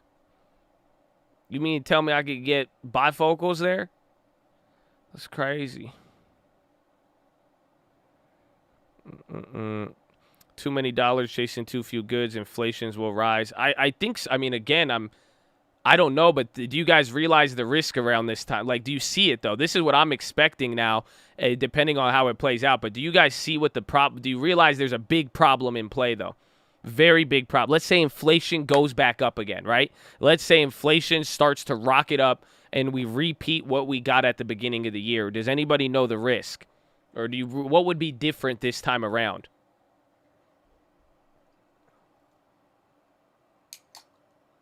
Blinged out Monaco. Oh, wow. I feel. We lose purchasing power, yes, but think about it. No, it's not that we have no money. I want you to think about reaction. I want you to think about you. You know what I'm saying? Think about the consumer. Think about people. Think about investors. Think about all the new traders, all of that. What's going to happen? Not hoarding. No, it's not. It's the reverse of pricing in a weird way. People are going to react differently this time around. What happened the first time around? We got rich off of inflation. Yeah, the tech stocks went down, but by June, July, everything was back up, right? Because what ended up happening, people got worried. At first, inflation started to raise prices, and asset prices all started to go up, and everyone's like, yeah. And then they're like, oh, shit, inflation at tech stocks. And then it dropped for a little bit, then eventually came back up. But then what ended up happening, prices went up off of this idea of inflation because people are like, okay, we're going to get higher and higher prices. So now this time around, because now a lot of people are thinking that it stopped, right? And now that you've priced it in, just think about it. What's people's reaction? What will be Wall Street and companies' reaction this time around? Initially, we liked it, but if it stays persistent and stays high, now it's going to have a reverse effect to what we saw at the beginning of the year.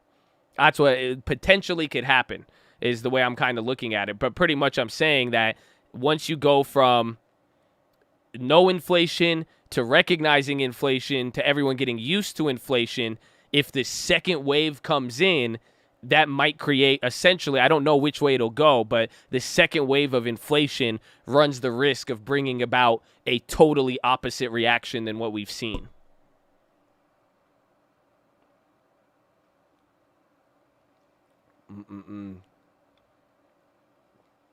Law of diminishing returns to a degree, but again, without making my conclusion is that it will be a different reaction as opposed to, I don't know if it'll go up or down. But yeah, it's kind of like that reaction where it's like, oh shit, you're not kidding, right? Everybody, the prices went up, house prices went up, it started to go, everyone's like, okay, you know, we like inflation. You all liked inflation. Your Bitcoin went up, your shoes went up, everything, your used car went up, right? But now if you get another second wave, prices will continue to rise, but now people's expectations are going to be a little bit, it's going to change a little bit. So what I mean by opposite is that in the beginning of the year, what ended up happening, we liked inflation because what is inflation means prices go up. Viacom, give me my news. Give me it. Give me it. I know it. End of fiscal year. Come on, baby. We got one more day for that Viacom buyout. One more day. I'll give him till the end of the year, but fiscal year is what I was expecting. Oh, top pick. Damn it. Damn it, damn it, damn it. I wanted a buyout. Why am I so greedy? I wanted a buyout. Do I have Palantir? Oh, don't play me, baby girl. I had Palantir since the day. I'm day one Palantir. I don't get as hyped as some of the young boys out there. You know, they get real hyped on Palantir, but oh yeah, we in there. About charts and other things you spoke about. You could get all of this as public data. So even though I got a nice fancy little platform here, you could go to tradingeconomics.com and all of it's on there. So like that, I even showed a lot of the data here with personal savings today. Tradingeconomics.com. Go to indicators and then click countries and then go to the United States and then go to money. No, consumer. And then consumer spending. Where's CPI? Consumer prices. Where is it? Where is it? Oh, no, prices. Excuse me. Inflation and then CPI. Right here. Core percentage. Or you could just do overall consumer prices. Right here. CPI index. Or then inflation rate is your CPI. Essentially. So there you go. This is the same chart I showed you. Do you see that? So yeah, we have it on a nice little terminal. It looks pretty. You could document it a little better, but at the end of the day, this is the same public historical data of inflation. And again, what do you notice about 5%? Anytime it goes above there, it goes batshit crazy. Yes, it will come down, but again, this is why I'm saying I think the Fed is I think they have to taper. I think Powell is low key. By tapering by the end of the year is the only way he stops inflation from going crazy and looking like a complete, like he was really wrong about it in the beginning. So, very, very key. Do I like Warby Parker? I heard a lot of good things about it, but I know it's a big flow, right? 35 million or 125 million. And then direct listings are kind of, oh, it's only 5 million trail. Hell no.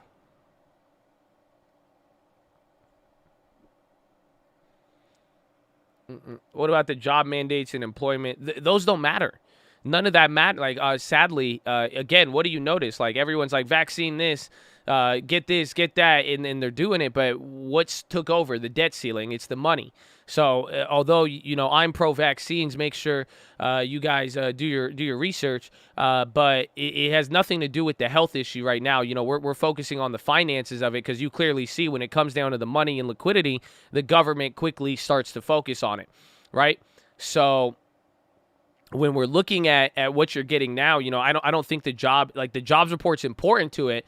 But just when it's all said and done, I'm really just seeing, I think, in the supply chains, energy crisis, and what you're already seeing, you know, and not to mention two people doing that, you know, two people resigning from the Fed. But I just think that it's, I think it's highlighting how inflation, you know, I think the prices are already going up. And now we're feeling it different because our expectations were adjusted over the last 6 months.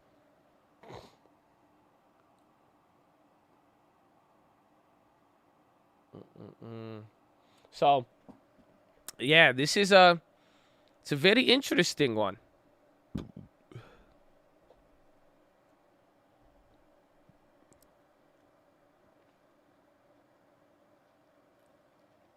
Kind of like those issues are going to trump it. I think this will, or the Fed policy, but essentially I think I really just think that they have to taper, or I think the risk of runaway inflation is real now. That's just what I'm seeing right now, because it seems like we adjusted to it, but now if I think Powell's timing is weird.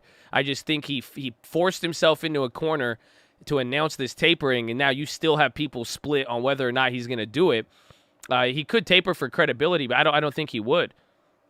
Like, you mean to tell me he couldn't? You think last meeting he couldn't have kicked the can for another month and a half without anybody batting an eye?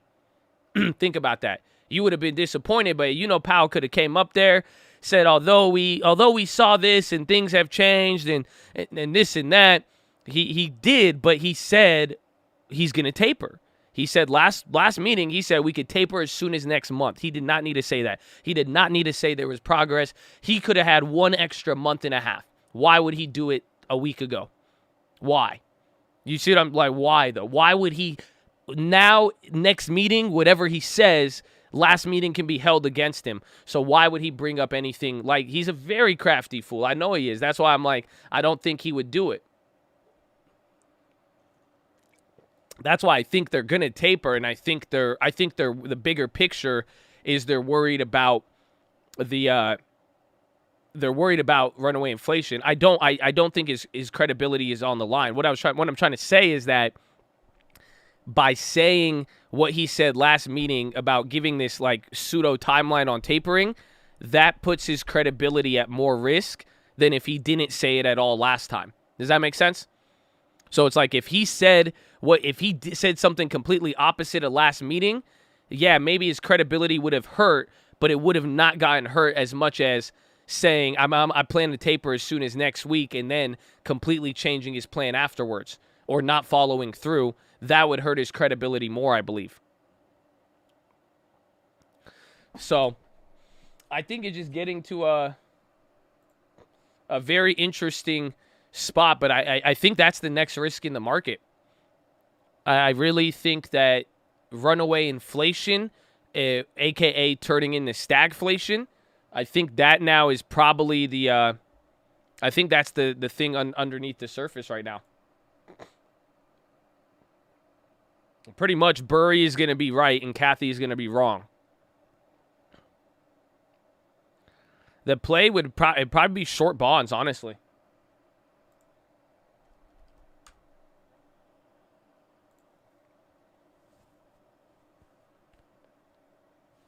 TLT red.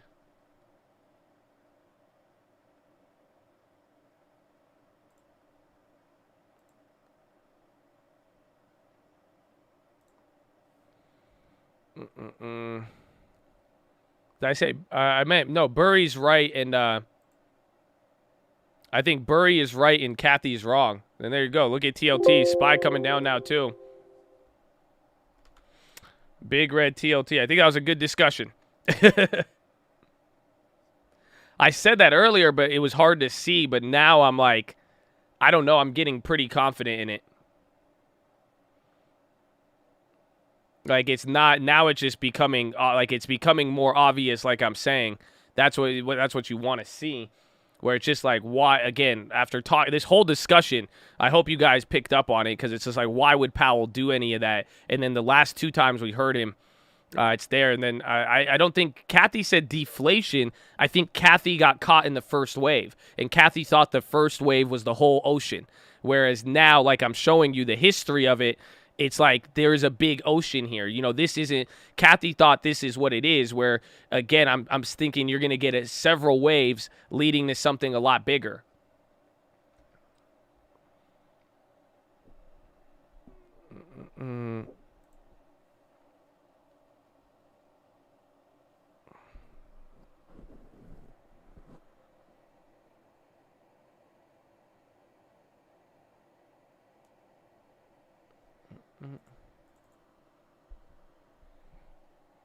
Be another market crash? Probably not.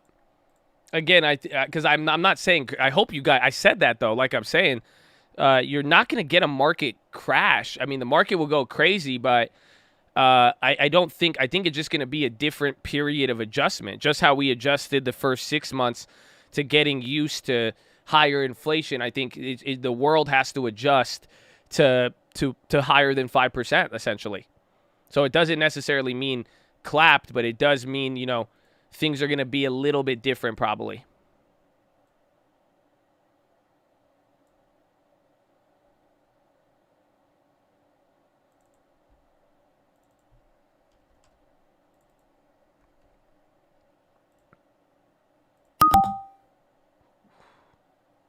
Oh, that was scary.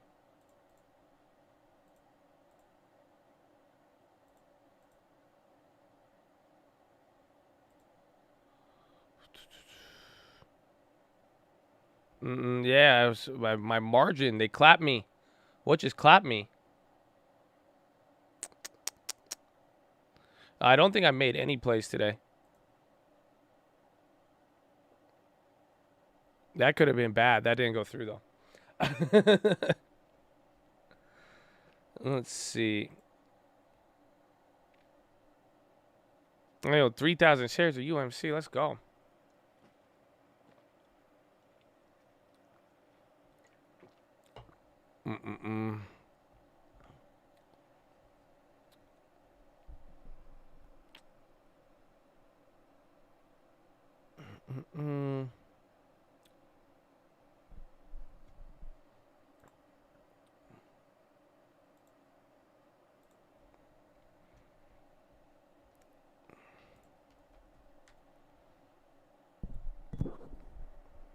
What's the play? TBT, that was a watch list. We grabbed ones with more time. And then I talked about that yesterday as far as, like, you know, the timing of that play is going to be very, very interesting. Because that's why, you know, it's not one you're going to really want to hold for a while.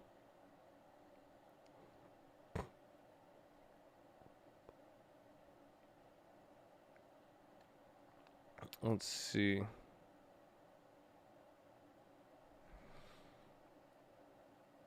I was saying is that everyone knows tapers come eventually. He stalls. It makes the credibility go down. Yeah, and we talked about that, and that is right, and that's why. But it's like playing Call of Duty, right? It's like, imagine you're outside of the war zone when the circle's closing, and it starts to depreciate your health little by little. That's what it was like for Powell. Every time he didn't say anything about tapering, he was outside of the circle in the market. It would hurt his credibility like that. But now, why would he put himself in a risk by doing the announcement that he made last week? It's like he put himself in he sprinted into the circle instead and pretty much made it based on whether or not he gets out of that next week. Yeah, he was in the gas, but you see exactly. But now it's like he took a bigger risk than not. You know that's facts though. I'm trying to bring it down to you. Y'all laughing. That's a good ass example. Because that's what I'm trying to say. His credibility was at risk, but it was just slow, you know? SPY coming down here again.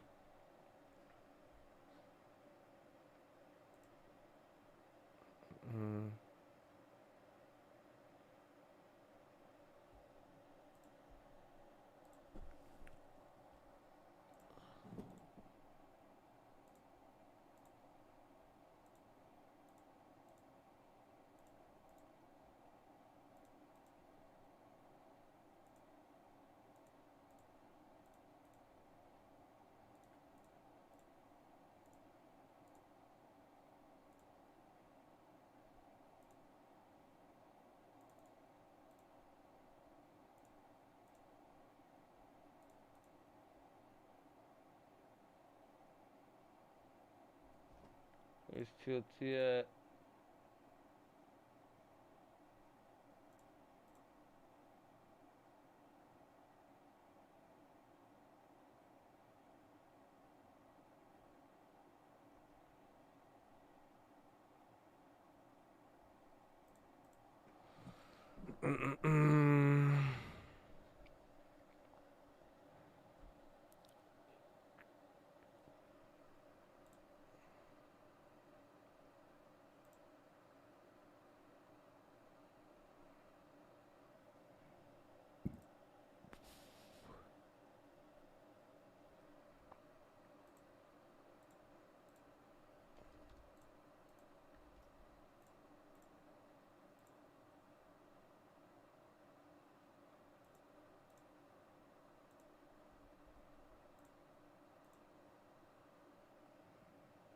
What month's it? It's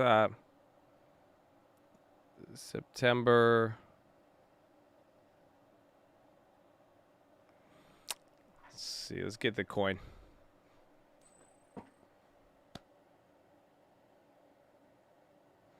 All right, we're good.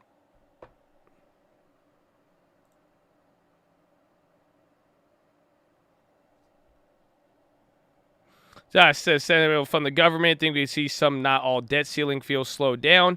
Yes, 100%. 100%. Super chat finally worked. God bless you, creative investor. Arna. Oh, amen. God bless it. We love it, man, and God bless you. But that's a great question, and yes, you are correct 100%. That if it does, so depending on what happens, it could be very good.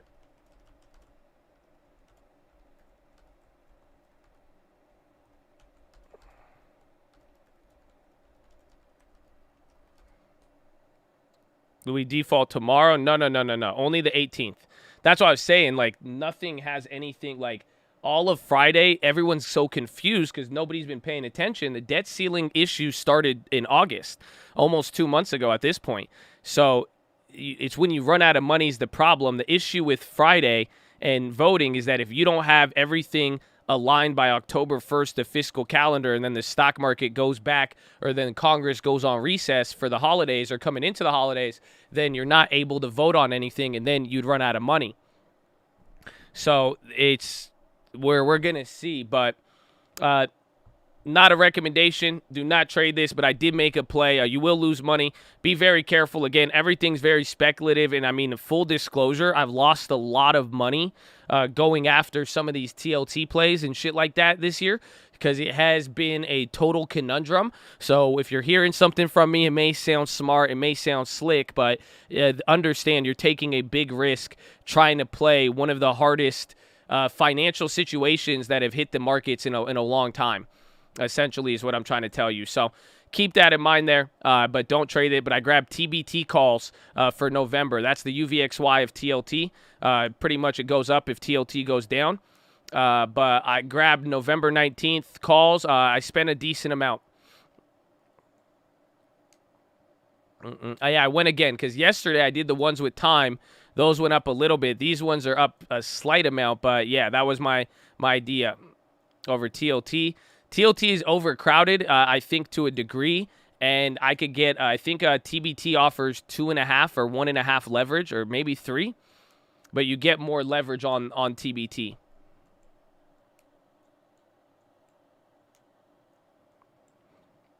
But essentially, I mean, I'm thinking in the next month or so, I think taper tantrum, but I think the taper is going to happen, but I think it's more so going to be related to inflation, and people would respond to that through the bonds, essentially.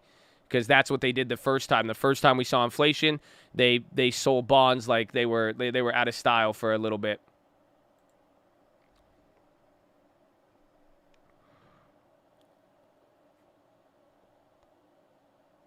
Mm-mm. 2 times leverage, yeah. Mm-mm.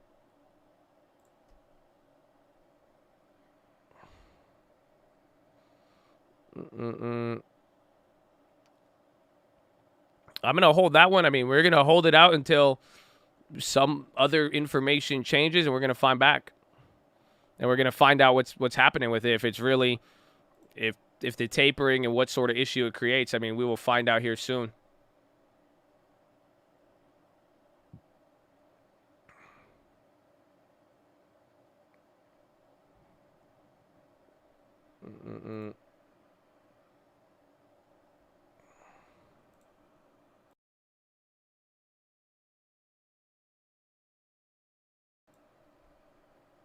Check email. Michael Burry's account doesn't exist. I didn't get an email from you, but his account is, he deletes it every now and then. Yeah, he deleted his account again. How far out did I go? Decently far out. I mean, more than 10%. More than 10% out of the money on the TBT. But TBT is a leverage play. So again, it's like the UVXY, where again you can see it's moved from like 16 to 18, and then last time it had the run up, I mean, you could see here, same exact price point, it went from 18 all the way up to 22.30.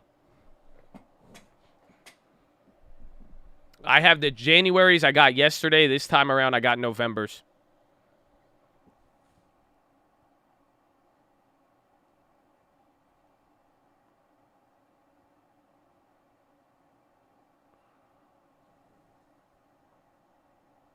Say Burry treats Twitter like Tinder. The stream doesn't come up on my homepage. Who do I piss off? I don't know, man. But God is good. So make sure you have your notifications on. That's the key. That's the key.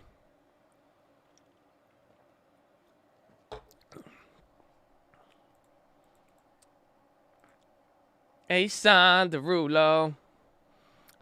I can show you the world. Shining, shimmering supply chains. Tell me, Powell, when did you last let inflation decide? Oh. I'm gonna save it. It's a good one, man. How do you not like that remix?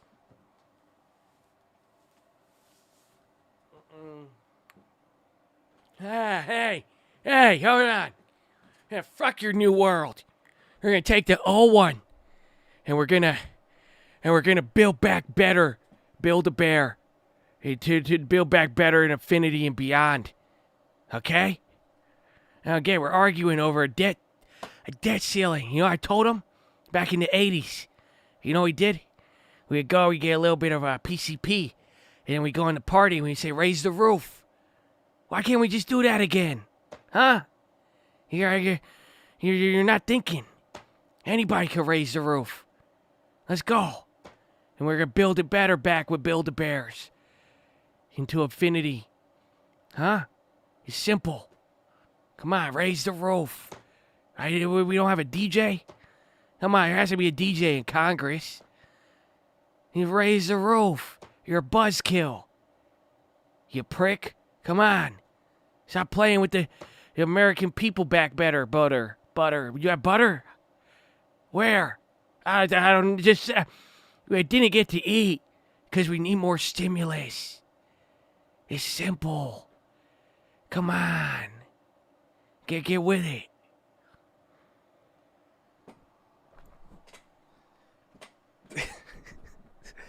Honestly, don't underestimate how fun it is doing that, because I feel like it's just really like it leads to a lot of things that fit the context of the character. So it's a lot of fun. I hope you know that, because it's like I feel like it's really realistic.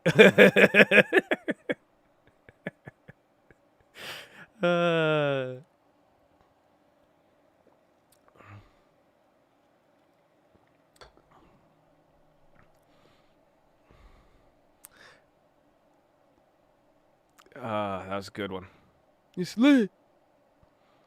But nah, I mean, if I get more conviction on the trade, I will. But at this point, I think I'm 50%, maybe 60% convicted. And then now the issue is going to be timing. That's what I'm not liking here. I mean, I've even been right on a couple of these moves here, but the options are being effed up. I feel like Michael Burry during the first round. I'm noticing the premiums are going to be very difficult So the really, I just need more time. I need Powell. I need more Powell. I need more data. But I think once we get more, we'll be good. But I do like, you know, if anything, I'm probably 2 weeks ahead of everybody. I would say right here, right now, when it comes down to it, especially when I compare it to some other place. It's like even TLT, the first TLT we hit, I mean, we were about 2 weeks ahead. So I really think this is, I think I'm early. That's the key. So that's why if it comes down, we might be able to get a way better deal, way better plays for at the right moment. So that's what I have to keep in mind. But I do like what the situation is providing. Like I'm saying, I think you have a new, I mean, inflation is back. That's it. Like, that's it. Inflation, stagflation is back, and it's going to, everyone's going to realize it in a little bit. If you don't already. Again, I think a lot of people already do, but where it goes from here, that's the next level. TBT to TLT. I said I'm more than 10% out the money. I mean, I encourage you to look at TLT or TBT and see where it goes. But again, I'm not fully, I'll tell you if it's the TLT play, I think, but I think there's an opportunity. But again, a lot of things could happen with it, but we'll find out. We will find out. And again, the point is we're buying into the panic. So that's why it's like, regardless of what's going to happen, there will be a better buying opportunity unless it absolutely goes savage in the next day or so.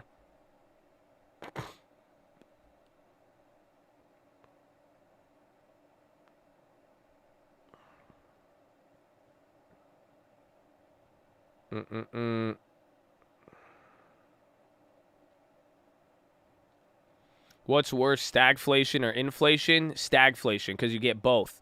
Stagflation means you're getting higher prices, but you're not getting growth. Again, that's what I'm explaining for the second wave here, because what ends up happening, the first time around, inflation goes up when there's more money in the system, more people spend money, demand goes up, people spend it, you get growth when you get inflation. That's why countries inflate their currency to spur growth. But then eventually there's a law of diminishing returns, whereas inflation, you could have a lot of inflation. This is what happens in the shitty countries. That's why you see, like, you know, $1 million bills and shit like that. But essentially what ends up happening is that you could literally have inflation, increase money supply, lower purchasing power, but then if unemployment doesn't get affected and employment and growth starts to stall, then you now have inflation, but now you're not getting the positive effects that inflation creates, because it does come with high prices, it comes with negative stuff, but it does also usually have a positive effect as well.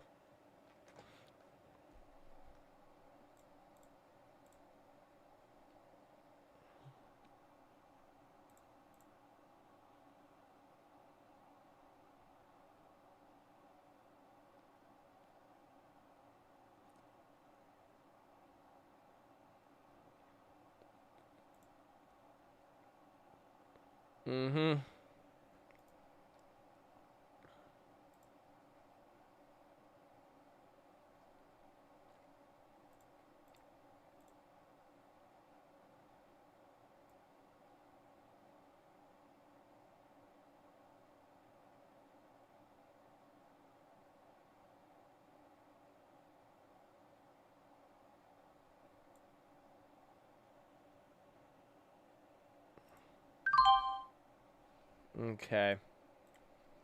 I did something sad, but I did say it at the beginning of the week.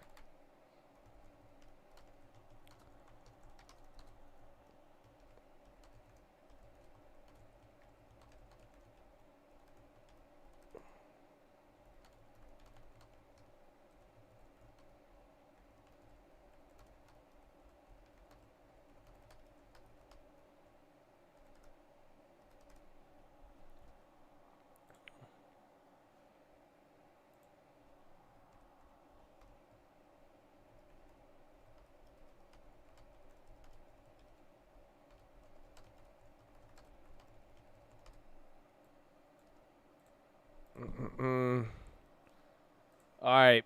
So don't trade it. You'll be surprised. I sold stock. But I said I was going to do this at the beginning of the week, but now kind of seeing here, I could have held it, and I'm still holding the leap, but I sold my overstock. I sold the 100 shares on the trading portfolio. I had like a 8 or 13% gain on it, but I still have the leap, and I have the long term. Walgreens said to wait takeover of Evolent Health, EVH, EVH pop, EVH pop. Oh, the options are messed up.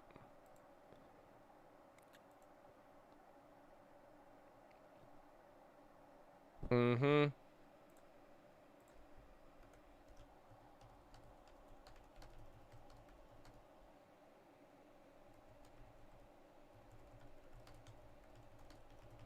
Halted? Damn, now the options went crazy quick. But yeah, overstock is volatile. I mean, I like it for the long term. That's why we still hold it. But why I said it this week. I said this move was very, very big. And then I have that big leap, which was underperforming. So I got to trim that. And then that one, because it was on stock, it takes up a decent amount of margin on the capital. So that's why I was like, okay, let's take it back. Let's take it back here. You know, we open up free some capital with that play. But then also just because it's a riskier play there, given I had a lot of leverage on it. I had both the shares, the leap, and then the long term as well. Wouldn't you rather sell the leap? No, because the leap doesn't have a option. It doesn't have a $10,000 margin requirement.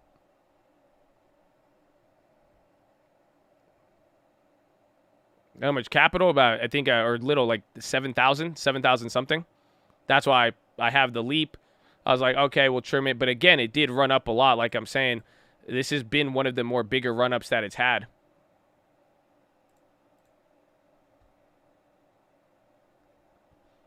Did Walgreens go up on that? Walgreens all over the place. Are people forgetting Evergrande? Yeah, I trimmed overstock on the trading portfolio, not on the long term.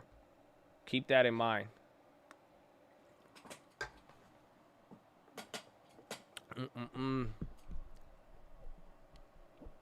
Bonds, if we default, the bond rates shoot up.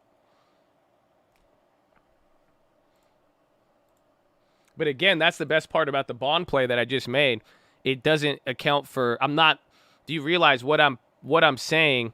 That play with the bonds, it's not based off of the United States defaulting. That's the best part about it. So even though that exists right now in the event card, it just doesn't, like, I'm not basing it off of a random historical event that's never happened to take place. I'm literally basing it off of the full story from this entire year of inflation and transitory and tapering. And it's just, I'm saying that we're getting more stagflation. And I think piecing together what the Fed has been giving us the last couple days, it's clear something's on the table. And it seems like there is a move in there that some people may pick up on it later in the market.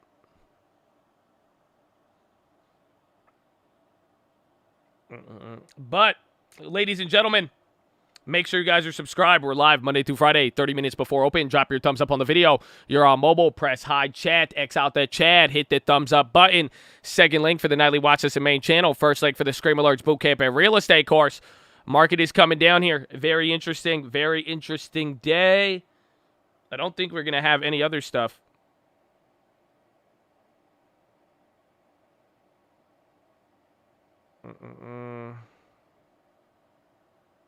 So, I'll be right back. I'm going to go to the bathroom. And then I'll be right back. And then when I come back, I want to say hello to you, and I'll talk to you. I got something.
What a glorious day.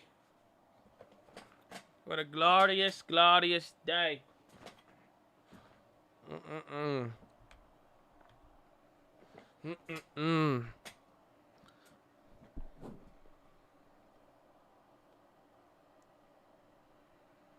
The vote is going on. Oh, let me see.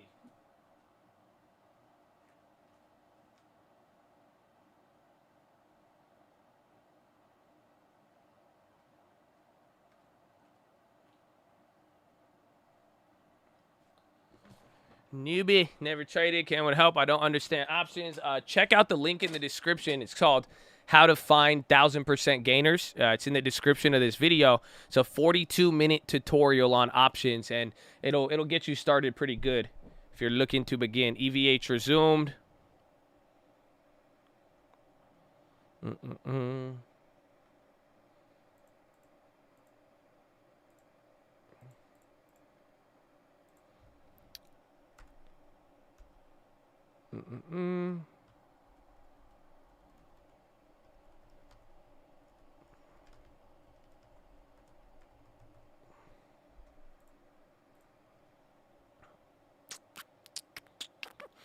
Hashtag classic.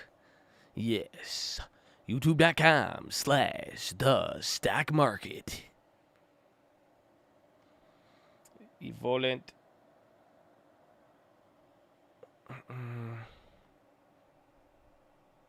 TBT is the TLT inverse.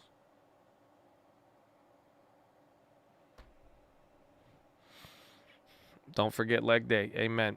Tell him. Tell him.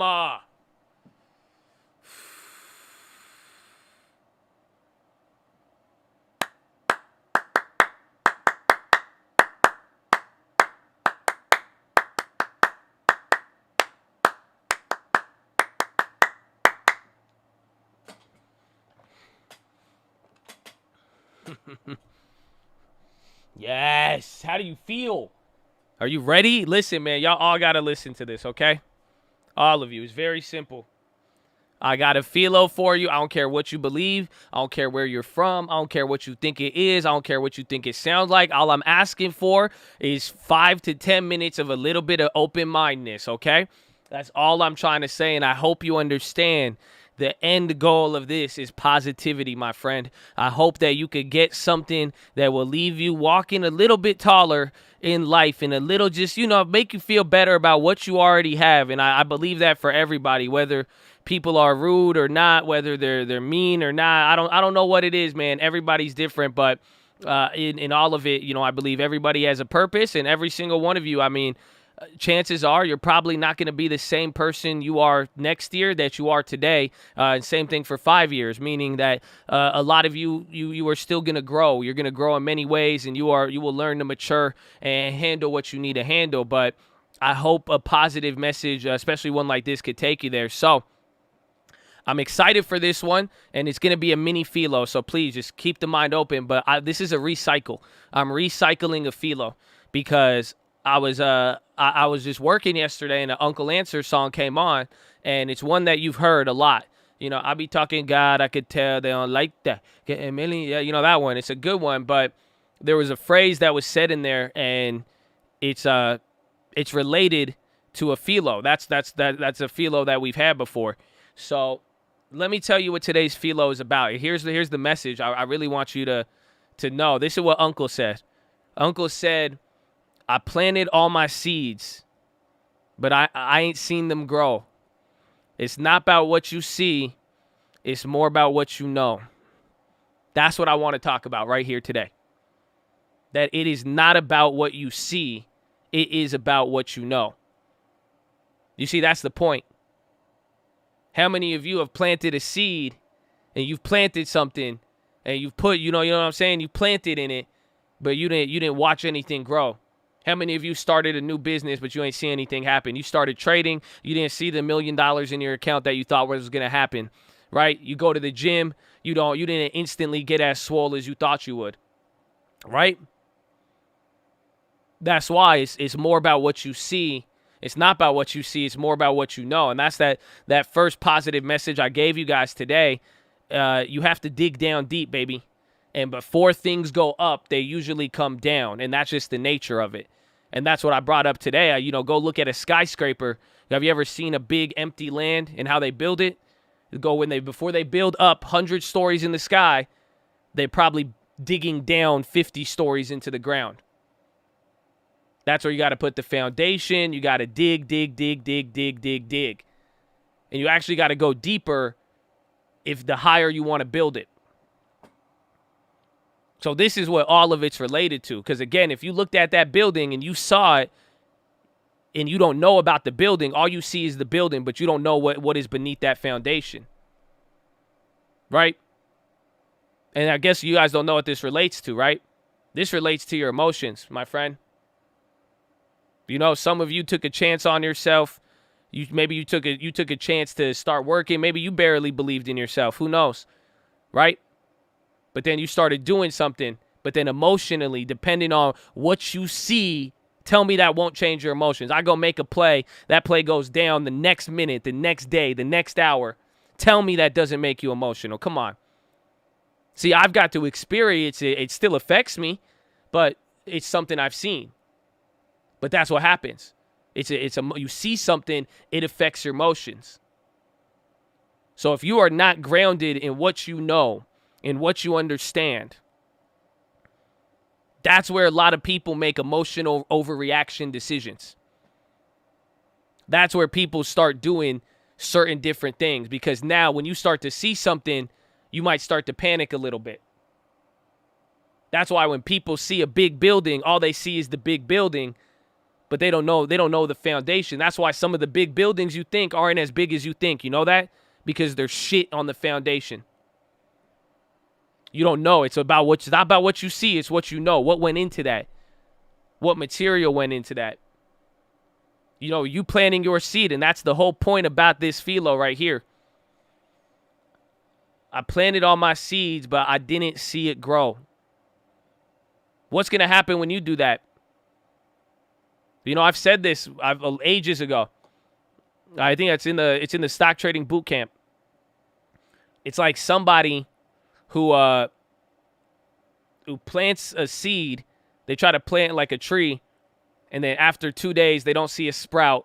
Maybe after a week they don't see a sprout, and then they like kick the plant and they say, "Nah, I'm out. It's never gonna work." That doesn't make sense, right? Why? That's just not how it works. See, because if you have knowledge of how a plant is supposed to grow, and you know that your seed is good, nothing is wrong with the seed, even if the soil and environment may not be the best, but if you know that the seed is good, and then on top of it, if you could plant it in good soil, even better. But you know how it works. I've kicked many plants. Many have. I have too. Oh, yes. Your seed is good. Amen. And that's you gotta make sure your seed is good. That's why sticking to something that may not be sexy, but it's tried and true, aka the long term, aka a lot of things. Again, choosing to uphold yourself positively versus negatively. Choosing to withhold a comment versus saying, like, just little stuff like that. That's the difference between good seed and bad. Right? If you say, hey, yeah, well, I'll treat people good and I might get shit on and, I won't get to make as much money. I can speak from experience. I'm saying I'm going to stick to certain things. Like, I could make a lot more money doing a lot of different things. Or if I didn't believe that what I was doing was good seed and I could have went a different path, completely different path. So if you know that what you're doing and you believe in it is good seed, that's all you need.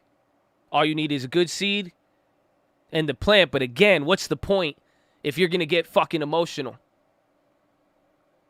Oh, come on. You see why? Because some of you got good seed. You got good seed. You got good soil.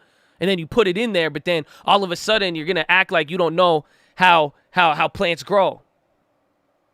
All of a sudden, you did this good, and that's where people make a lot of mistakes because they double down. They're like, I believe in this. I'm good with this. I'm good. And then once they plant it, and then it doesn't sprout, as fast as they want, or they don't see it in that right sense, oh, it pisses them off. And then now all of a sudden we start doubting our seed and our soil. But guess what? If it's good seed and good soil, it doesn't matter. That's the point. That's the attitude. That's the mindset. Is that you need to understand that it's not about what you see, and it is literally all about what you know. And this is why finding good seed, finding good soil, but now digging deep and building deep and going down before and understanding and knowing that, well, if that foundation is built, it's going to take longer. You know, I saw someone build a building way, way faster than I did, but they didn't put a foundation. That's the problem in this world. You know that, right? I've given you this PHILO. This is a story in the Bible, the man who built on rock versus the man who built on sand. Because back then you could have built on sand, it was quicker. It was faster. Other people would look at you like, why are you building on rock? Why? Doesn't make sense. They were like, you could have spent less. You could have got a bigger house. You could have done this. But somebody who knows, they're saying, well, I don't want it to ever get destroyed. I don't want it to be like this. I want stability in there. You're going to spend a lot more money, maybe put in a lot more time. And people are going to look at you a little bit weird, right? And maybe you might feel bad. You'll be like, man, I just spent 6 months building my foundation. That dude who built on sand had built that in a month. The whole house. You're going to feel like that initially. But if there is that storm, I mean, there you go. But all of this just simply comes down to going with what you know. And stop letting your emotions get the best of you. And that's what I'm saying with all of this. You got to build and dig down deep. That's how you build big structures. But no, you're not going to build a skyscraper. You are not going to build your empire if you are reacting to every single thing and you're getting a reaction and it's distorting you and it's throwing you left and right between what you know and what you see. That's that imagine a building. That building is swaying left and right. Because one day you're like, it's good seed, but I don't see it coming out of the ground. Maybe it's bad. You must not be a skilled farmer. Is this your first time? See, because the skilled farmer knows how it plants. He knows how it works. He doesn't even care. He plants the seeds. He doesn't need to wait until it gets up out of the ground for him to be like, okay, my plan worked. It's different, and I know it's hard. Why? Because a lot of us are looking for assurance, especially in the damn stock market. You don't know what's going to work. That's why going with what you know and maybe taking a second to think about what do you really know. And sticking with that could take you a long, long way. But then I'm going to ask you, are you going with what you know, or are you making your decisions based on what you feel? Better yet, what you see. Because the eyes could be deceptive, right? That's the difference between the guy who built on rock or not. When you see the building, when you see the plant, it's all with your eyes. It's what you see. It's not what you know, it's what you see. So this is a PHILO I gave a while ago. And here's the cheat code. Go with what you know. And that's why figuring out what you know and getting something concrete, this is just simple logic. To be able to go and hypothesize, answer question, we need to find a basis of truth of what do you actually know. If you got what you know, it's easy to stick to it. And then some of y'all, this is that maturity because you're going to have to learn to develop life. You're going to have to develop this maturity to be able to know something, believe in what you know, but then handle the daily life until that seed actually comes to life. That's the biggest difficulty of all of it.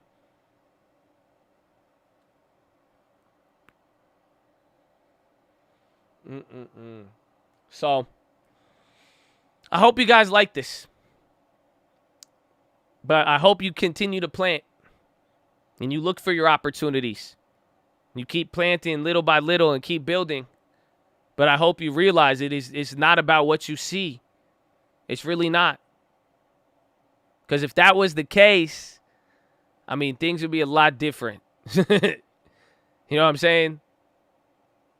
That's why you see people say they want to help, but it doesn't end up like that.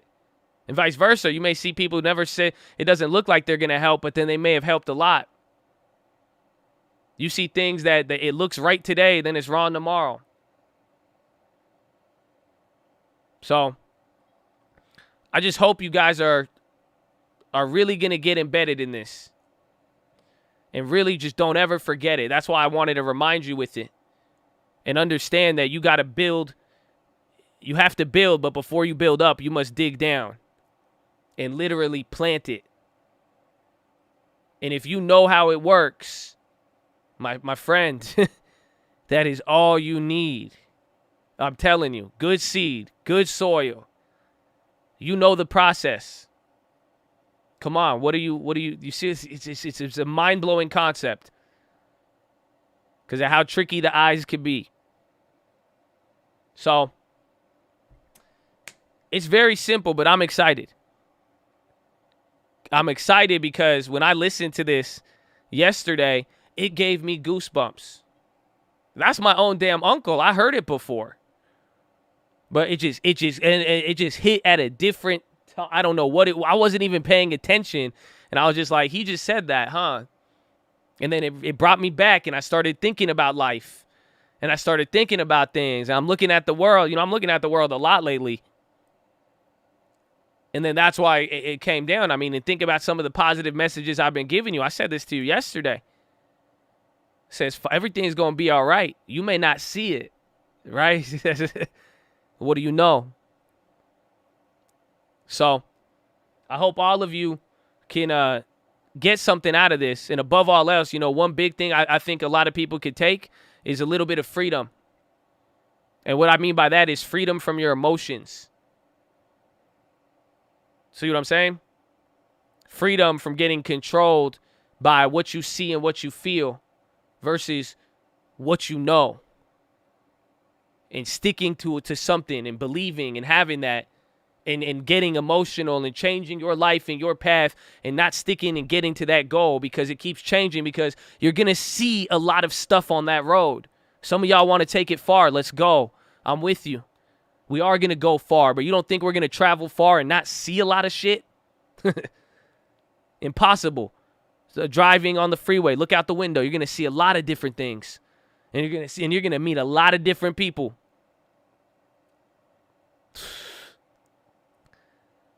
So the further you go, to a degree, you're going to be expected to know more. And I'm not talking education. I'm talking, what do you know? You do not need to be educated to know something. That's the difference. I can meet people in different various levels. I could communicate with people at various levels, but that's one thing I've learned. Intelligence does not always mean you know something and vice versa. You could be smart with numbers. You could be smart with a lot of things. But what do you know and what do you confidently know? But that's another discussion. All I'm trying to say, release yourself from any emotional stuff. Go with what you know and build off this principle. It is not about what you see. It is all about what you know. If the seed is good and the soil is good, mainly just the seed, you're going to be good. Before the building goes up, you must dig down. These are simple laws of nature if you really want to look at it. So keep that in mind, and I hope you're just as excited as I am, baby. But take that to the bank. That is your philosophy. Make sure you guys are subscribed. We're live Monday through Friday, 30 minutes before open. Drop your thumbs up on the video. You're on mobile. Press hide chat. X out the chat. Hit the thumbs up button. Second link for the nightly Watchlist and main channel. First link for the Scream Alerts Bootcamp and Real Estate course. Follow me on Instagram at The Trading Fraternity. Bradley Brizzle and Bradley PHILO, baby. Amen. Amen. We love it. We love it.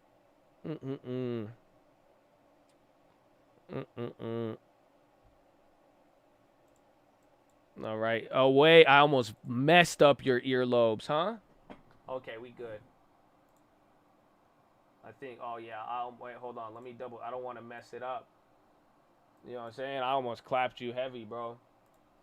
You're lucky. I got love like that. I got love. I love you. You know what I'm saying? They don't feel me. God bless ya. Like that. Bet they die for nothing. I could tell they don't like that. Told them I'ma do it before I done it. They don't like that. They don't like that. Well, I write that. Bet they die for nothing. I could tell they don't like that. Oh, Uncle Answers, baby. All streaming platforms. God bless you and good morning. It's still the morning. It's still the AM. Feeling good. That was an epic SPY bounce right there, huh? SPY was like, dude, it's not about what you see. It's more about what you know. And they're like, oh, dude, I'm going to perp curve my way to the VWAP, dude. You know, a little bit of 100-day moving average, you know what I'm saying? A little 100-day fucking perp curve there. A little bit of, you know, waking fib, dude. Get the little Fibonacci. Oh, dude. Oh. Right off the Fibonacci, dude. Oh, dude, spot on Fibonacci, dude. It's 2:20 p.m. Yeah, because y'all the East Coast. Y'all spoiled.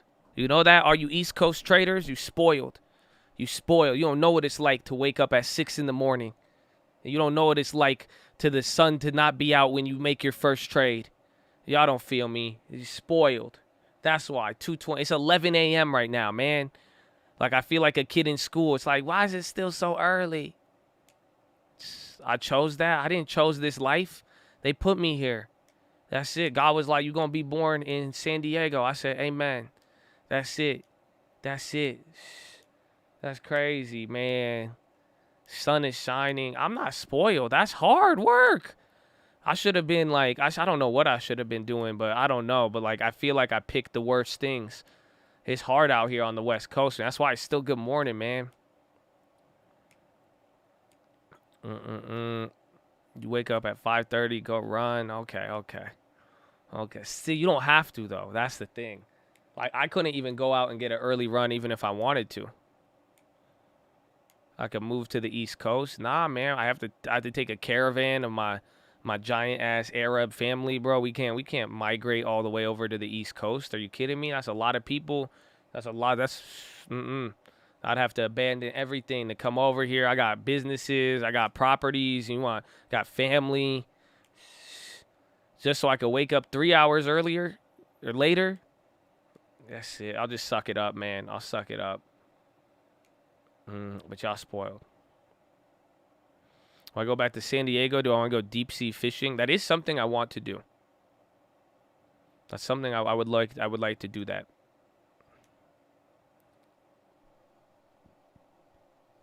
Holy smoke! Shout out, yeah, Hawaii traders on another level.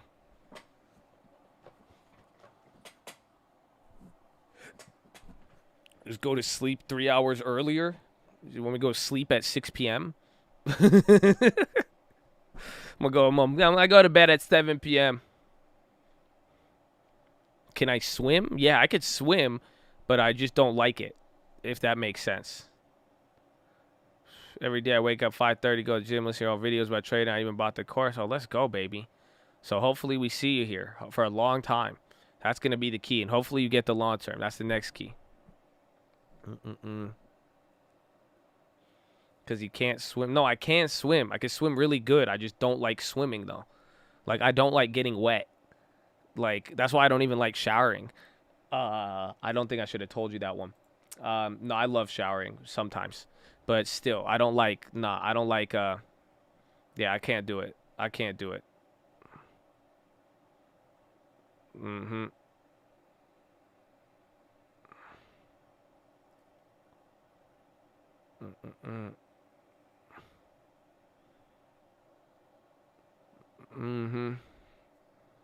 Like, I got luscious locks. I can't get my hair wet all the time.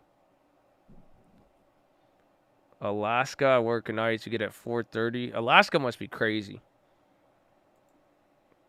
Since March, I learned more than I ever thought I would. Let's go, Javier. Hopefully you guys got the long term, though. You know what I'm saying? Like, I really hope that everything you learn here, whether you're new or old, but especially if you're just getting involved, you know, the best way to show that you've learned something is, like, it will be reflected in what you got.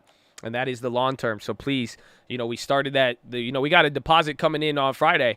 So by next week, you know, we might be making some purchases. We'll see what happens, but it is key.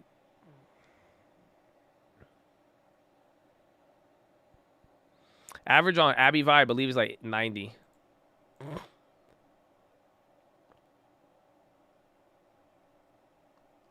People are bidding up the crazy koala 747. That was that was for the cult, remember? That one, you could do whatever you want with it. I haven't even looked at the crazy koalas. I looked at the Koala Intelligence Agency. That one went crazy. Where'd my other koala go?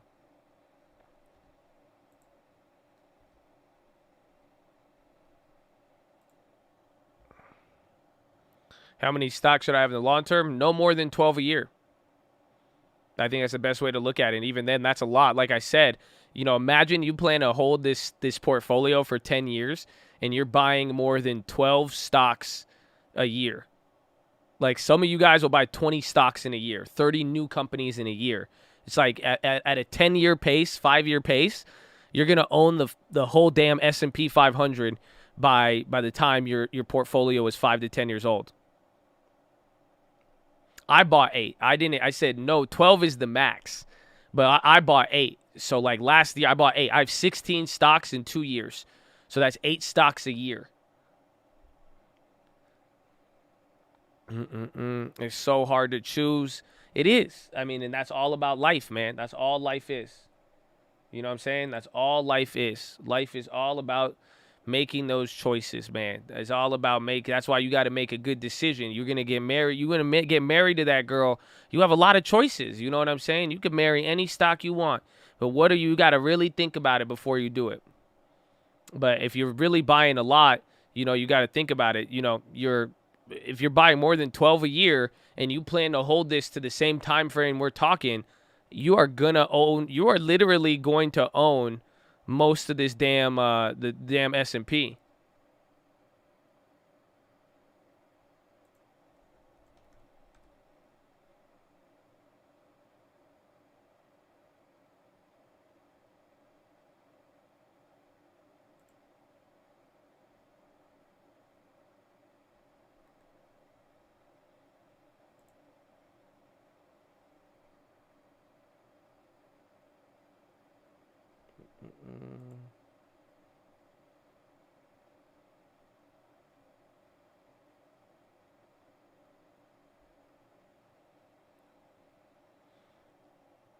Hey, Tater Tots, are you here right now?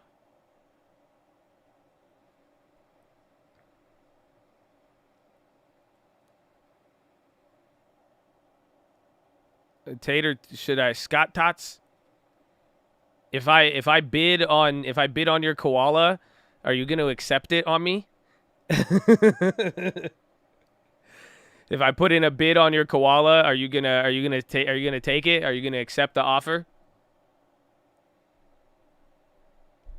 I've never put an offer on these. I want to see what happens.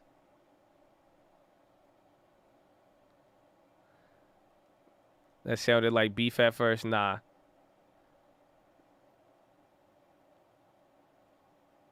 It depends, I guess. So if I put in a high offer, you're gonna clean me back out and be like, switch gears.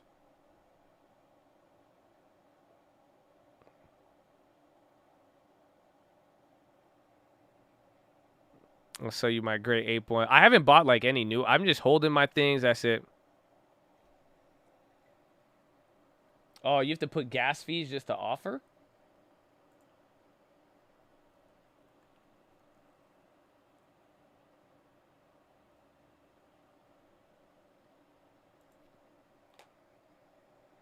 What makes an NFT desirable?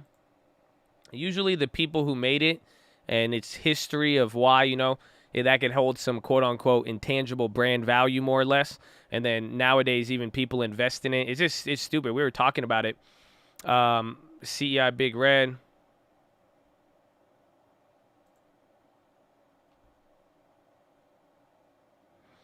But it was I was talking about this yesterday with somebody, how they were just like, it's so stupid how nowadays it's like if you have a name and you're like famous, all you have to do is buy something, and then once people know you bought it, it just goes up in value. So it's partly that philosophy, more or less, that drives up the NFTs in part. But there's a lot of just intangible things of value that cause it. I said it's stupid, but I think I went on a big philosophical rant after that, because I just said you see it everywhere, though. It's just like everything is like that. You see what people believe nowadays and what they're willing to. I mean, to me, it makes sense why, we live in a world that there's a certain cultural, societal, and even educational thing going on right now where it's led people to accept a lot of just wild ideas, and that has created this effect on investments, whether it's traditional investments or stuff like crypto and all that.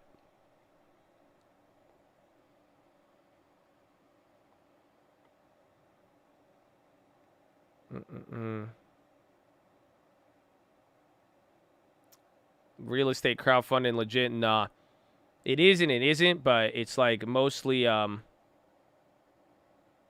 like it's a weird aspect, because it's more about the liquidity's not there, essentially. So like most people that do a fractional investment in real estate, it doesn't make sense because your return won't be that high, and then it's not going to be what's it called? Damn, CI's at $4. That's crazy. But then it's not going to be like the liquidity concerns. That's the issue. It's like if you need to get your money out or you're trying to sell, like you're going to get in unfavorable terms usually. So it's legit, but it's usually, I think Mark Cuban even said this before. It's like it's not a scam, but it's not suitable for most investors. That's usually how it goes. It's like for most people, it just doesn't make sense to buy it. Like if you are an average person with less than a couple $1 million, even it just doesn't make sense. Even if you had more money too, it still doesn't make that much sense.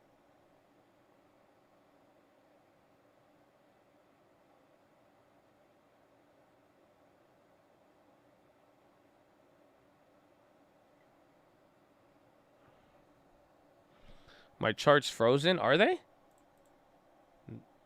Did the market freeze?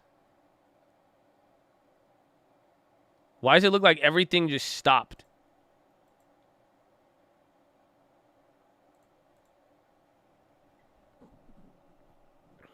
No, CI is, but that's it.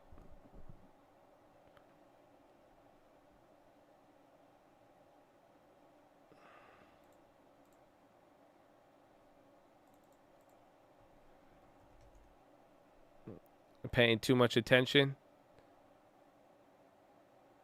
Nah, it looks like the last 5 minutes it just froze. That was weird. And TBT's back at the high. TLT near a low. Yeah, that's not good because look, you had that bounce, but bonds are like, nah, gee.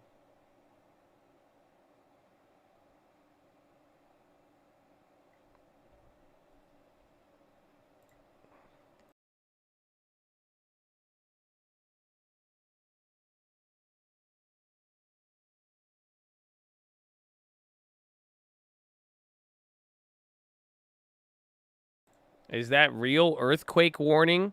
A 6.5 to 7? That's nuts. Should I get beneath the table? Yeah, I just grabbed options on TBT today and yesterday.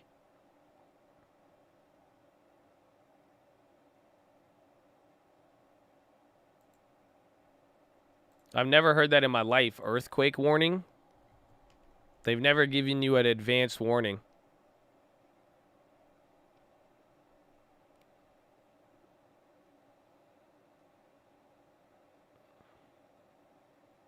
I mean, a 6.1 hit Sea of Japan earlier today.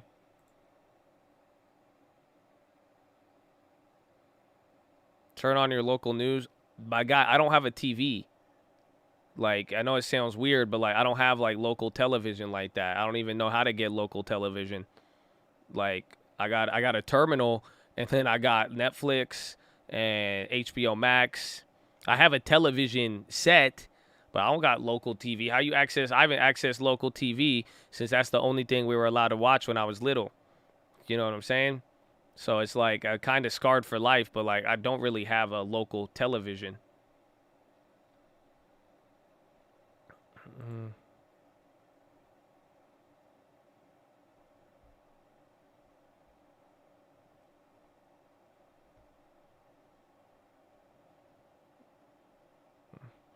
Options, daily decay. If you wanted, I mean, that's Vega.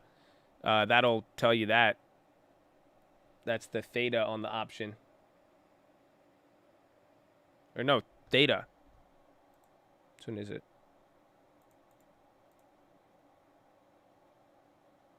No, theta will tell you. Vega's the, well, why am I blanking on that?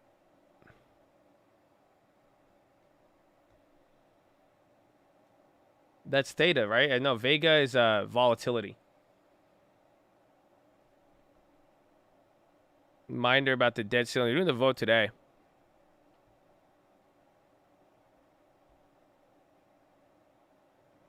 Yeah, who said there's a Earth? Why would you do this, man? Why'd you got us all? We from California, bro. We get scared easily.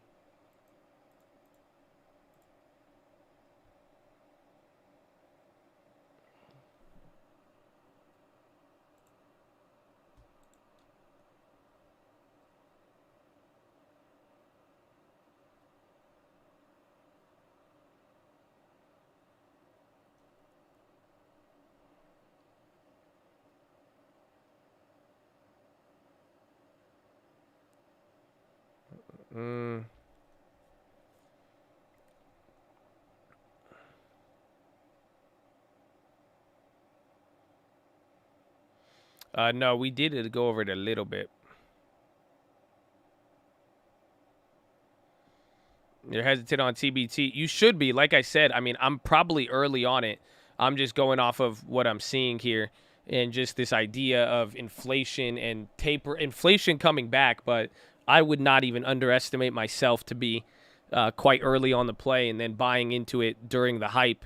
I mean, it has that negative, you have that negative price working against you.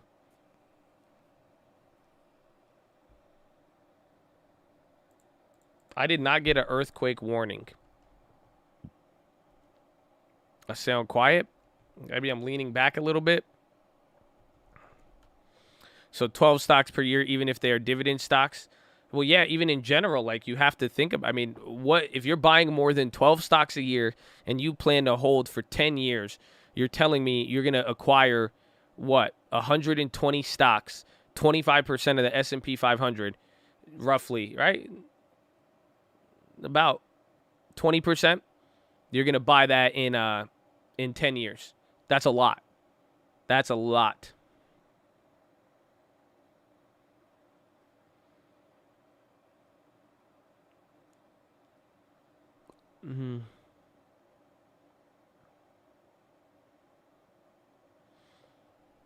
No, E-Trade has data. I have it up here.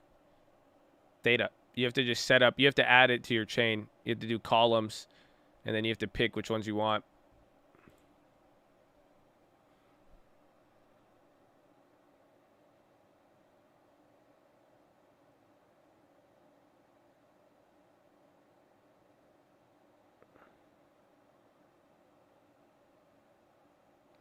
The platinum coin thing to fix the debt ceiling. No, I did hear they're getting aggressive with it.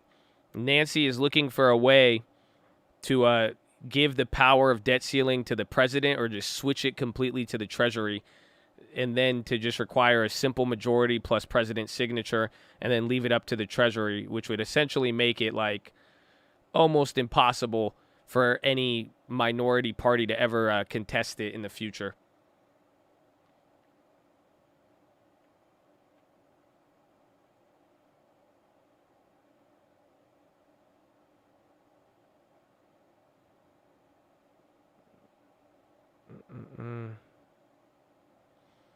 Well, UVXY, October 18th.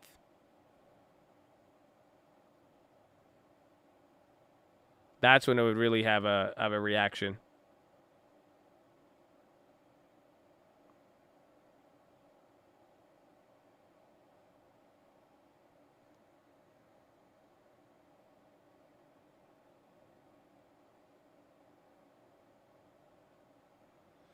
CEI unhalted. That one's crazy to see that move. SPY did not bounce back on any news, but it's back to the level. But the fact bonds didn't play along with it, I mean, I think it says something. I'm bugging. Is an earthquake about to do? I don't know, man. One guy in the chat just came in here and said it like 6 times, and we're like, what?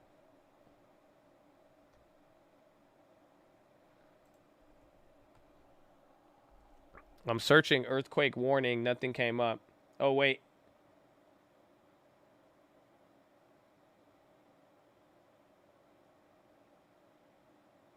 There's one 8 hours ago.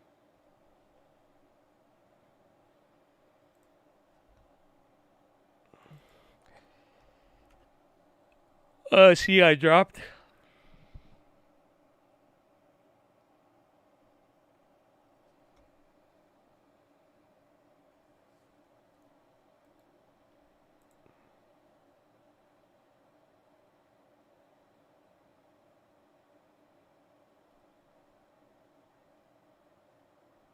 What is this?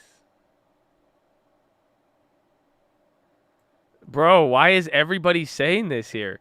There's like all, look at this. They have like a whole web. They're saying October 2nd, but then 9/29. Everyone, and they got a YouTube video. Warning. He's informing us, man. I don't know what this is. That's what Twitter gave me.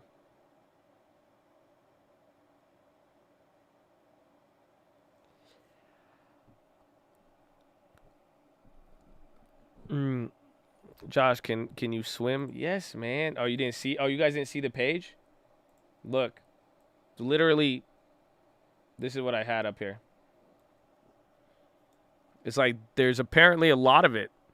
A lot of people talk. They got nice charts. I don't know what this means in terms of like the Fibonacci's and the technicals. I don't know. I think this is the like earthquake moving average, the other EMA. But I have no idea what other shit it means. Then here's the heat map. Like, and then there's this guy with like 17 YouTube videos ready to tell you. See, I think it might be serious. Look, he was like, yo, there's an earthquake warning. He's hella happy. He's like, yo, man, there's still an earthquake warning, but it's a good day. He's like, yo, man, it's a possible LA earthquake on September 29th. And now he's like, listen, man, it's an he got really serious on this latest video. You see what I'm saying? So now the smile went away. That's what I noticed. I think it was a good smile. He looks like a dope dude, you know, nice little, like, he looks serious about it, but clearly, like, you don't, I make the thumbnails, you know what I'm saying? I know how it works. Like, something clearly has shifted in between these videos, you know what I'm saying? Yeah, he's not playing with you anymore. Shit. You crying? I'm crying too. I'm terrified now. This is amazing.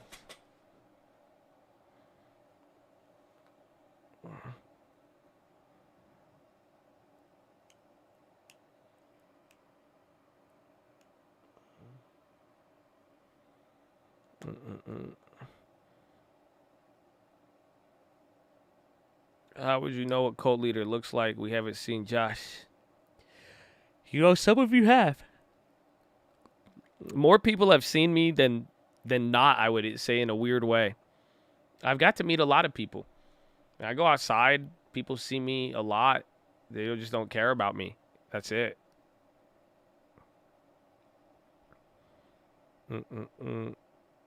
San Andreas fault. Man, that would be awful, bro. A debt ceiling and the earthquake. Are you kidding me? Can we get a break, please?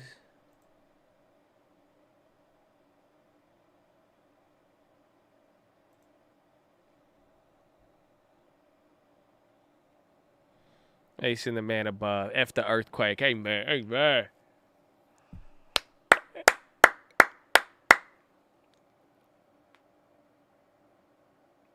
You haven't met 1,500 Chads? I think I have.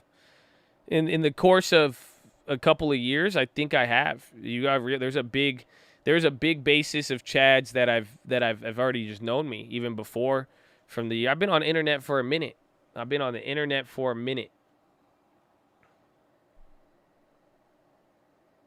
See, I halted again.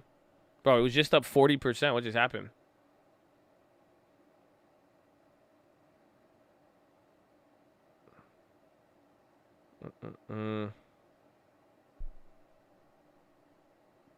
Cult meetup in Aspen, indeed. And not see that's, bro, I'm really bothered with it, all of it. That's what I was saying yesterday. I can't believe the year is almost over. Like, I really thought we would have had everything hashed out for the meetup, but then I have that company that's working on it.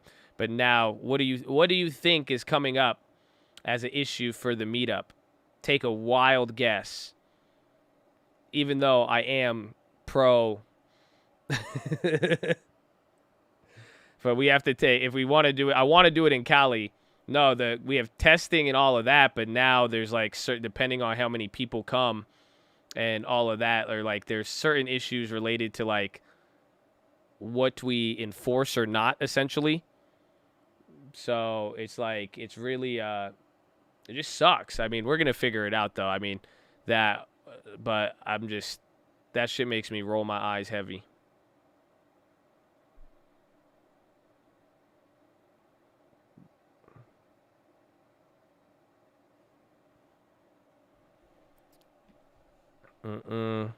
Because I think one of them, they have it in the spending bill.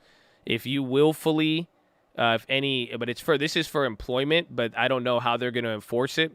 But if you willfully violate any mandate repeatedly or willfully, you could be subject to up to $750,000 per fine or infraction. So part of it is even intent. So if you willfully violate certain mandates or anything like that, you could bankrupt someone pretty damn quick.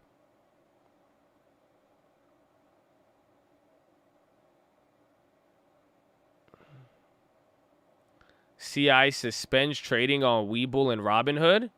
What? Yo, is that real?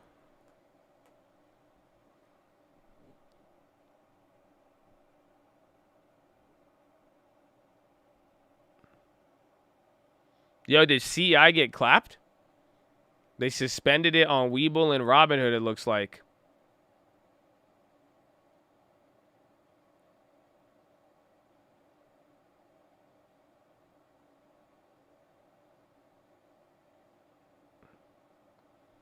Robinhood announces content with Snap.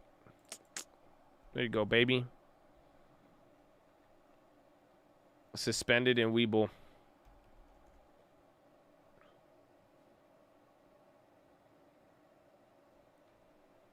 That's crazy, actually. And then SPY's coming up a little bit. We got, what, hour 15? It's suspended. Some stocks temporarily halted. Damn, that's crazy. So that means CEI was, like, doing some big things. Oh, halted, not suspend. Okay, that's what you mean. I thought, like, suspended.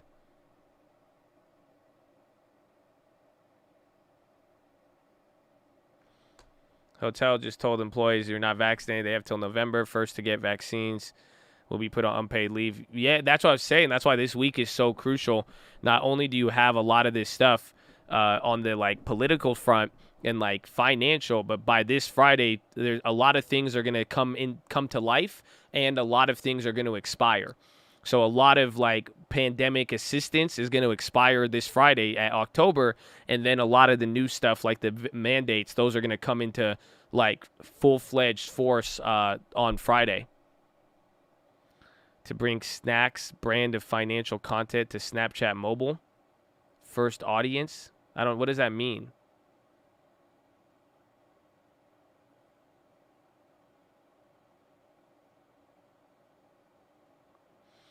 Today is no, the government shutdown vote is already in place. It already missed. That was for the budget. So the government is going to shut down on Friday. That's already clear. What they're going to try to vote today is to suspend the debt ceiling, but it looks like that might not be the case. And then there was an update today that the Thursday vote for the infrastructure bill, that might change as well.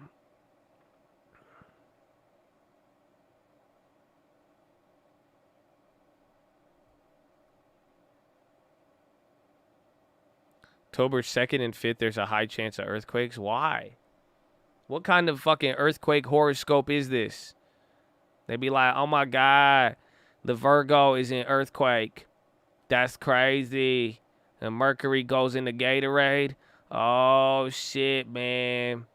They're like, it's Gemini season. I can feel it. I felt the world shaking. You know what I'm saying? Oh, my God. Oh, my God.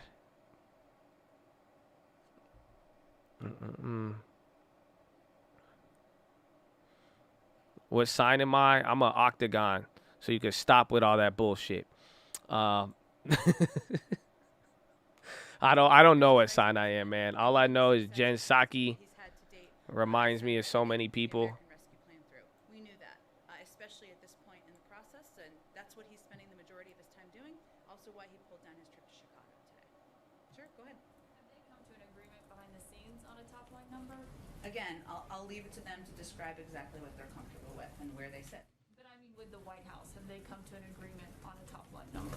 What our objective is, Caitlin, is working to determine what the path forward looks like. We knew that would require compromise. We knew that would require negotiation, and sometimes all sides giving a little bit. That's what we've been discussing, but I'm not going to outline private conversations in more detail. Does the president want an agreement on the legislative text by tomorrow? Well, I think you're asking me probably because of Speaker Pelosi's comments, I assume. One, I would say the president trusts the speaker and her assessment of what her caucus needs to win this vote.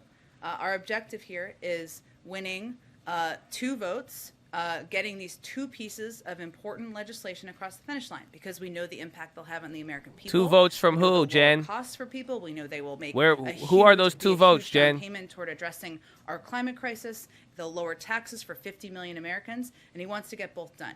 We certainly trust Speaker Pelosi. We're working in lockstep and around the clock to get both of these pieces of legislation done. I would say it's only 2:46 now. We have lots of time left in the day. It may not feel that way. Lots can happen, and that's what we're working toward. Based on the conversations that he's had with Senator Manchin and Senator Sinema, since we know that there have been plenty of them, does he feel that progressives can trust them to support the bigger package? Well, I can't speak for what members of the Progressive Caucus feel will make them confident about the path forward on reconciliation.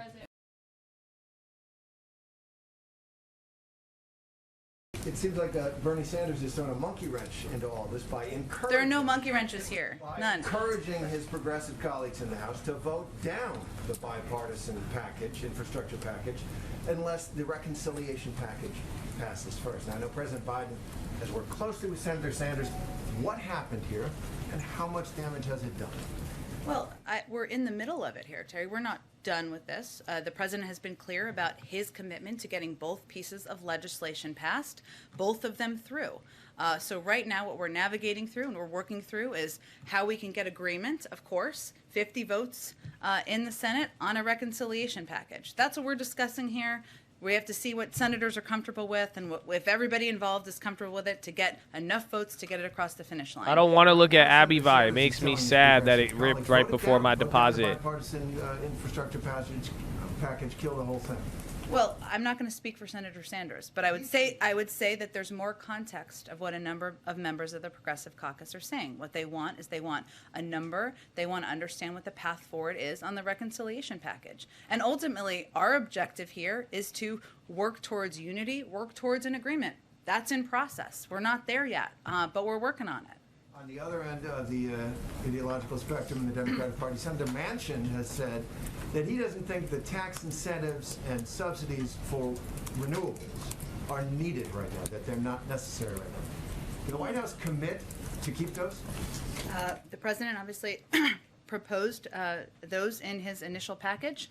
He proposed a range of ideas in his initial package. I'm not going to negotiate from here. What we're looking to do is determine how we can get more than 50 votes to get this historic passage across the finish line. Bill?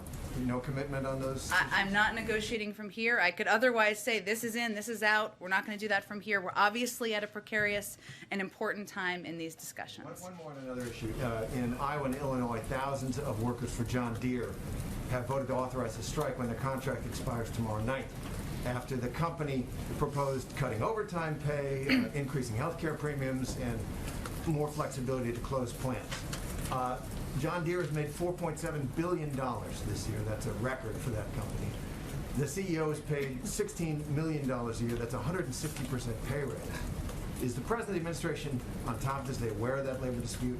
And what's the President think in general of companies like John Deere raking in the cash, spreading it around to top executives and investors, but not to workers?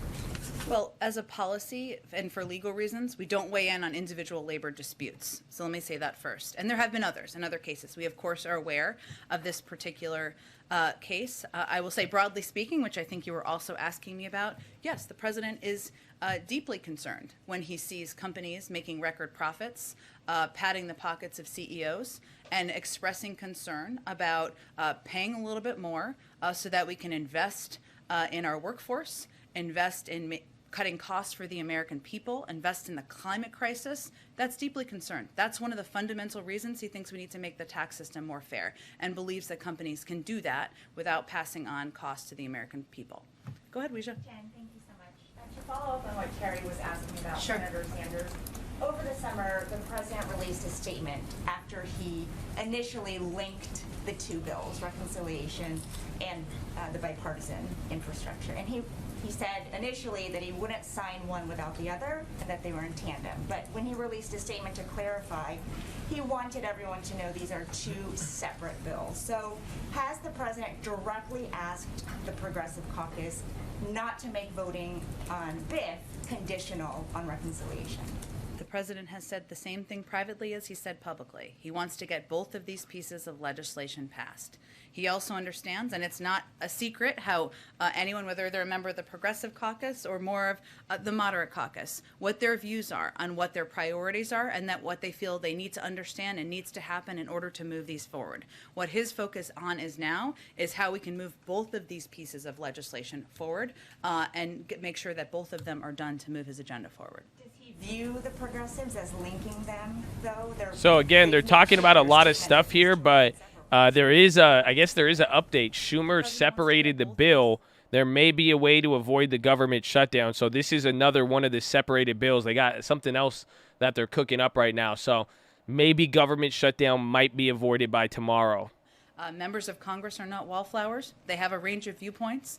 We listen, we engage, we negotiate, but ultimately there are strong viewpoints, and what we're working to do is get to an agreement where we can move both forward. And as he continues to engage, can you share if he plans to go to the baseball game tonight, or if he plans to head to the Hill himself?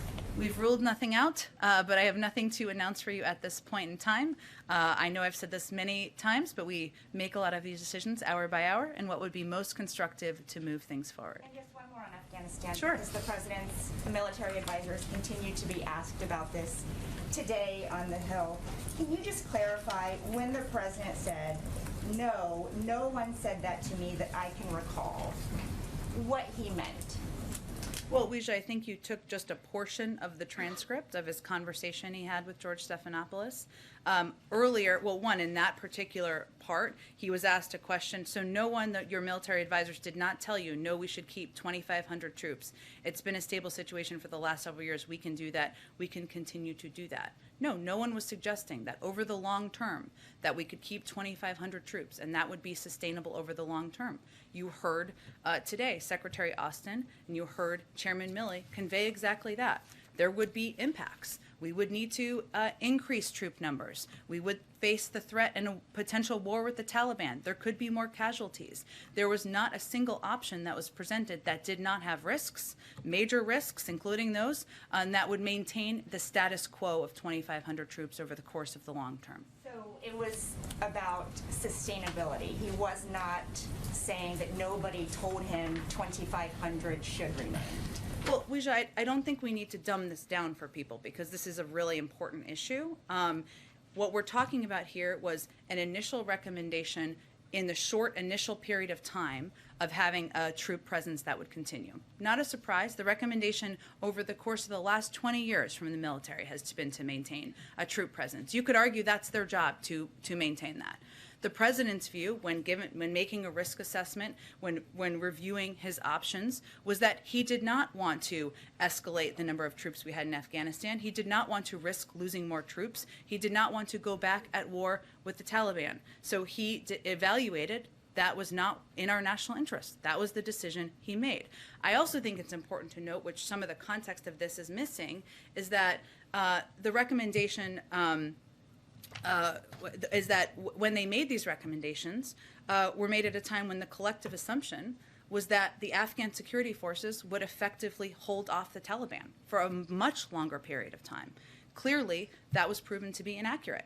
That was an inaccurate assumption. So there was a recommendation by some of 2,500 troops for a short period of time under the assumption the Afghan National Security Forces would maintain, they would fight, they would be in the lead. They were not. And as Chairman Milley also stated today, we would have needed 5,000 troops alone to protect Bagram, as we were 5,000 troops to protect Bagram alone.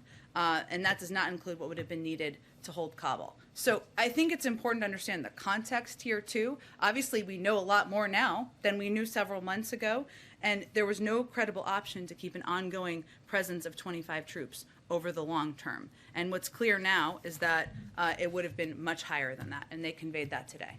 Go ahead. Thanks, Jen. On reconciliation, progressives staked out a new number that we hadn't heard before today. One source told me that anything less than $2.5 trillion would be very tough to swallow. Did the president play a role in getting progressives to toss around a number like that? Well, I would say that we have had about 260, probably more like 300 now engagements with a range of members in their offices over the course of just September, including a range of progressive members and their offices. I think it's pretty clear we're in the middle of a negotiation and that everybody's going to have to give a little. So I will let them speak to what they might be comfortable with, what they'd be comfortable supporting and voting for, but certainly we knew that part of this would be potentially coming down in numbers. Can you still cover all of the priorities in the president's bill with a figure that is smaller than 3.5? And are there areas where things could be scaled back that are being looked at right now? One specific one there's been some talk about is community college. Is that an area that's being looked at? And is there maybe something with canceling student debt that could be a remedy for that? Well, Jackie, I'd first say that if Congress wanted to send the president a bill to cancel $10,000 in student debt, he'd happily sign it. That obviously hasn't happened at this point in time. There's plenty of time left in his presidency. I understand why you're asking. Yes, it would require some numbers coming down, just the math, the pure math. Should the number be lower than 3.5? And obviously, negotiating the number is part of what's happening at this point in time. But right now, they're also talking about what that looks like and what would be impacted.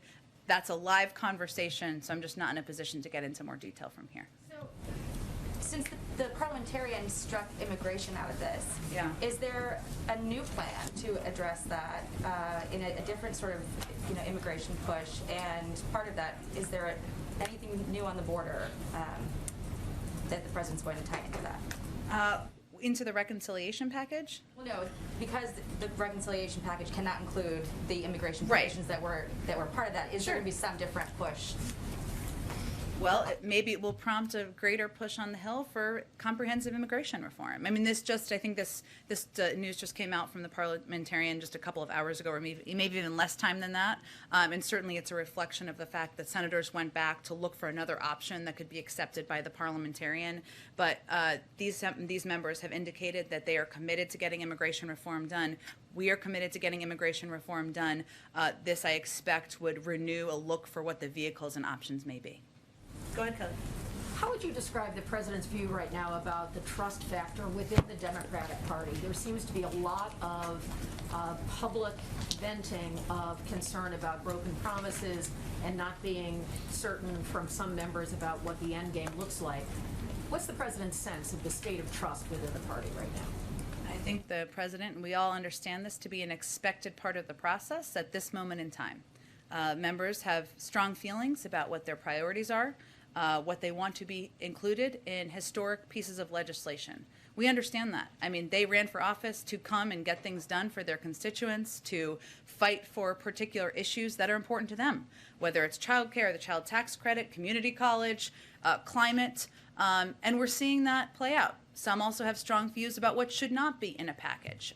So we understand that many members are looking to know and have confidence in their priorities moving forward. That's what we're seeing play out now. I don't know that the president has an assessment of trust. He just wants to be an arbiter between all the members, key components of the party on how we can get this done and move it forward. And how are you advising him of what the sort of the end phase of this will look like? Should we expect to see the president more publicly talking about these issues? Will we see him, in a more front stage role? So, since you can't talk about the negotiating behind the scenes, what tea leaves should we be looking for to signal where this is going to finally, the plane be landed at some point? You mean in advance of something passing or after something passing? Yeah, Before. Look, I think it's important for people to remember. I mean, the president announced these bills or announced these proposals back in the spring.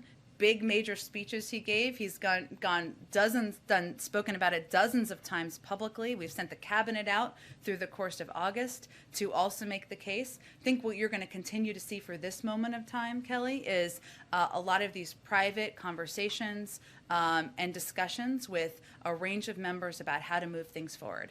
And yes, he's the first to tell you that we need to continue to communicate with the American public about what's in these packages. But if we're talking about this period of time, over the next 24 hours or so, I would expect you to see him continue private conversations, and that's how he'll spend his time. Go ahead. Yes, thanks, Jen.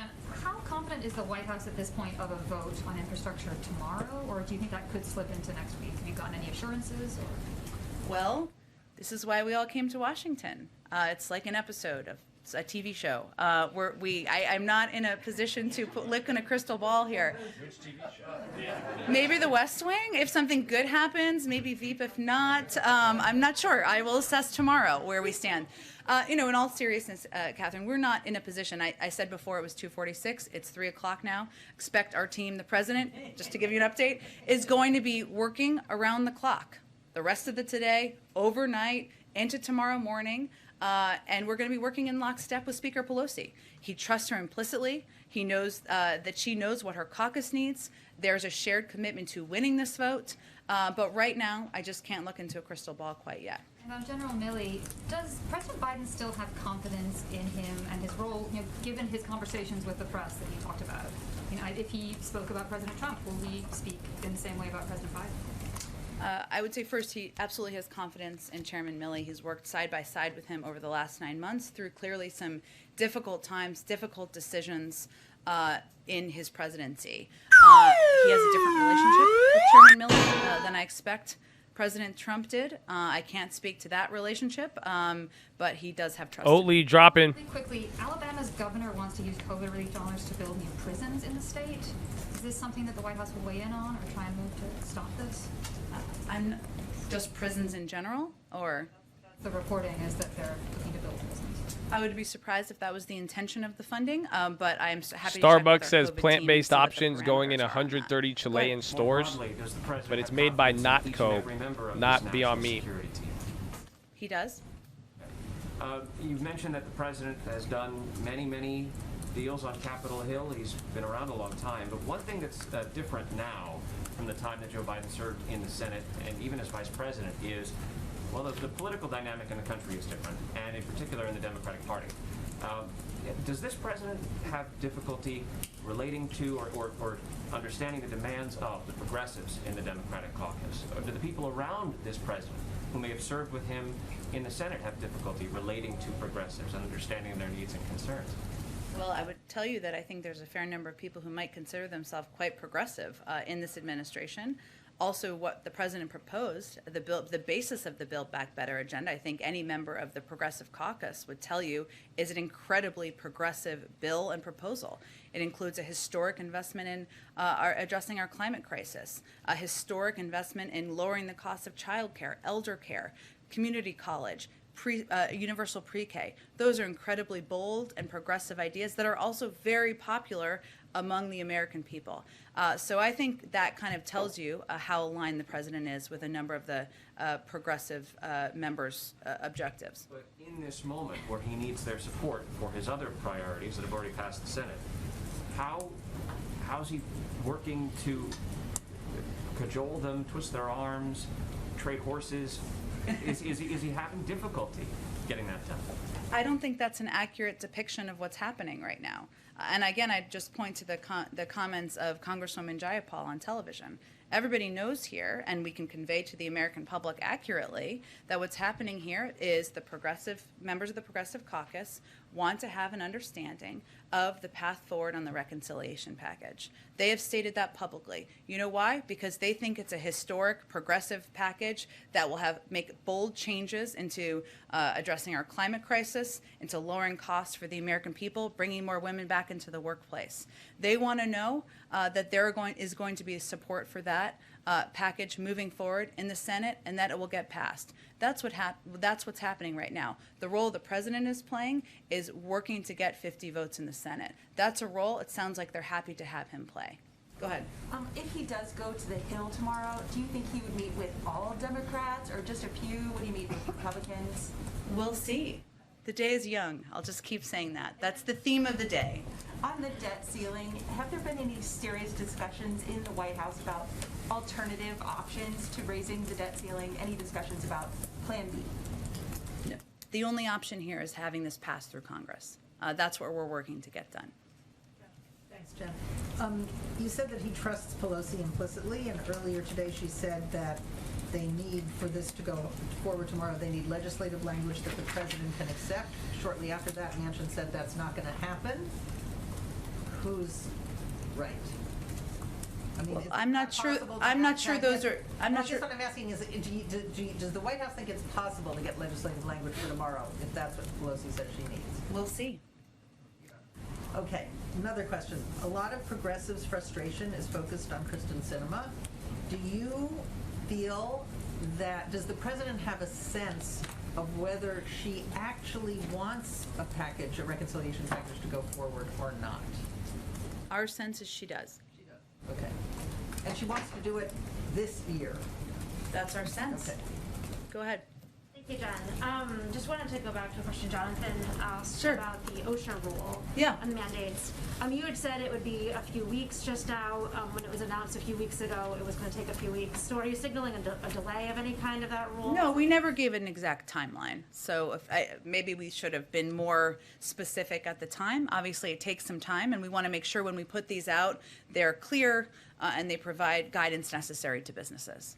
So how many weeks then are you expecting? I can't give you a timeline. OSHA's working on them, but obviously, hopefully we'll know more in the coming weeks. And I have a question on the governor's race. When the president's legislation and his performance was invoked in a debate last night, does the White House see the Virginia race as a referendum on the president's agenda?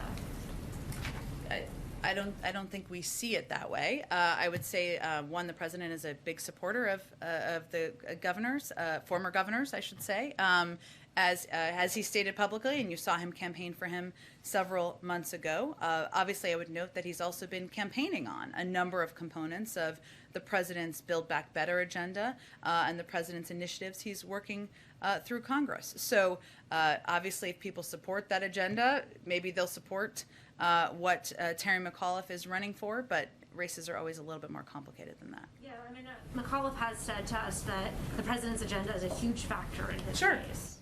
Does that square with? Sure, we'd agree with that. All I'm conveying, and I obviously have limitations on how much political analysis, or little to none would be what the lawyers would tell me I can do from here.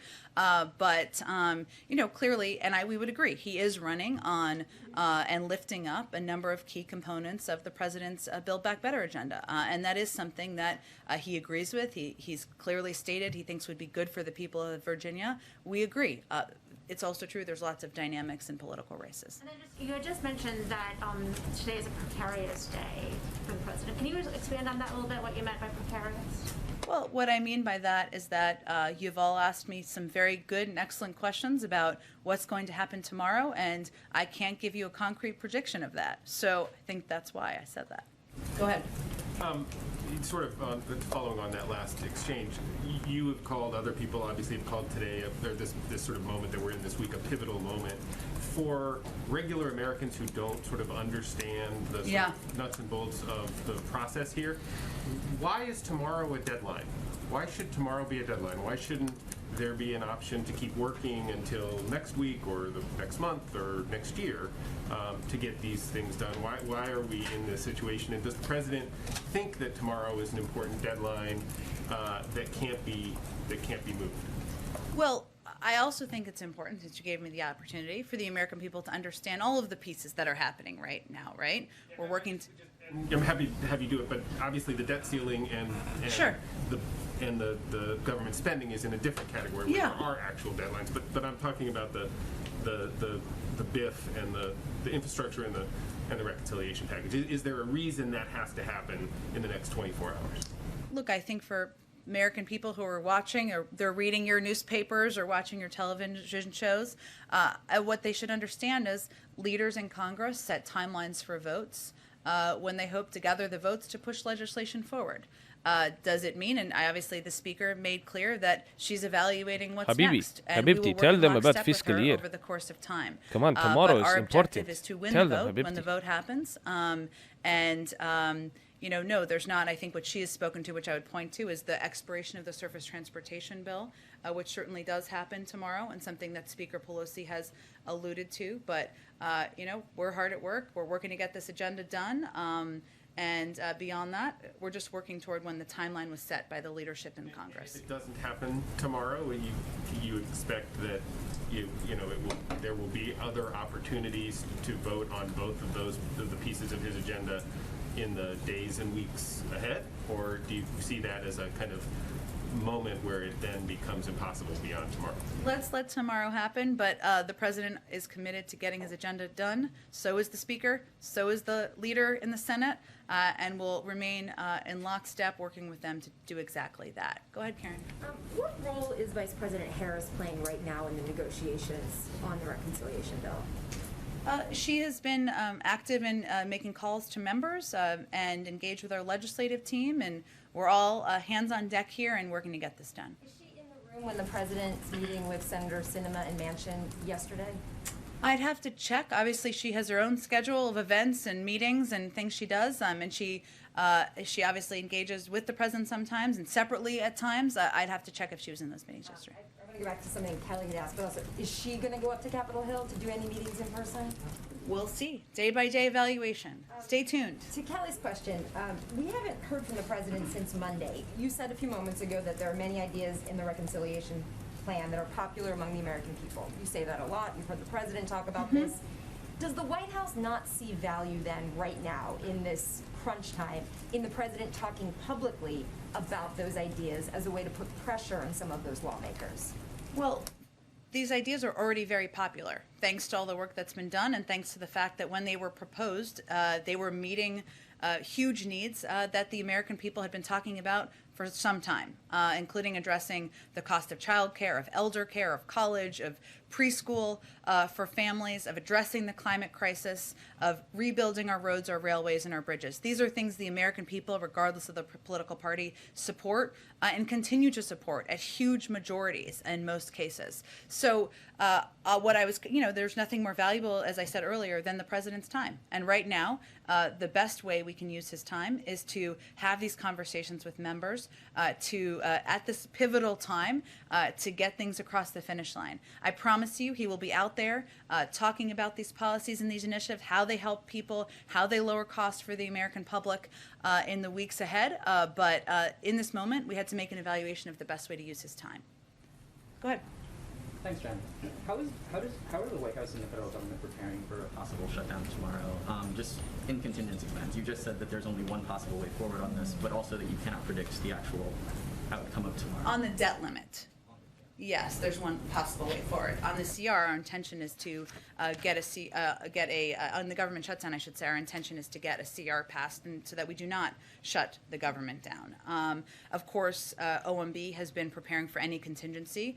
They have been over the last period of time and preparing to update contingency plans as needed. And we know, and one of the reasons we want to absolutely avoid a shutdown is that they are costly, disruptive, and damaging. The CBO estimated that the 2019 partial shutdown cost the economy $11 billion, or about $31.4 million per day. And what's more, that cost estimate doesn't even include other harmful effects, including more than 6,000 firefighters battling ongoing wildfires would not receive a paycheck. About 43% of HHS employees and 60% of IRS employees would be furloughed. Some Americans attempting to secure an FHA loan could face unnecessary delays. Veterans would face additional unnecessary delays in assessing some crucial services. There's many more examples of what the impact would be, even as we have worked to minimize it and worked, of course, our objective is to ensure we avoid it. Yesterday, Tesla CEO Elon Musk said that the government should avoid regulating cryptocurrency at all. This comes just as after last week the Chinese Communist Party banned all cryptocurrency in the country. The Biden administration and Congress have obviously included some crypto provisions in the infrastructure bill itself. What is your view of, or the White House's view, I guess, of regulating cryptocurrency at the moment, and what are your reactions to, I guess, Musk's comments? I don't have any reaction to his comments. They don't impact our policy, I would say. I guess that's my reaction. But beyond that, obviously, the regulation of cryptocurrency is up to the Treasury Department, Congress. I'll leave it to them to speak to it. Go ahead. Thank you, Jen. I have two questions. The first is on reconciliation. You've said ever since this package was unveiled that the number would come down, it would be a compromise. But earlier this week, Speaker Pelosi told her caucus that they're rushed now because she only last week found out that the $3.5 trillion number was not viable. So what got lost in translation there? Nothing. That's what happens in the end stages of a negotiation and a discussion. And what Speaker Pelosi is evaluating and has been is the same what we have been evaluating. How can you get enough votes to get a piece of legislation passed? And ultimately, you need the majority. And as the Speaker of the House and the leader of the Democratic caucus, that's part of her job. But was she not under the impression, as it appears the White House was, that the number would have to come down in order to secure those votes? Well, we've always said there would be a compromise. There would need to be. And I would leave it to her to speak to what she felt was necessary. But I think it's also pretty standard in the last 10 days or 2 weeks of a discussion or negotiation for people's positions, their bottom lines, including within a caucus, to be clarified. And then on the debt ceiling, you've said that the president has engaged hundreds of times with lawmakers on these legislative packages on reconciliation and on infrastructure, but that is trillions of dollars in new government programs. And I'm wondering what the rationale was to negotiate all of these new packages before there was a deal to raise the debt limit to pay for existing government spending. Well, I'm glad you said that, because there's some confusion about that sometimes, not from you, but none of the discussion about the debt ceiling has anything to do with the discussion about additional programs. Look, I think the president's view and our view has been the debt ceiling has been raised 80 times in a bipartisan fashion over the course of history, including 3 times during the prior administration, even right after the passing of $2 trillion in tax cuts that were not paid for. So in his view, this is something that has been done in a bipartisan manner. It should be something that is not political, because everybody should believe that we need to protect the full faith and credit of the United States. And we're disappointed that that's not the view shared by Republicans right now. And at what point will the White House and the Treasury Department and members of Democratic leadership chart a different path? At what point will it become clear whether you're going to get 10 Republican votes or not? Well, we're working on options now. You've obviously seen Leader Schumer look to move forward with Democrats. We're being blocked on that effort currently by Senator McConnell. I almost demoted him by accident. By Senator McConnell, by Senator Cruz, and others. And what's so absurd about this is that these are individuals, especially Senator McConnell, who have made very clear in the past about their concerns and the risks of the U.S. government defaulting. This is why it's never happened in the past. It would have a huge, devastating impact on our economy. He knows that. He stated that publicly. He still won't vote for it, and he still is trying to stop us from raising the debt limit. If that's not politics, I don't know what is. But the debt limit was last raised 2 years ago, so should some of these conversations have started earlier to avoid being in this crunch time with 3 weeks left? Well, again, I think it often goes down to the wire, especially with the debt limit, especially with basically almost any piece of legislation. It is something that has happened in the past in a bipartisan manner, and obviously that would have been our preference. Go ahead. Was the president surprised that Senator McConnell has taken this tact with the debt limit? Surprised is an interesting way to phrase the question. I understand it. Look, I think he's disappointed. more than surprised. And that's because, he's someone that obviously he has known for a long time. He's worked with on legislation and on initiatives in the past. There are obviously clear areas of strong disagreement, and that's okay. The president's clear-eyed about that as well. But at the end of the day, protecting the full faith and credit of the United States, ensuring we're paying our bills, ensuring we're not going to have a devastating impact on American families, we're not going to see the markets drop, is something that there should be bipartisan support for, and there has been historically. So disappointed. Given how things have gone with companies putting vaccine mandates in place, does the White House view this as a positive sign for how its own mandates for federal workers and larger companies is going to be treated? We do.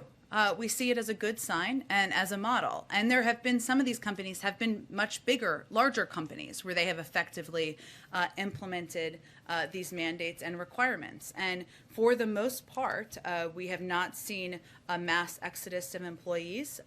Yes, individuals have decided not to get vaccinated and then have therefore no longer been employed. That's nobody's preference. But for the most part, we've seen an increase in vaccinations in these companies, which makes workplaces more healthier, right? People feel more confident in these workplaces. Is also good for the economy, which is something that Goldman Sachs predicted, that the country would see a positive impact on employment as a result of the president's policy. We're seeing that in companies. A lot of these CEOs have spoken to that. Mark Zandi, chief economist at Moody's, said the evidence across the countries is that more vaccinations means fewer infections, hospitalizations, and deaths, which in turn means a stronger economy. Justin Wolfers, economist at the University of Michigan, said, viewing Biden's vaccine mandate as simply economic policy, it's surely the cheapest and most powerful economic stimulus ever enacted. So we have seen in a lot of places, and let me just give you an example because it's a really good one. United Airlines is obviously a huge company, 67,000 employees.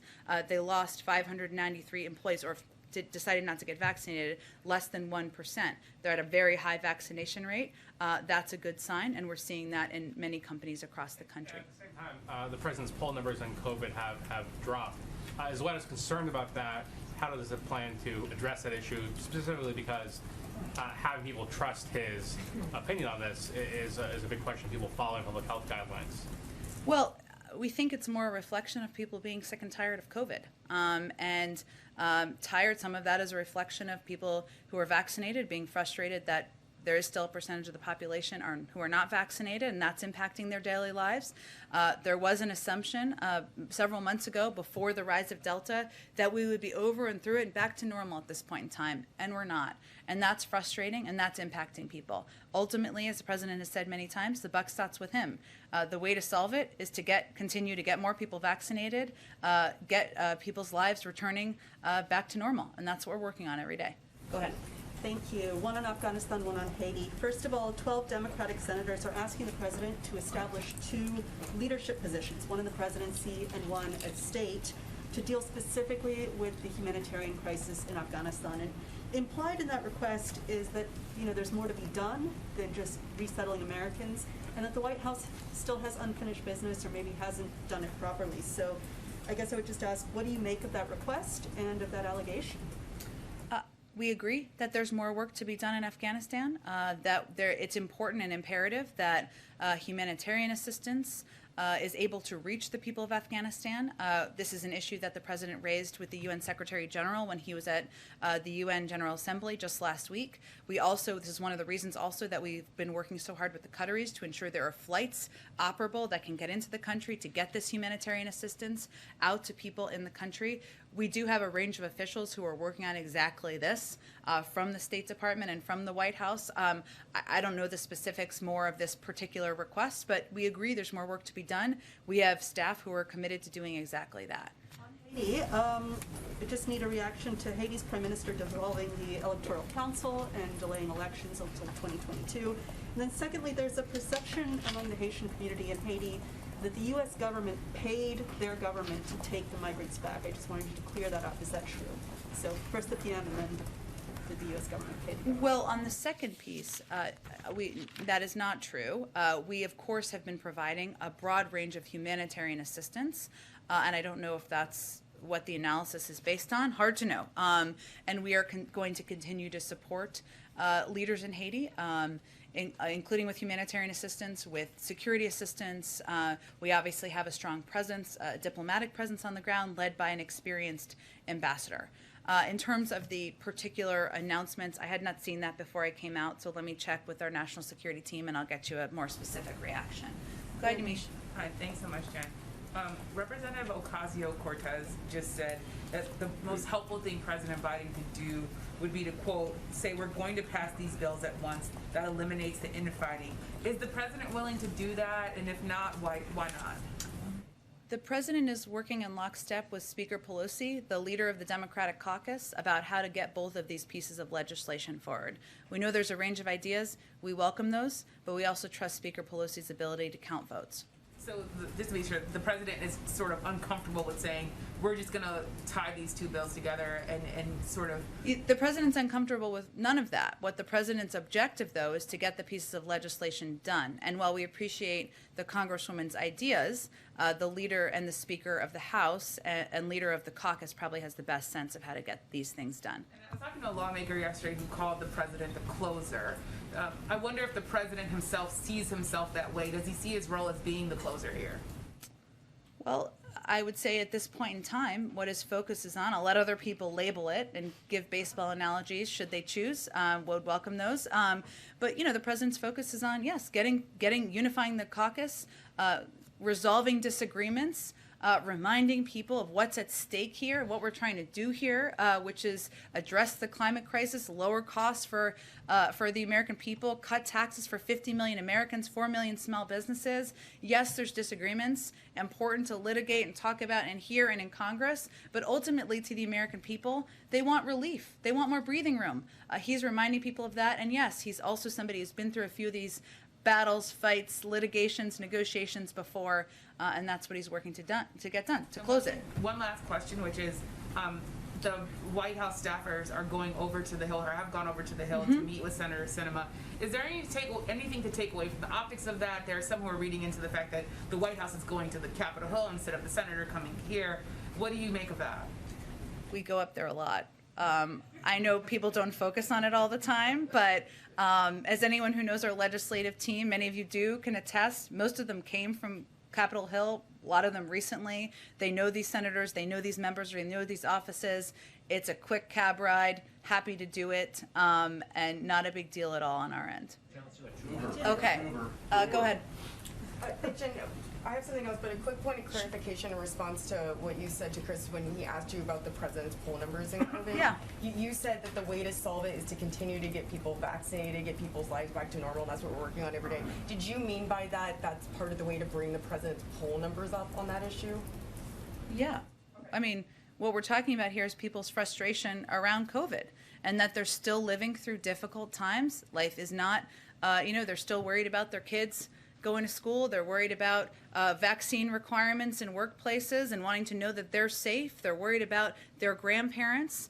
That's frustrating. That's hard. That's emotionally exhausting. We recognize that. The best thing we can do is to continue to plow ahead, work to get more people vaccinated, more companies implementing mandates, and do more to get the pandemic under control. Sure, and speaking on the companies and the mandates, I hear what you're saying on the coming weeks in OSHA, but for businesses who are looking at this and wondering when they reasonably can expect that this rule will go into effect, should they interpret coming weeks as sometime this year? What should they make of that? Yes, they should, but they should also know and understand that we're working to ensure that these rules, regulations provide as much clarity as possible. There will still be questions. Every business is dealing with different challenges, but that's what they're working toward, and that's what their objective is. And then on a final note, the president received his booster shot yes. on Monday. For Americans who are weighing whether or not they should get a booster shot,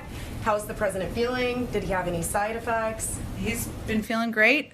He's been so busy working and meeting with all these senators.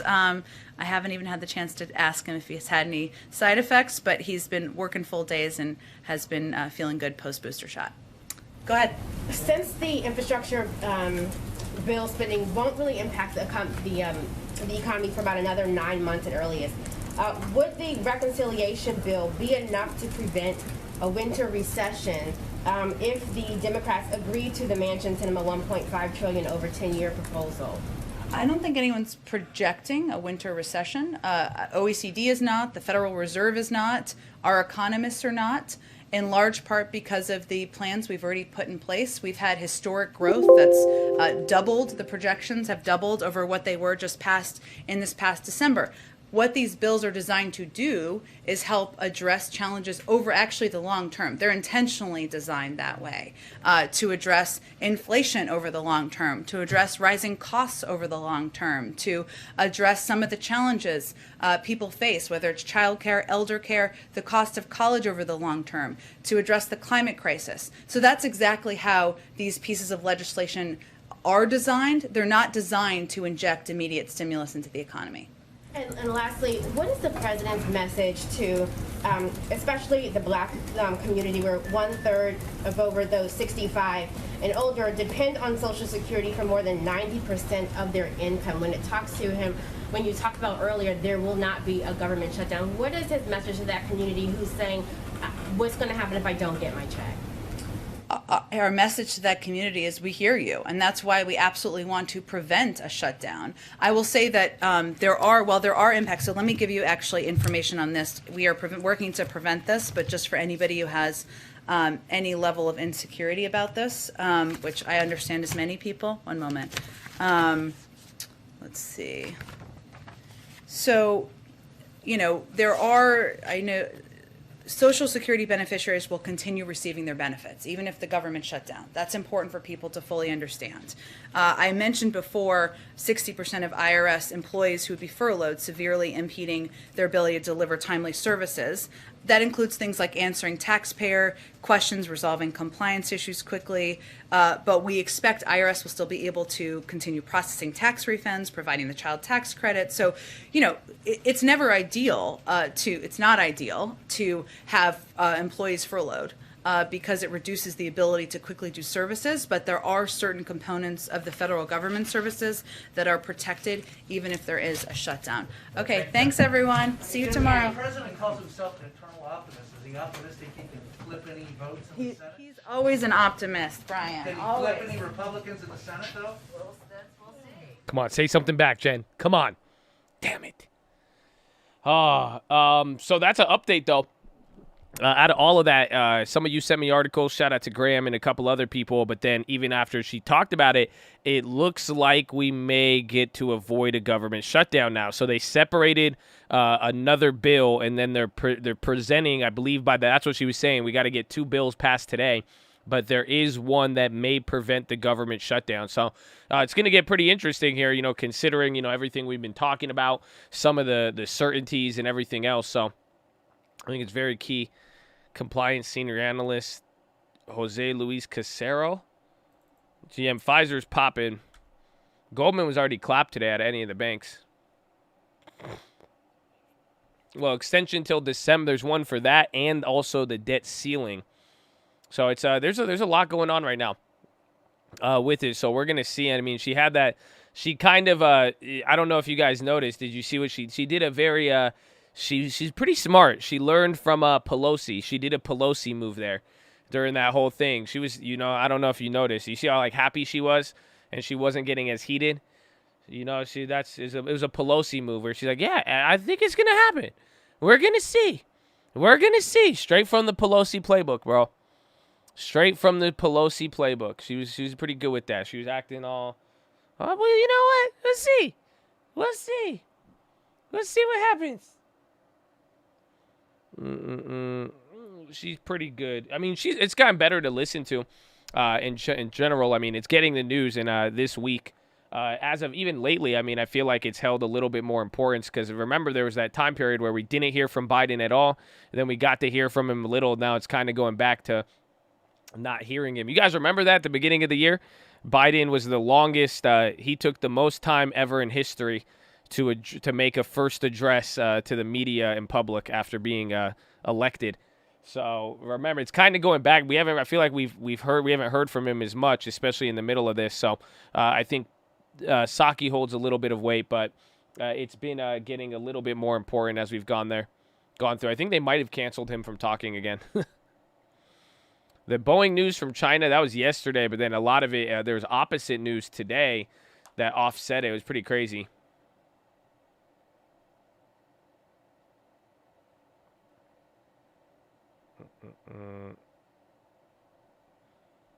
The January 6th thing. Well, no, that was January 6th. Remember, he got inaugurated January 21st, right? Or something around there. And then he didn't address the nation or the media in like an open type of conference. I don't think he addressed them till late February or March. I think around March. And that was pretty, he set he set a record for any president. BLCT pop. But let's see. We're coming into the close. We got about 30 minutes left. I mean, today's chilled out. Even the volume. BLCT really popped right there.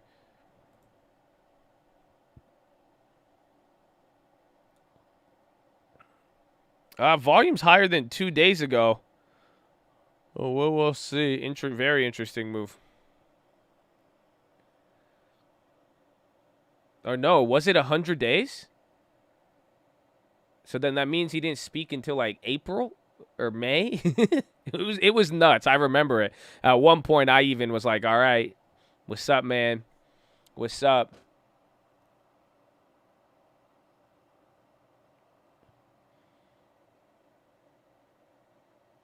Ex-AWS executive Kelman, now Oracle, calls AWS prices hostile to customers.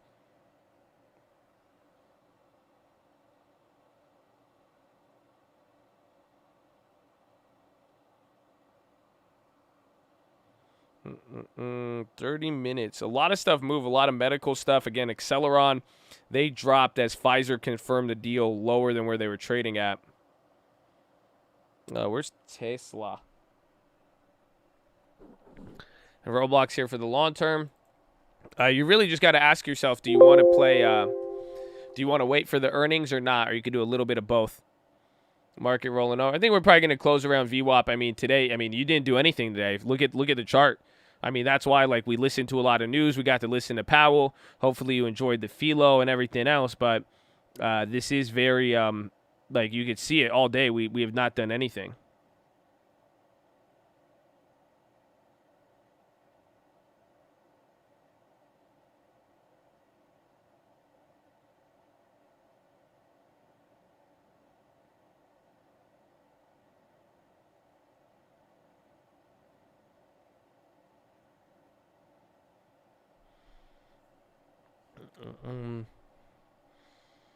Tesla bounced back a lot, almost up 1%. Roblox on the low, 76.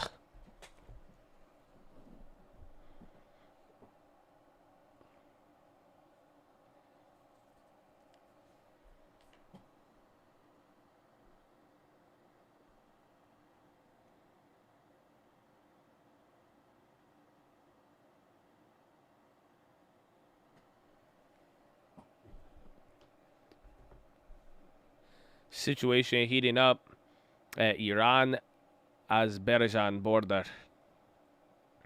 The PHILO is a good one. It's a classic one. You know what I'm saying? It's not about what you see. Yeah, it's more about what you know. Back to back. Tesla's been holding up great. I mean, I can't wait again too. Lucid, that was a nice one today. So I can't wait to see what happens with this company now. Very excited. Does Roblox really have that good growth potential? Yeah. I mean, again, just because they've already stayed a while in the market, they already have a big user base. But now even with stuff like these metaverses and the applications, even staying at home and how people have been, it's just there's a lot of applications for Roblox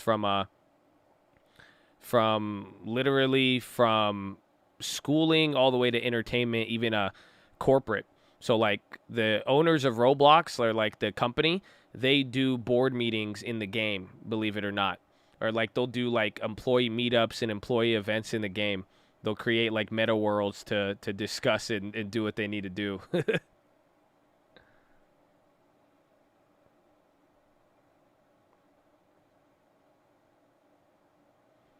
How can they expand, though? All of that stuff. I mean, all it takes is...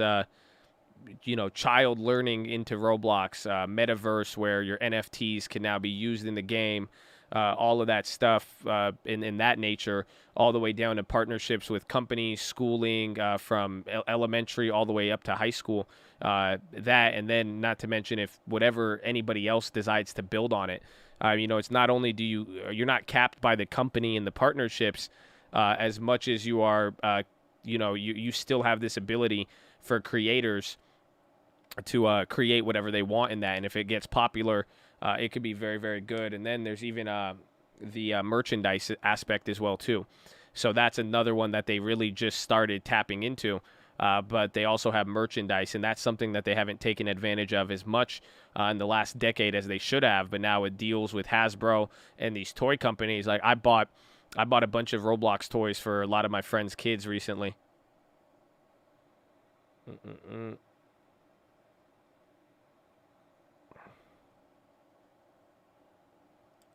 Mm-mm-mm.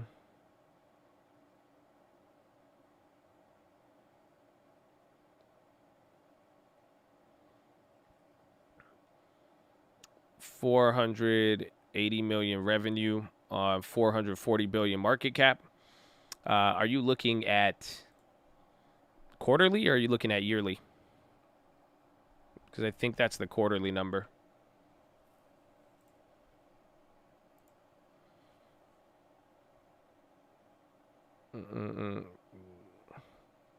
Yeah, so, I mean, that says something completely different. I think their yearly revenue is about 1.7 billion. That's the current one. Then market value is 42 billion. But then they only have 25 million, 250 million in debt. And that's stuff that they recently took on.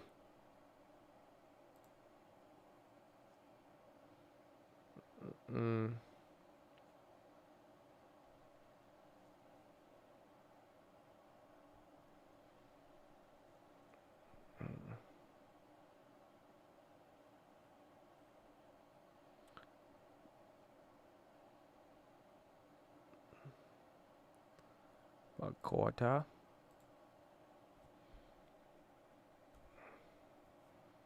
Yeah, they make about $1 billion a year. So again, I mean, and think about that. They're making money. I mean, that's just one thing. You know, it's not like we're buying into a growth company with nothing. You know, they're actually making money. But I like it. I mean, I think it can grow, or at the very least, you know, just hold its position to a degree. I just like what it offers as a company. eBay now allows the sales of NFTs on their platform. Twitter, clapperoni, Snapchat, SPY's coming straight down. If we close here really red, like if it goes to the bottom of the day, but I mean it might. I mean, if anything, it's just catching up with the bonds. This could turn to a slight red day, but it would take a lot.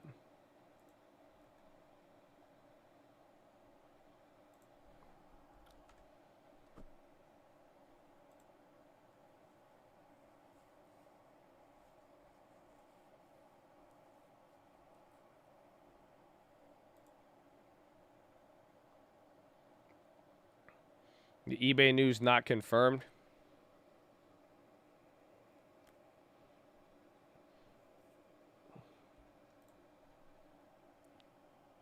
It's legit. It looks like it's coming in there. Troy is confirming it. I got 15 minutes left.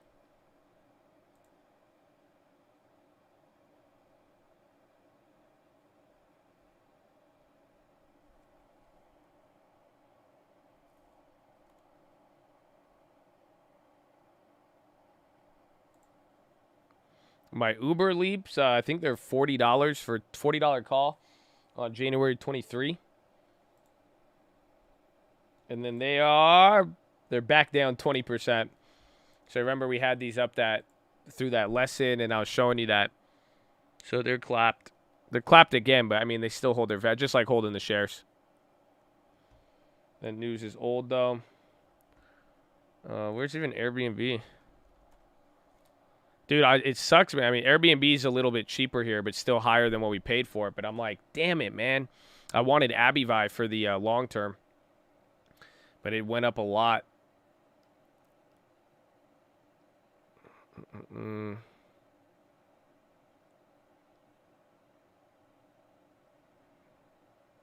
TBAT correlate with the SPY and SQQ. Just as much as bonds would correlate, but for the most part, you know, they're strictly bond related. So those are plays where the market might come down, but it doesn't necessarily mean that you will get a TLT or TBT move. Manchkin. Uh-oh. What do you say? Manchkin says spending bill unlikely to be done in 2 to 3 weeks. We're going to have to see here. I mean, he's important, but there's been a lot of back and forth with it. That's why it's like, damn. I don't know where he stands. I really, at this point, I want more Abbey value. I liked it. I bro, at $105. Now it's at like 110. I mean, I might be a little bit cheap, but we'll see where the market's at. I mean, our deposit doesn't come in until Friday, so we won't really be able to use it till Monday. So it's good. It gives, you know, it forces us to wait.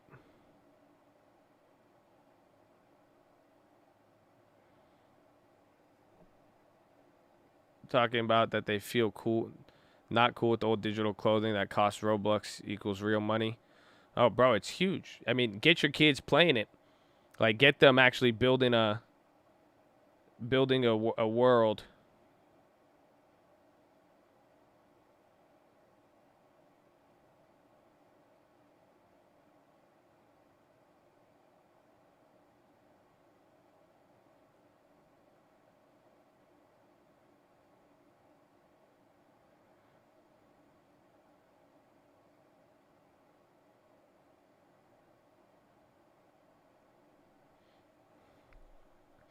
Can we talk about the dollar a bit more? Yeah, I mean, again, right now, the big thing, even what analysts are talking about here, it's all the euro. And people are even saying the flow is what's crazy now, because some people are trying to explain the euro move and everything going on, but they're saying ignore everything. The fact that once the dollar and the euro start breaking out of these technical levels, you're going to have people pile on in these directions.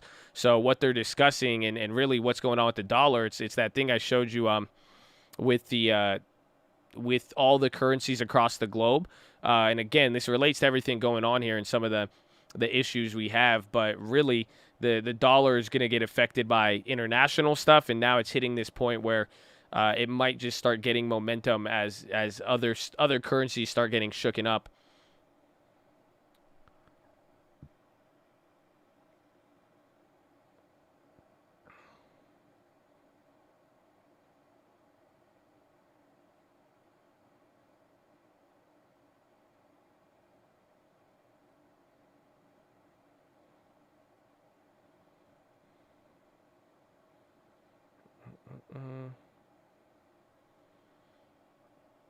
A long time, but we need some plays.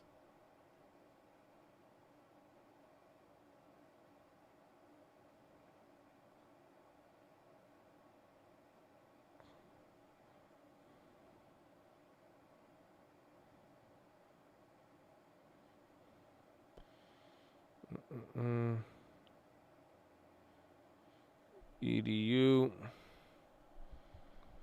Baba, new lows. Those have been, I mean, I want to see what the premiums. I feel like they could have been better. I'm telling you, the premiums have been, they're just moving so slow. Yeah. Bro, those same Babas are 105. I don't know what happened with the theta, or the fact that those are back down to 56% when they were just up 50%. I mean, it's kind of wild.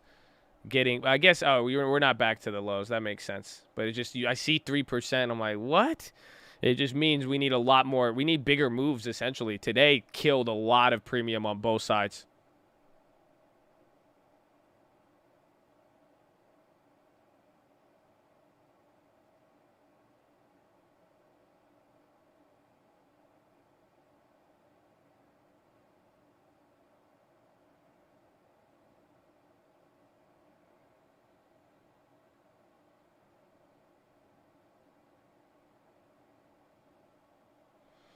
His premium robbery was uncalled for. The JD play is doing good. That one, I think we just bought the bounce really, really nice.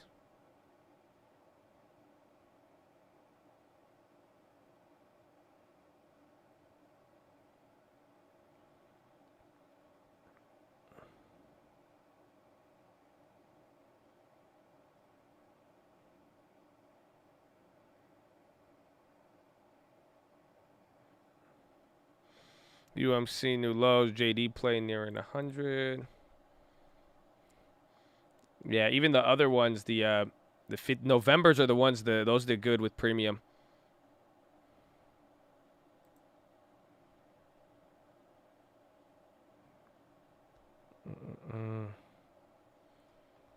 Insurance puts on my Snap. I already have them. It's those covered calls that I'm in the money on because I need to refinance those. So even though Snap would drop in value and I'd lose money on that, I would get to free up all of the profits in that covered call, which is it'll actually help me out in a weird way.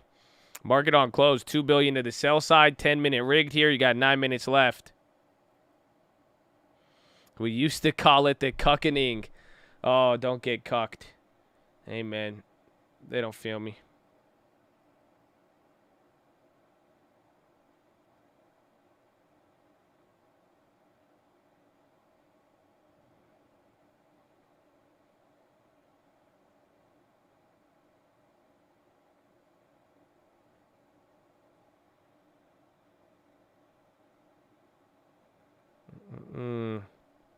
Offside the whip. Facebook whistleblower to testify at Senate hearing. Damn, Zuckerberg got a snitch. And they got him to go on trial before Zuckerberg could cartel him. That's crazy.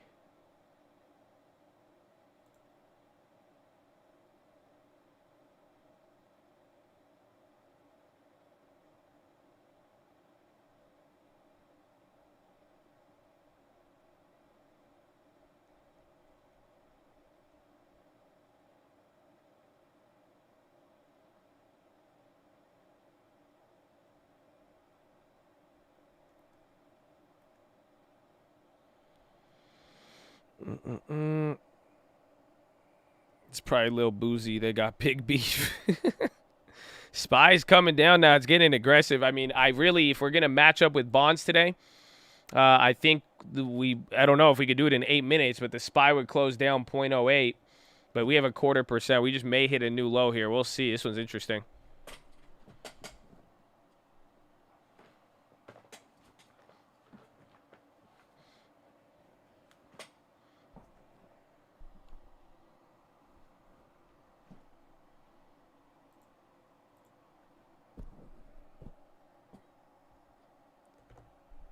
How you calculate that? I'm just looking at, TLT.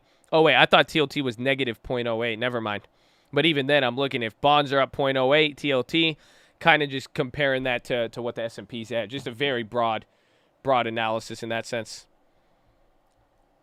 TLT popping. That means we won't drop too much then because TLT they'll match. They're pretty much converging right now.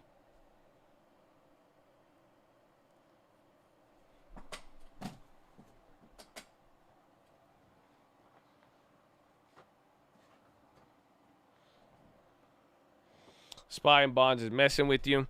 I think it's just a big part is in this year. I mean, this has been a very confusing market in the bond. It's just been wild. I mean, again, a lot of stuff was very confusing. I mean, even at the beginning of the year, everybody was, for the first 2 months of bond yields shooting up, nobody had any idea why. Amazon SpaceX news.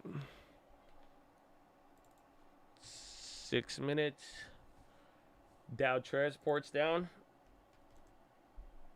Oh, yeah, actually.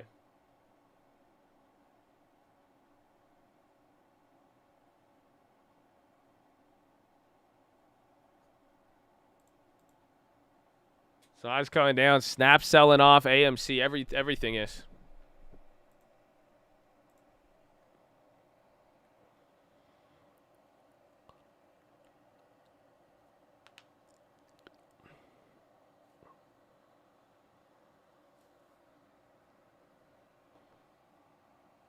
Evergrande still exists. Again, China was almost down 2% today. And then they had some announcement. But again, you had big funds, BlackRock and a couple others said they're going to buy. We might touch a new low right now. Get ready. This one is interesting.